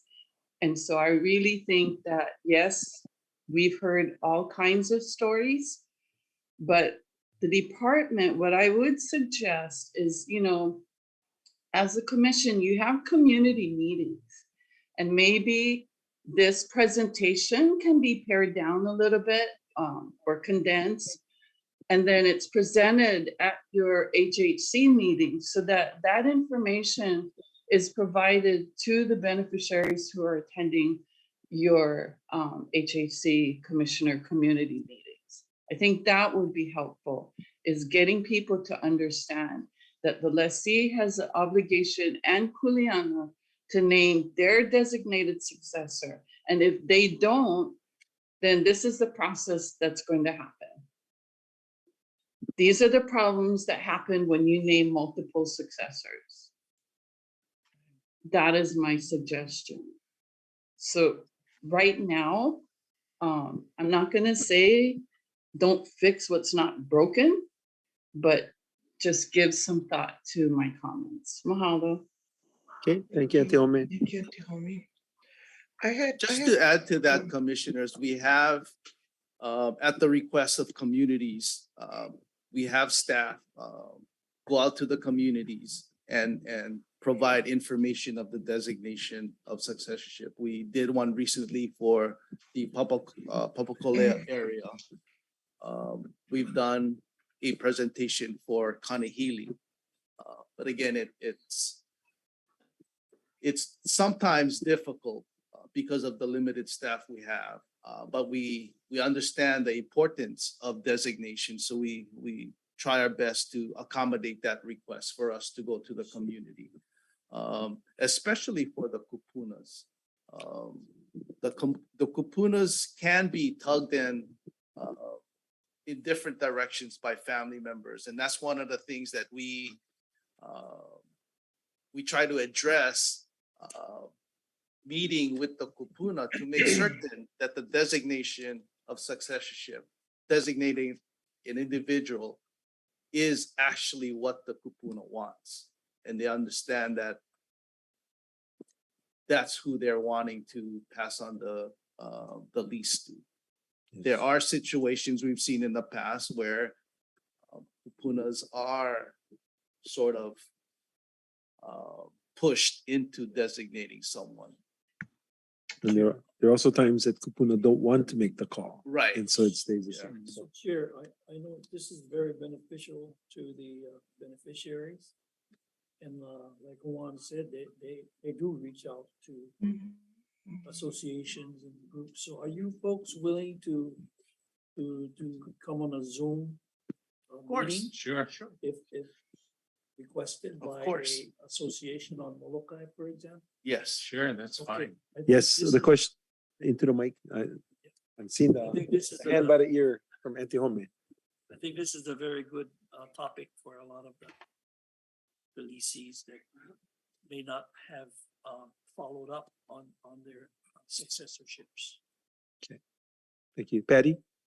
Thank you. Thank you, Mr. Chair. I agree, especially for next month, we'll go out to the Nanakuli community. I think this would be a very good topic to talk about, to educate a lot of the beneficiaries. It's an older, quiet, not active homesteaders. So I think this is such a valuable information for them to know.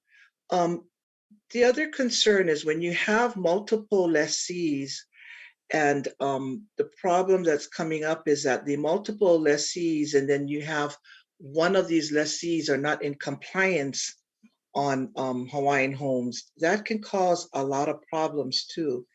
And in the result, we have had this in our homestead, and it is still going on. So the compliance part of enforcement part has to be in place also. When there is a non-compliance of a lessee that is doing multiple activities on homestead and went through the process of a contested case hearing, and it's still conducting the same kind of action on the community. So, I need to bring that up open. It is a concern in our Nanakuli homestead. And like I said, we're waiting. This has been 18 years, and so we're hoping that this can be resolved in this administration, because I'll bring it up another an administration to finally hold lessees responsible. They have to be responsible of their kuleana, of their property, and of the process of not conducting illegal activity on Hawaiian homestead land. So I look forward, Juan, if that could be summarized smaller for maybe December's community meeting in Nanakuli. It'll be at Nanakuli Village Center. I think it's a very good education. It's always about educating our homesteads. We have to kuka. We have to talk about it. They don't know, And so when you have inactive homesteads, they don't really know what's going on. And so I hope that this can be presented at the December community meeting for our homesteads when we gather. So thank you, Mr. Chair, and thank you, Patty. Auntie. Appreciate it. Yes, Randy. Yes, so Juan Kanai, I do want to drill down on what Antihome has said, because when we sit here and we listen to all of the different iterations of what successorship can look like and what it becomes for the commission, we try to think through how can we make it better, and if in going down that pathway, are we making it worse? So in the meantime, if this requires congressional approval to make any kind of change, we are essentially going to have to live with this for quite some time. So from a practical point of view, I really think that Auntie Homie makes a very important point, is as lessees, we have to enter into those very difficult discussions with our family. And we have to sit at the table and work through it and make responsible decisions, knowing what it can become if we're not careful. And not everybody wants to go through that. You know, those are really difficult discussions to have. But I do think that's one of the key factors in getting through it before we holla and then they're left with all of that shrapnel that's going on. So anyway, thank you. Okay, thank you, Randy. All right. Thank you, guys. Thank you, commissioners. Mahalo. Okay. Next up is Joe. I'm going to take G4 first. Thank you, Kana. We'll take G4 first, and then if you could just give a quick update, because I know you have a plane to catch. Quick date on Hawaiian. Commissioners, agenda item G4 for information only, status update on plan implementation in Kula, East Maui, and Kahiki Nui. We're gonna actually just focus on the regional plan for Kahiki Nui today and give an update on plan implementation on resource management activities related to Kahiki Nui. With me today, I have Kuali'i Kamera, who is the land manager for Aina Mauna, but one of his other duties as assigned is to help coordinate cattle removal from Kahiki Nui. Hello, commissioners. Thank you guys for your time. Yeah, so I was gonna do a quick update and then and answer any questions you guys have. If you folks recall, back in the June commission meeting, we approved the issuance of a right of entry to Ka'ohano Kahiki Nui to lead live cattle removal from their ahupua. There's a zone, we're calling it Zone 1, a 4,500 acre fenced area where the efforts are focused on. So Ka'ohano Kahiki Nui has a right of entry, and they have begun cattle removal. They have begun cattle removal in October. The 4,500 acre fence, the entire 12-mile fence is completed. I know we said it was completed before, but there were some intentional openings and some damages that has been completed as of October by Dilanar Dofa. And they also have a right of entry to that 4,500 acre forested area. They have a right of entry for the fencing and for ungulate management as well. So we have like two right of entries kind of overlapping in this 4,500 acre area to try and accommodate as much as possible utilization of the resource, especially the cattle from the area. So the Ka'ohano Kahiki Nui is working with some cowboy partners that they've brought into the community. They started in October. So far, they've moved about 60 animals. This past weekend was their first community distribution, where the community came together and processed the animals on site and distributed to the full-time residents of Kahiki Nui. So that happened this Saturday and Sunday. I was on site, and it was so it was a really good success. I think the cowboys and the community is working very well together. We have an ungulate management plan that kind of that looks at the next 18 months and identifies roles and stuff. And we're working with ICRO to have that posted on our website. So anyone with questions can look at the ungulate management plan and the timelines. We did present that to you guys in June when we were considering the right of entry to Ka'ohano Kahiki Nui. That's kind of where we are over the next 18 months. You know, we're going to focus from now until the end of March on live cattle removal, and then we'll be moving to the next phases of the ungulate management. Some actions of which are not the most popular, but the more aggressive ungulate management options. But we really wanted to give them this first 6 months to try and catch as much cattle alive and get as much meat to the people as possible. Yeah, and over the next 18 months, we'll be working with Kauhano Kaikinui, the Department of Land and Natural Resources, and watershed partners to get the 4,500 acre area that's fenced free of ungulates, and that's the goal, is to be ungulate free in 18 months. Cody, the community harvest you said occurred this past weekend. So This past weekend. explain, did everybody get to take a cow home, or was it cow processed and then people took home meat? Yeah, so that's a good question. So Kauhano Kaikinui they're able to do it, to distribute meat as they see fit to best serve their community. What they've chosen to do is get together as a community. They also brought in beneficiaries and cowboys from Waiahuli, from Waiahuko, and from another community as well. They got together, so they're looking at doing monthly harvest. So all the cattle caught, 20% will be given to the community, and then so they're thinking of tallying up the cattle every month, and then doing a monthly collective where they come together.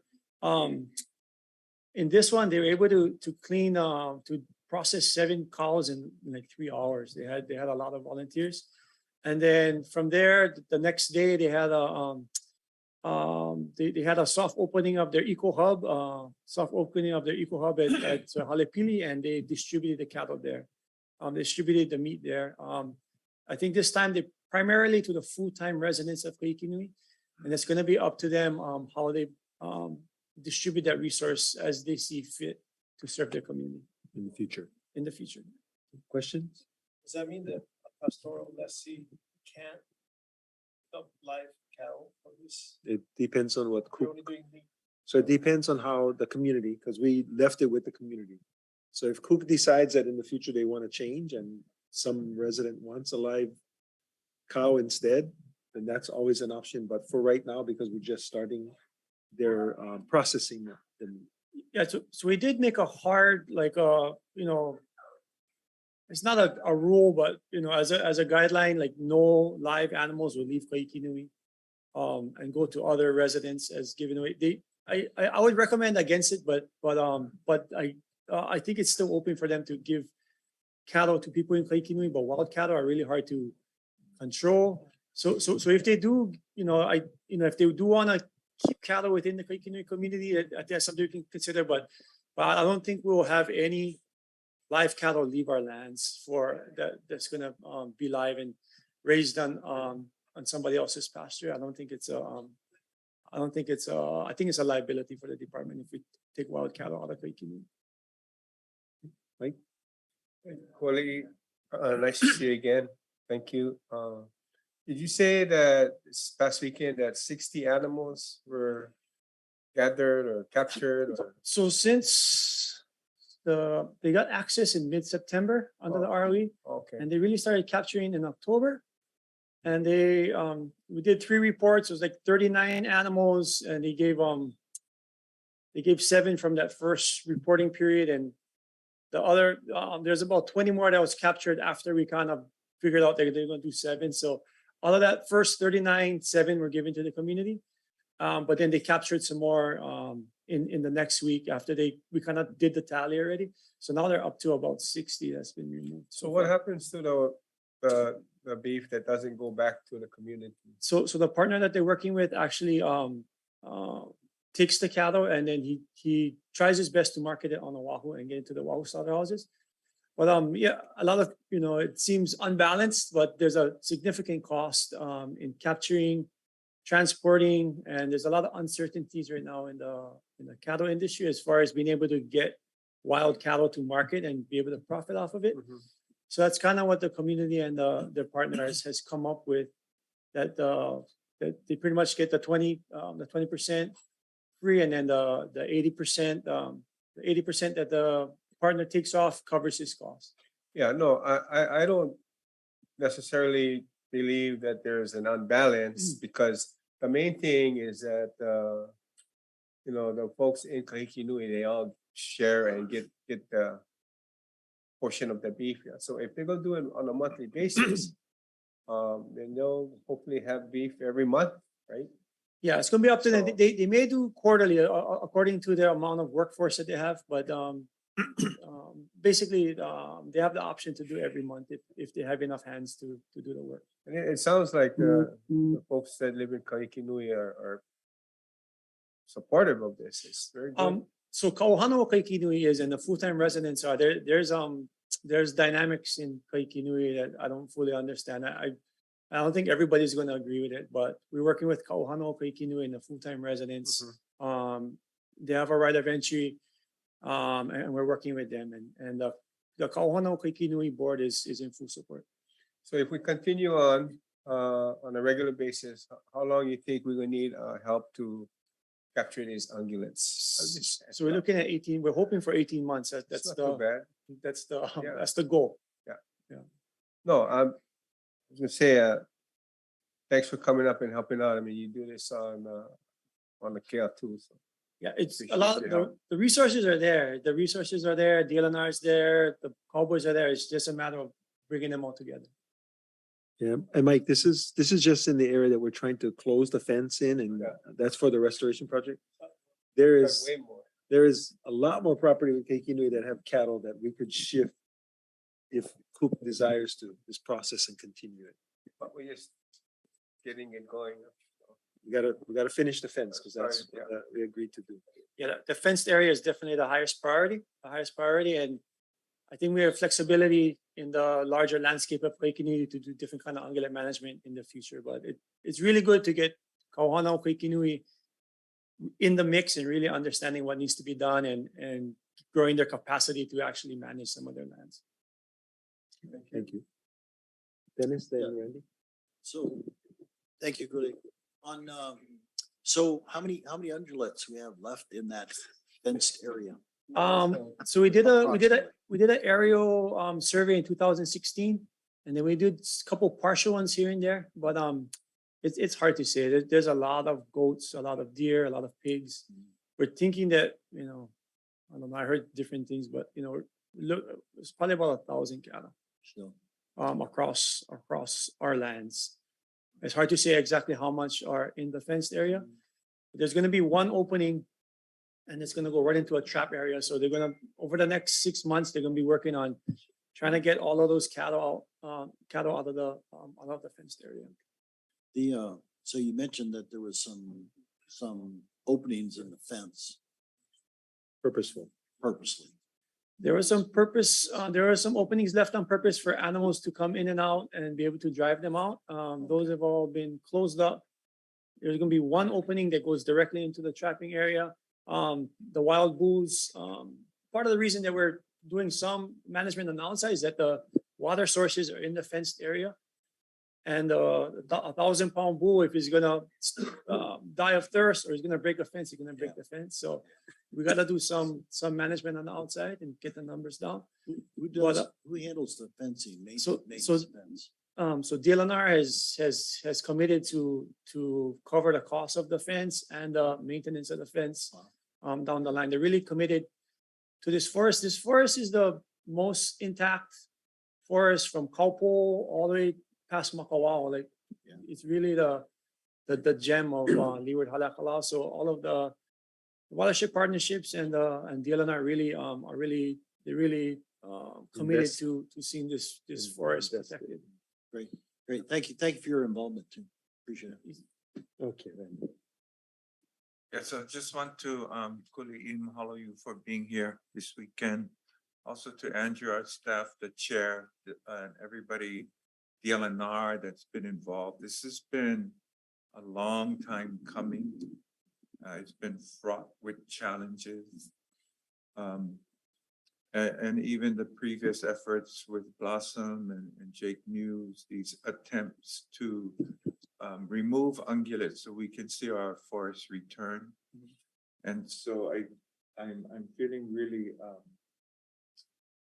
happy about where this is moving. I'm glad we were able to move the needle before the end of this year. So, you know, we will await to see what kind of opposition may arise as a result.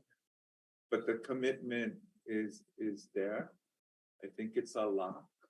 And I look forward to the end result. So thank you, everyone who have been a part of this. Thank you. Yeah, I gotta say one mahalo to ICRO. Cedric came out this weekend as well, and he's gonna be putting together. They're gonna be putting together our side of our story, and I think we've learned a lot from the struggles in the past, and I really think having the community being willing and able to be at the forefront of this story is really it's really important. And then it's hard to grumble with residents managing their own resources. I think we've learned from past challenges, and I'm really hopeful too that we're gonna see it through. Thank you, Cooley. And before we end, I want to thank you, Randy. I know you invested a lot of time in this process, refining the process as we went forward. And mahalo for your relationships with DLNR. That's helped quite a bit. So thank you very, very much for helping to make this happen. Okay. Any other questions for Cooley on this issue? All right. Thank you. I know you guys gotta catch on plane, but mahalo. Okay, Andrew. Thank you. I guess in the interest of time, the update is documented in the report in front of you. So if there are any other questions, I'm happy to take them now. But if not, we can go to other important business. Okay, I'm not seeing anybody raise their hand, so thank you. We'll go to Kahana, F3.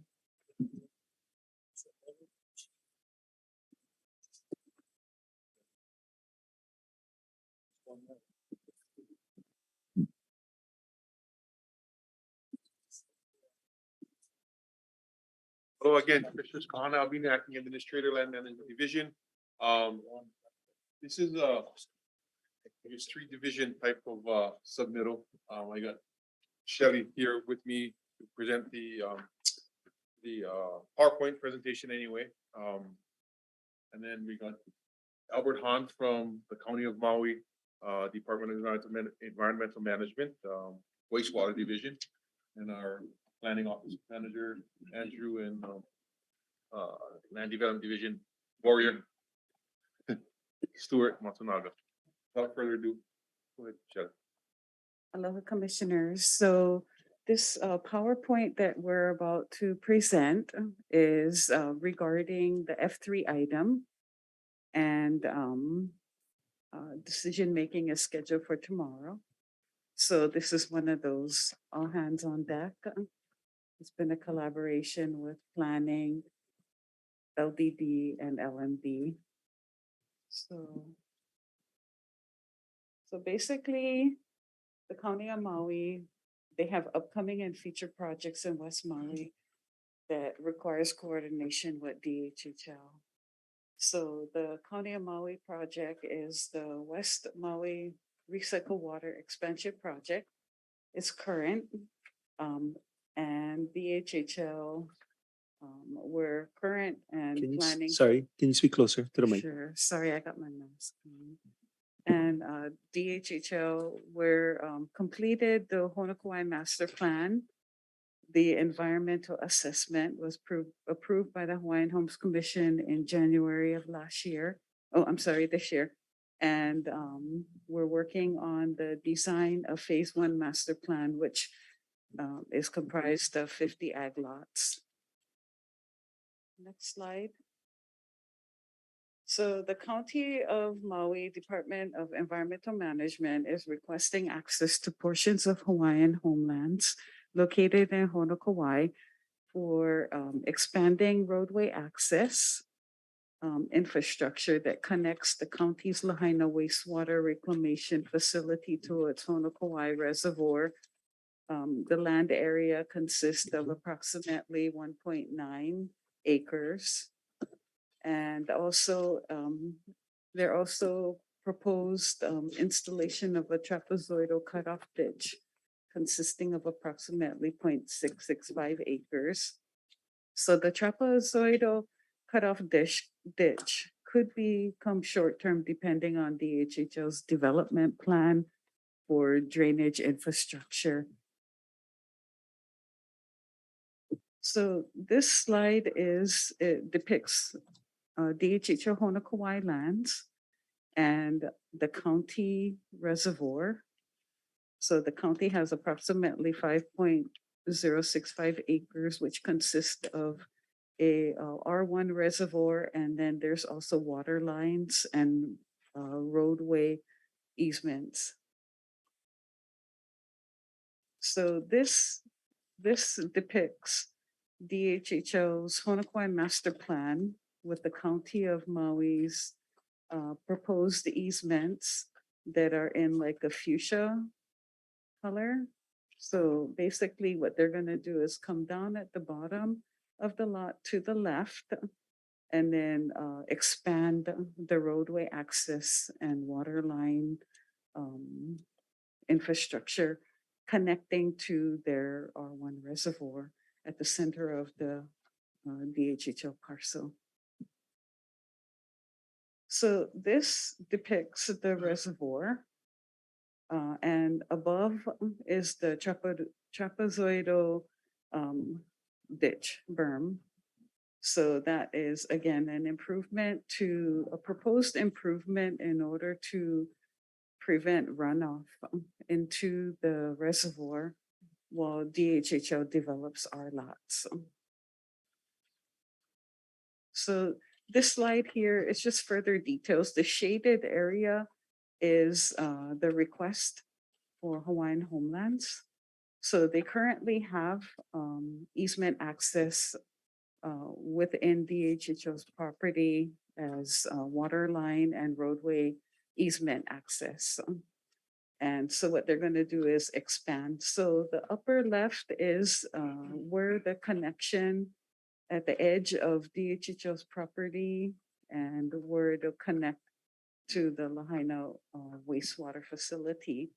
And this just illustrates segments. And then, sorry, I don't have, look at my details here.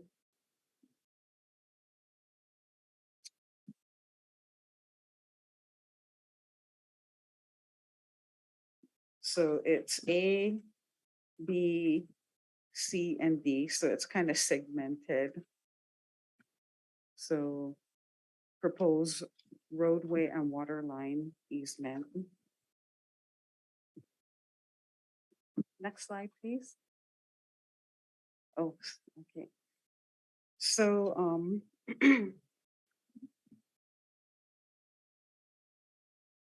so this submittal is going to be like a two-part action.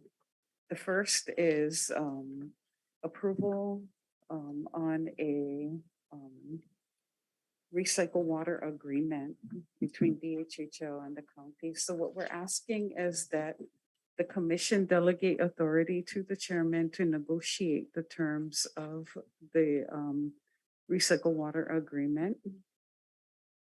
So, so in return for the access, the county is agreeing to allocate 500,000 gallons per day of R1 water to our Honokawai Phase 1 development.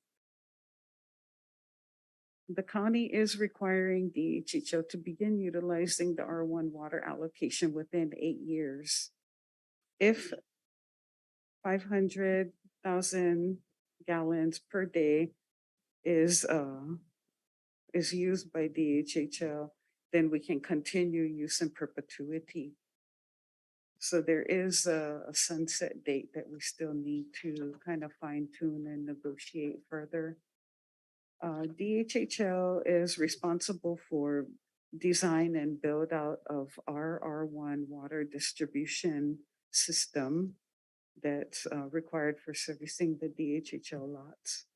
And DHHL and or beneficiaries shall pay any applicable water fees established by County of Maui Revised Ordinance Chapter 20.30.080. So the allocation is in lieu of payment for easements, but we would still be subject to fees related to service, connection. And then, so the terms of the license agreement, we're looking at a perpetual term. In exchange for cash payment, County of Maui agrees to provide 500,000 gallons per day of R1 water for DHHL's water demand for agriculture use. Execution of the license agreement is subject to full execution of the water agreement, the allocation agreement. And next slide, please. Oh. One more. So the benefits to DHHL is having this allocation for servicing phase 1 of DHHL's Honokaʻi subsistence agriculture lots. And it's 25% of DHHL's total projected water demand of 2 million gallons per day of non-potable water use in Honokaʻi. Utilization of the R1 water would minimize the amount of surface water that DHHL would need to divert from streams. And the county is willing to grant easements to DHHL for access to roads and utilities to connect the Malka and Makai portions of DHHL's Honokaʻi development project. So within the center of DHHL lands is the reservoir, and then those roadway, those kind of fingers span across each side of the property, essentially separating the upper portion from the lower portion. So there's consideration for working out access to DHHL. So perhaps we could utilize that for roadway. And that's about it. Question? Did you want to present anything or add anything before we go to questions? Thank you. Sure. Well, let me ask Stuart first. Do you have anything to add, Stuart, before we go to question? Go ahead, Zachary. Yeah, this is to the county.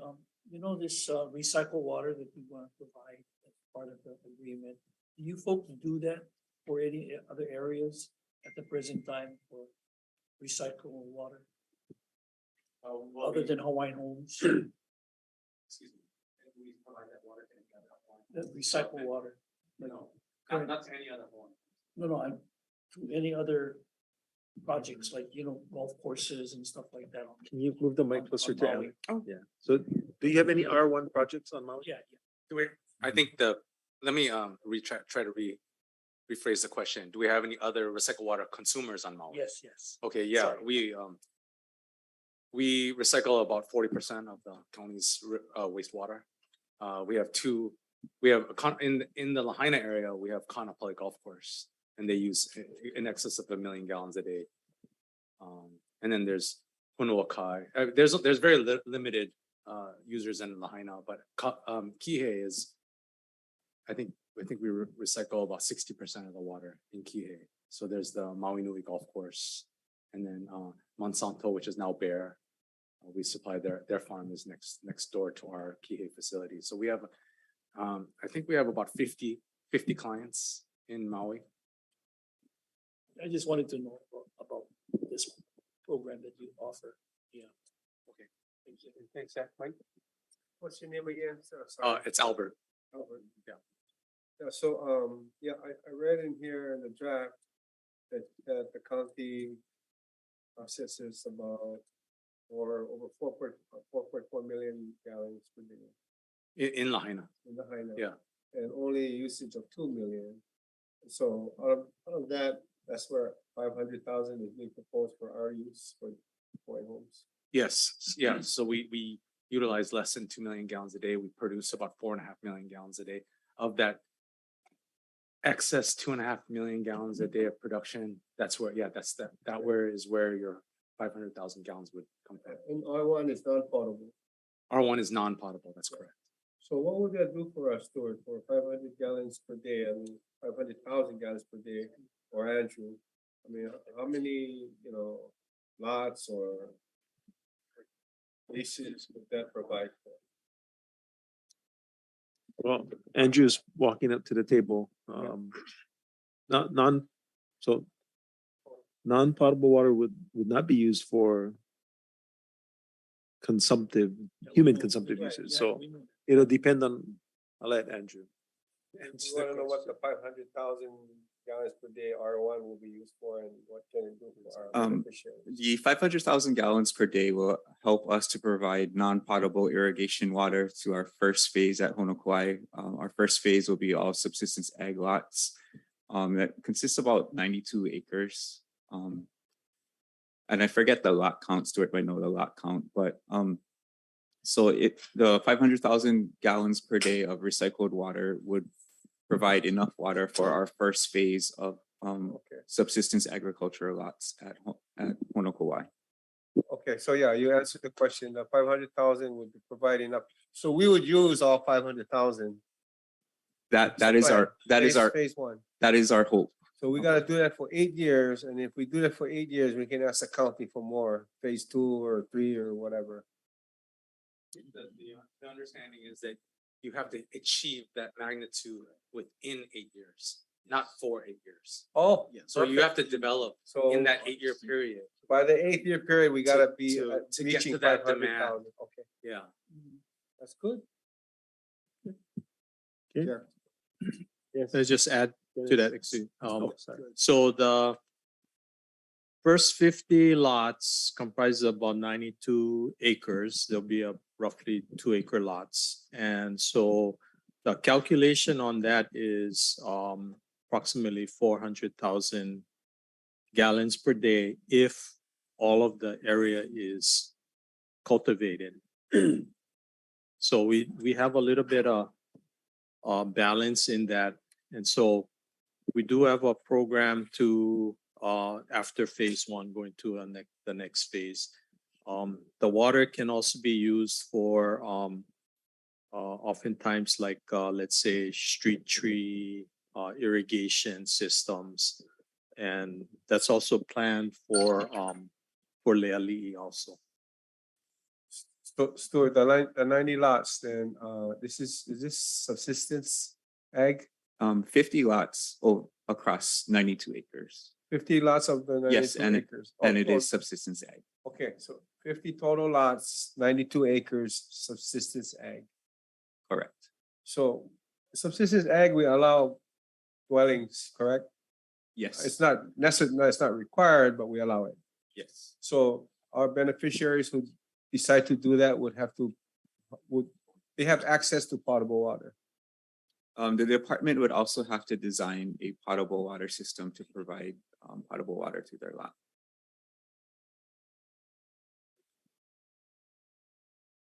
When do we anticipate phase 1 to kick in?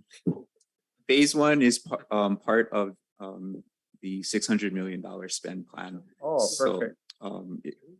it is one of the multi projects that the department is allocating resources to from the 600 million. So we are starting the design process on that. And so it's, with great timing that this has come to DHHL.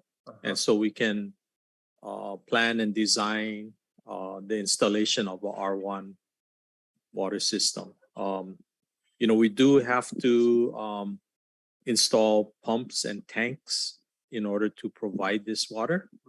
So that's what we hope to bring back to the commission. Wow, it's exciting. Thank you, Chair. Thank you. But I'm gonna go ahead, Dennis. Then you go first. So Stuart, this is part of the $600 million. Obviously, there's gonna be a separate pipeline for this. We use Purple Pipeline, it'd be the R1 line for the non-potable one. Yeah. It's gotta be separate Yeah. line. Does that have to be It'll- separate? Does it have to be a certain distance from potable water line? Yes. It does. There's standards in There's place. standards, yeah. There are standards in place. that So define that'll that. be included in the additional cost for developing those lots out. That is correct, yes. In a parallel Yeah. infrastructure. Yeah, Yeah. yes, yes. Okay, very good, thanks.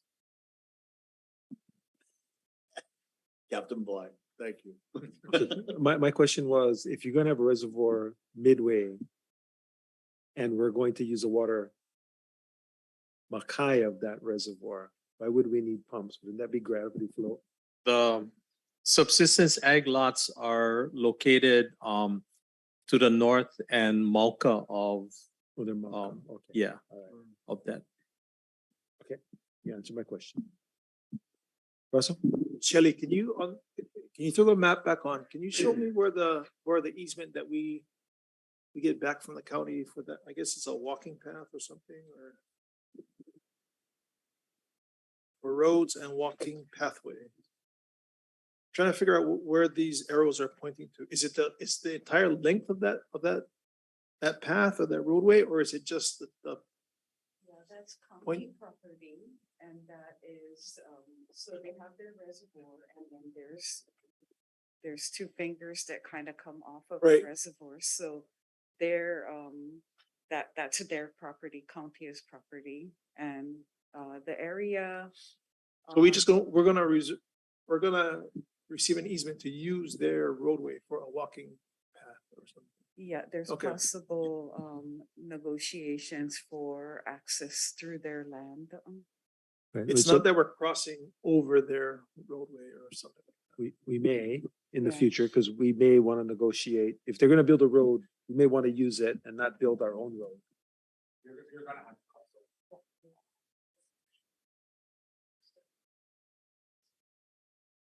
Okay, so somebody and Albert a mic. So right here, this is right being. This is a portion of You get plenty. part of this property. That's the existing roadway. It's a dirt road. Albert, speak into the mic, please. I'm sorry. This is a dirt road, and it basically bisects your folks' property from Malka to Makai. You know, like the Makai portion of your property and the Malka portion of your property. And then there's a finger that comes down. See this black? It ends here.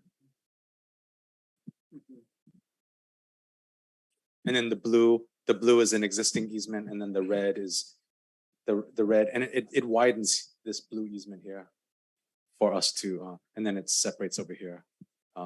So the easement is either along the roadway or crossing the roadway, whatever we need in the future.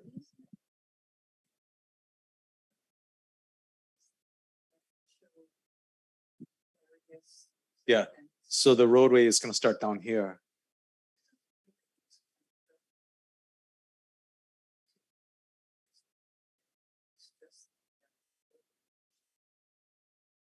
Up to the reservoir. Yeah, Yes. that's what we're granting to the county. Right.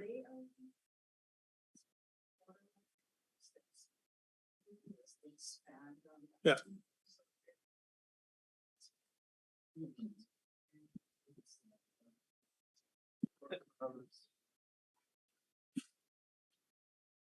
And then there may be a reciprocal agreement to use that easement for our beneficiary purposes as we develop, Correct. correct? Okay.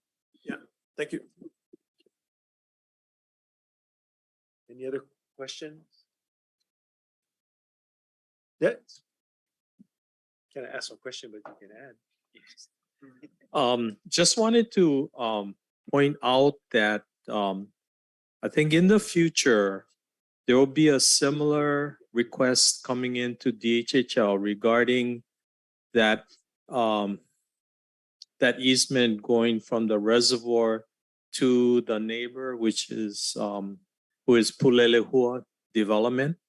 And so they are they may be requesting an easement from DHHL, and actually that would be, I think, of benefit to DHHL, where we could collaborate with Pulelehua to cost share some kind of connection or something like that, because otherwise connection from the lower portion will actually cost DHHL a lot more to bring the R1 water line up to the subsistence ag lots up there on there, kind of on the north side of the parcel. All right. Okay. Thank you very, very much.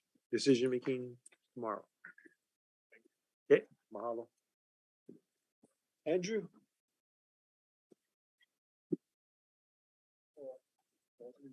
Thank you, Albert. Thank you. For being here.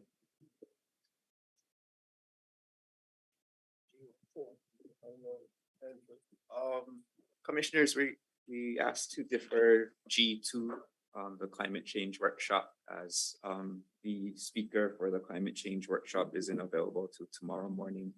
So we'll just go to G3. Andrew, Yes. is it deferred to tomorrow or another? Tomorrow we hope. Yeah, thank you. Time permitting tomorrow. Time permitting tomorrow.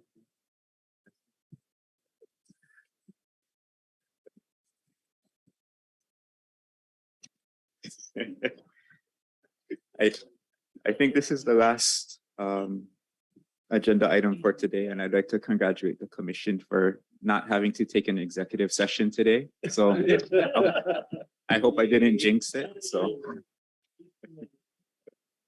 item G3 for information only, Eva Beach Homestead Project Master Plan and Environmental Assessment Update. With me today, I have Perlene Fukuba, who is the department's Oahu Island Planner. Thank you, Andrew. Aloha, everyone, commissioners, chair.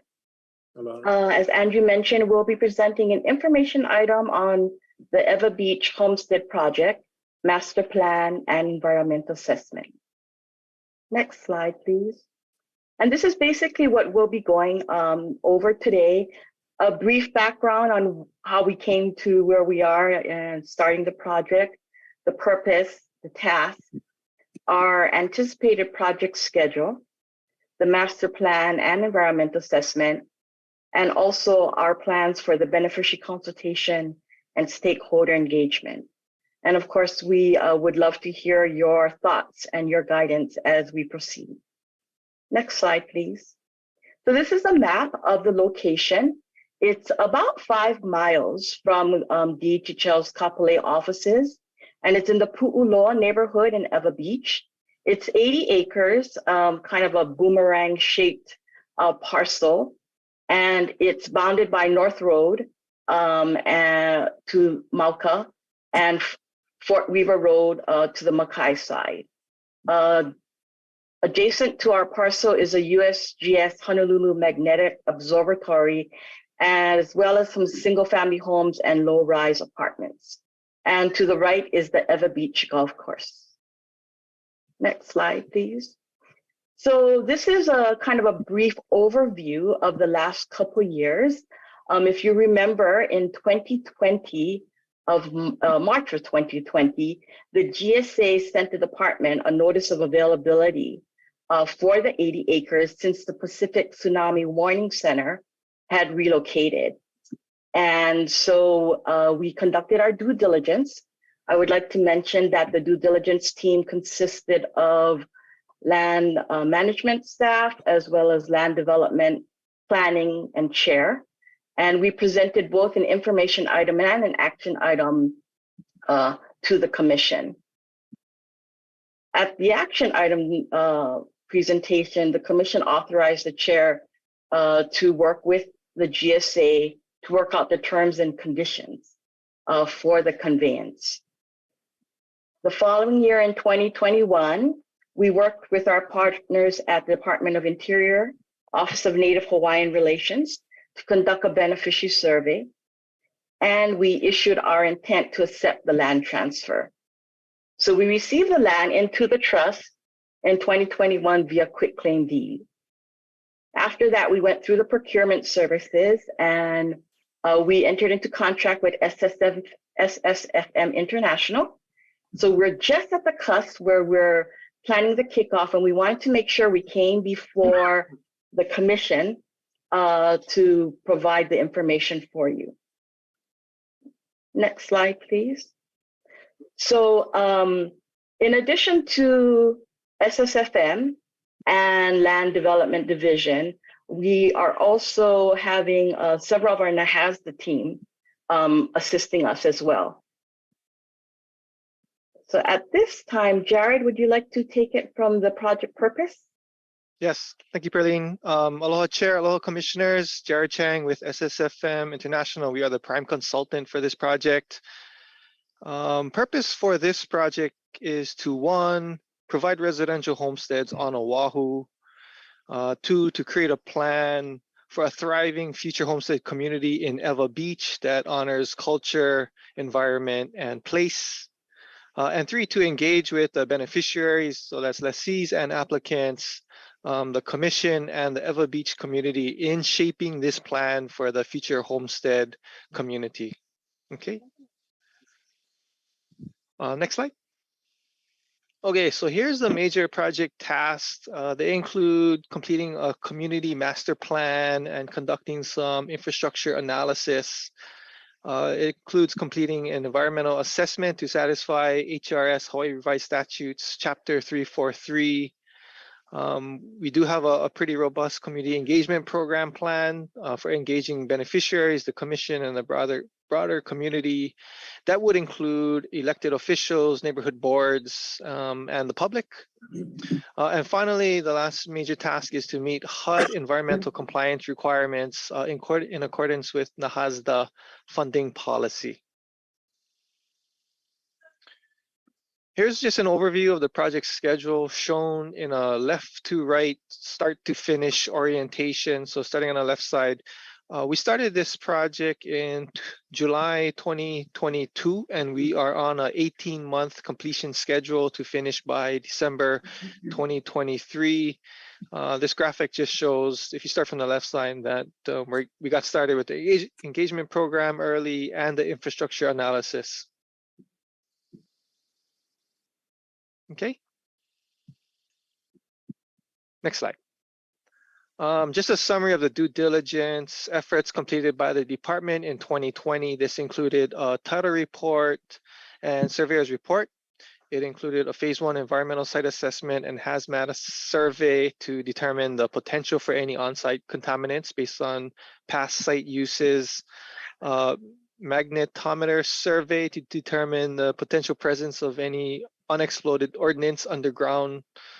There was an evaluation of whether the buildings on site were historic, one, and whether there would be any impacts to those with SHPD.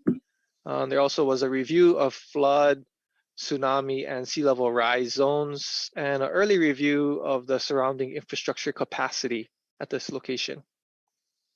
Okay. So going forward with the master plan and environmental assessment, here's just a flow chart of how it's going to fit together.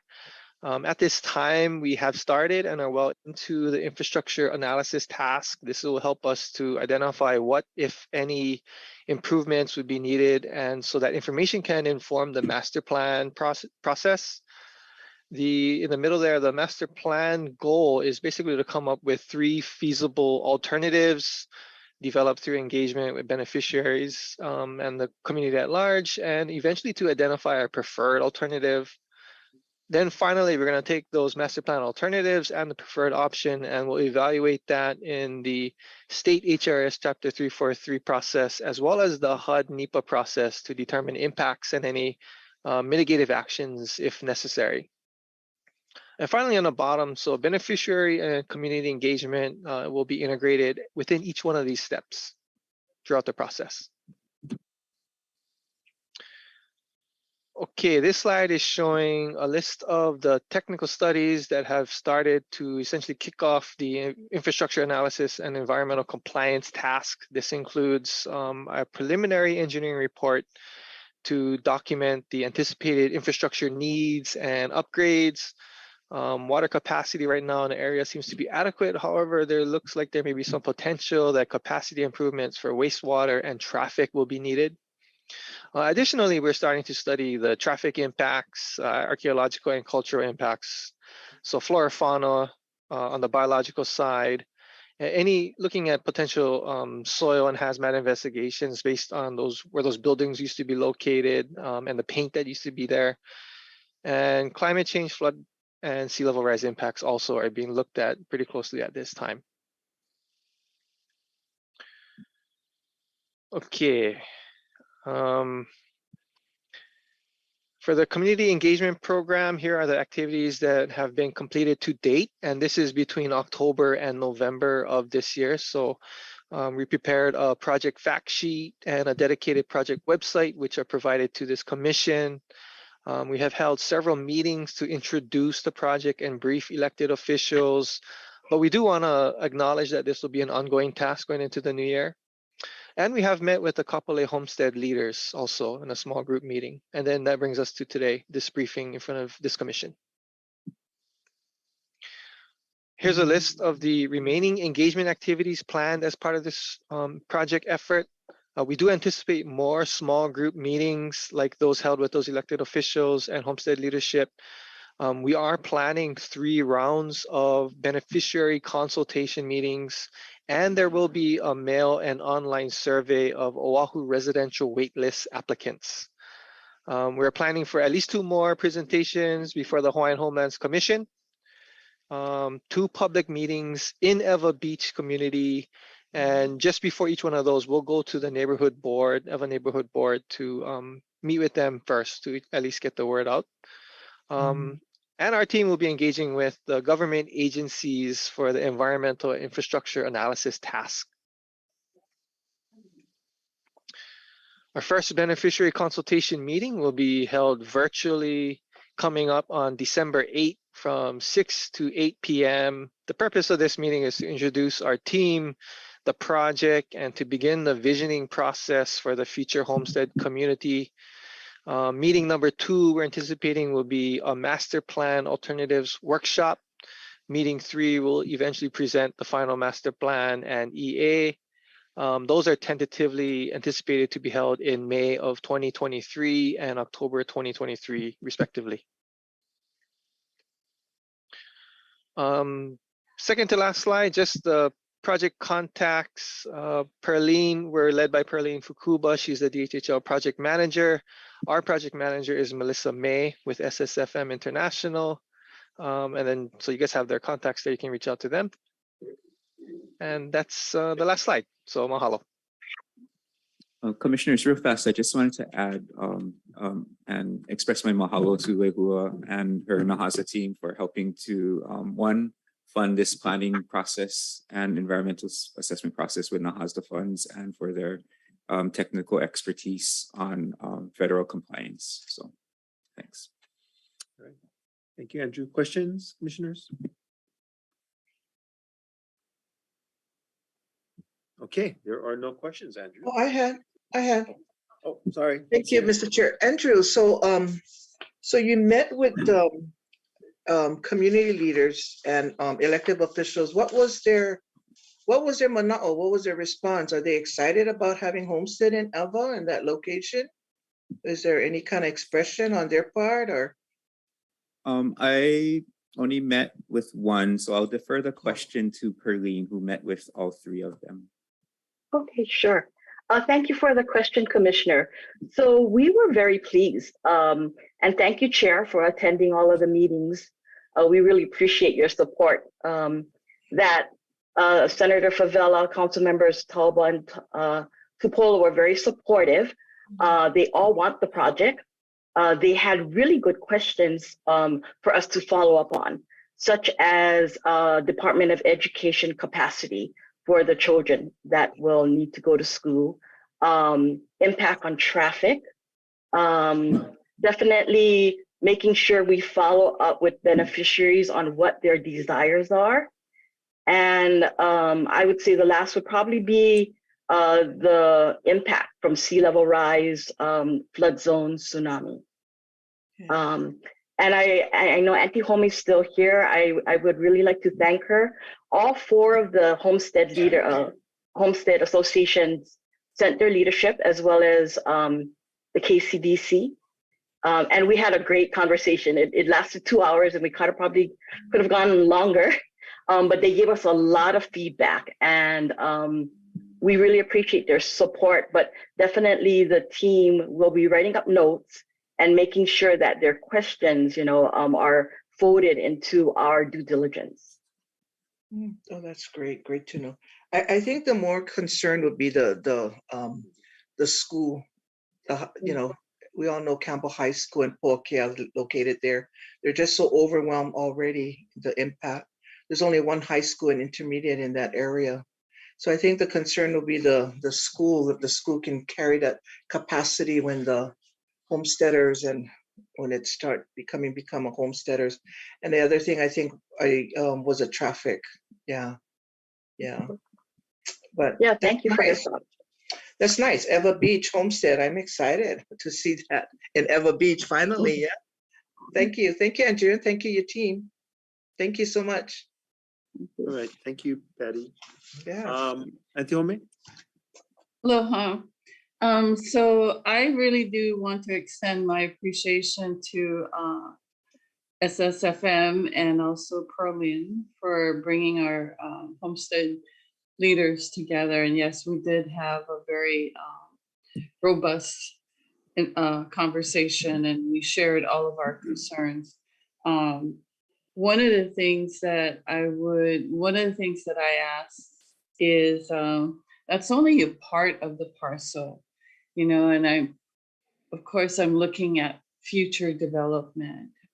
So as much as I initially had concerns when this project came on the board 2 years ago, because of its location and because Eva Beach seems to be overdeveloped, there's very little land available to the department for housing for our people. So one of the great concerns that we had was that North Road and the need to have a second ingress and egress, because right now all we're looking at is Fort Weaver. And there were other housing components that we had recommended, including having a portion designed specifically for our kupuna, that you know, they could have a section that could be designed to fit their needs. There are multiple things of concern for me, especially, you know, making sure whether or not these properties are going to be inclusive. And I think we concluded that they're right on the cuspus of being in a flood zone, right? Because already residential, we have homeowners insurance and we have hurricane insurance. And then if this happens to be just in a flood zone, then our residents, our lessees are going to have to pay flood insurance. So it's trying to really understand how this project will impact our residents, our potential residents in that area. So, but I really, you know, if there's an option that I would hope that we would be first in line, if the other part of that parcel becomes available, that the department has first choice to either accept or decline the remainder of that parcel. But I'm excited that, you know, that there'll be potential residents or lessees who will actually have a golf course view. And I think that whole area would be really unique to that particular homestead. So we're excited. We certainly support the project. And we know that the department is trying to move as quickly as you can. In talking to Councilman Toba, he definitely supports the project, and he knows that there might be pushback from area residents because of the traffic. So you're right, Commissioner Patty Taruya, that education, the schools and the traffic is going to be a great concern, and that's the potential pushback from the Eva community. So I thank you for the work that you're doing, and I know you're going to do your best to move it forward as quickly as you can. But we just need to make sure that we cross our T's and dot our I's on this project. Mahalo. Okay, mahalo, Auntie Home. Mahalo, Commissioners, Auntie Home. any other thoughts or questions?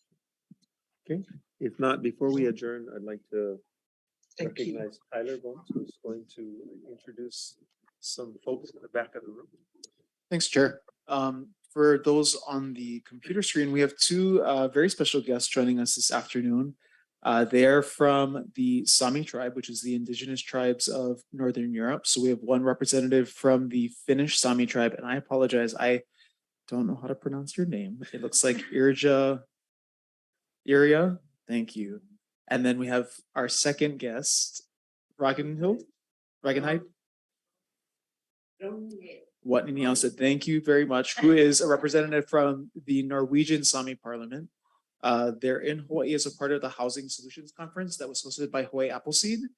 They're just here for the afternoon. Niniao Kauaihai, our special assistant, very graciously gave them a tour of some homesteads. They went all the way out to Lahaina, I'm told. Hokukalo, Waiahuli, Lahaina, and back for Commissioner Taruya.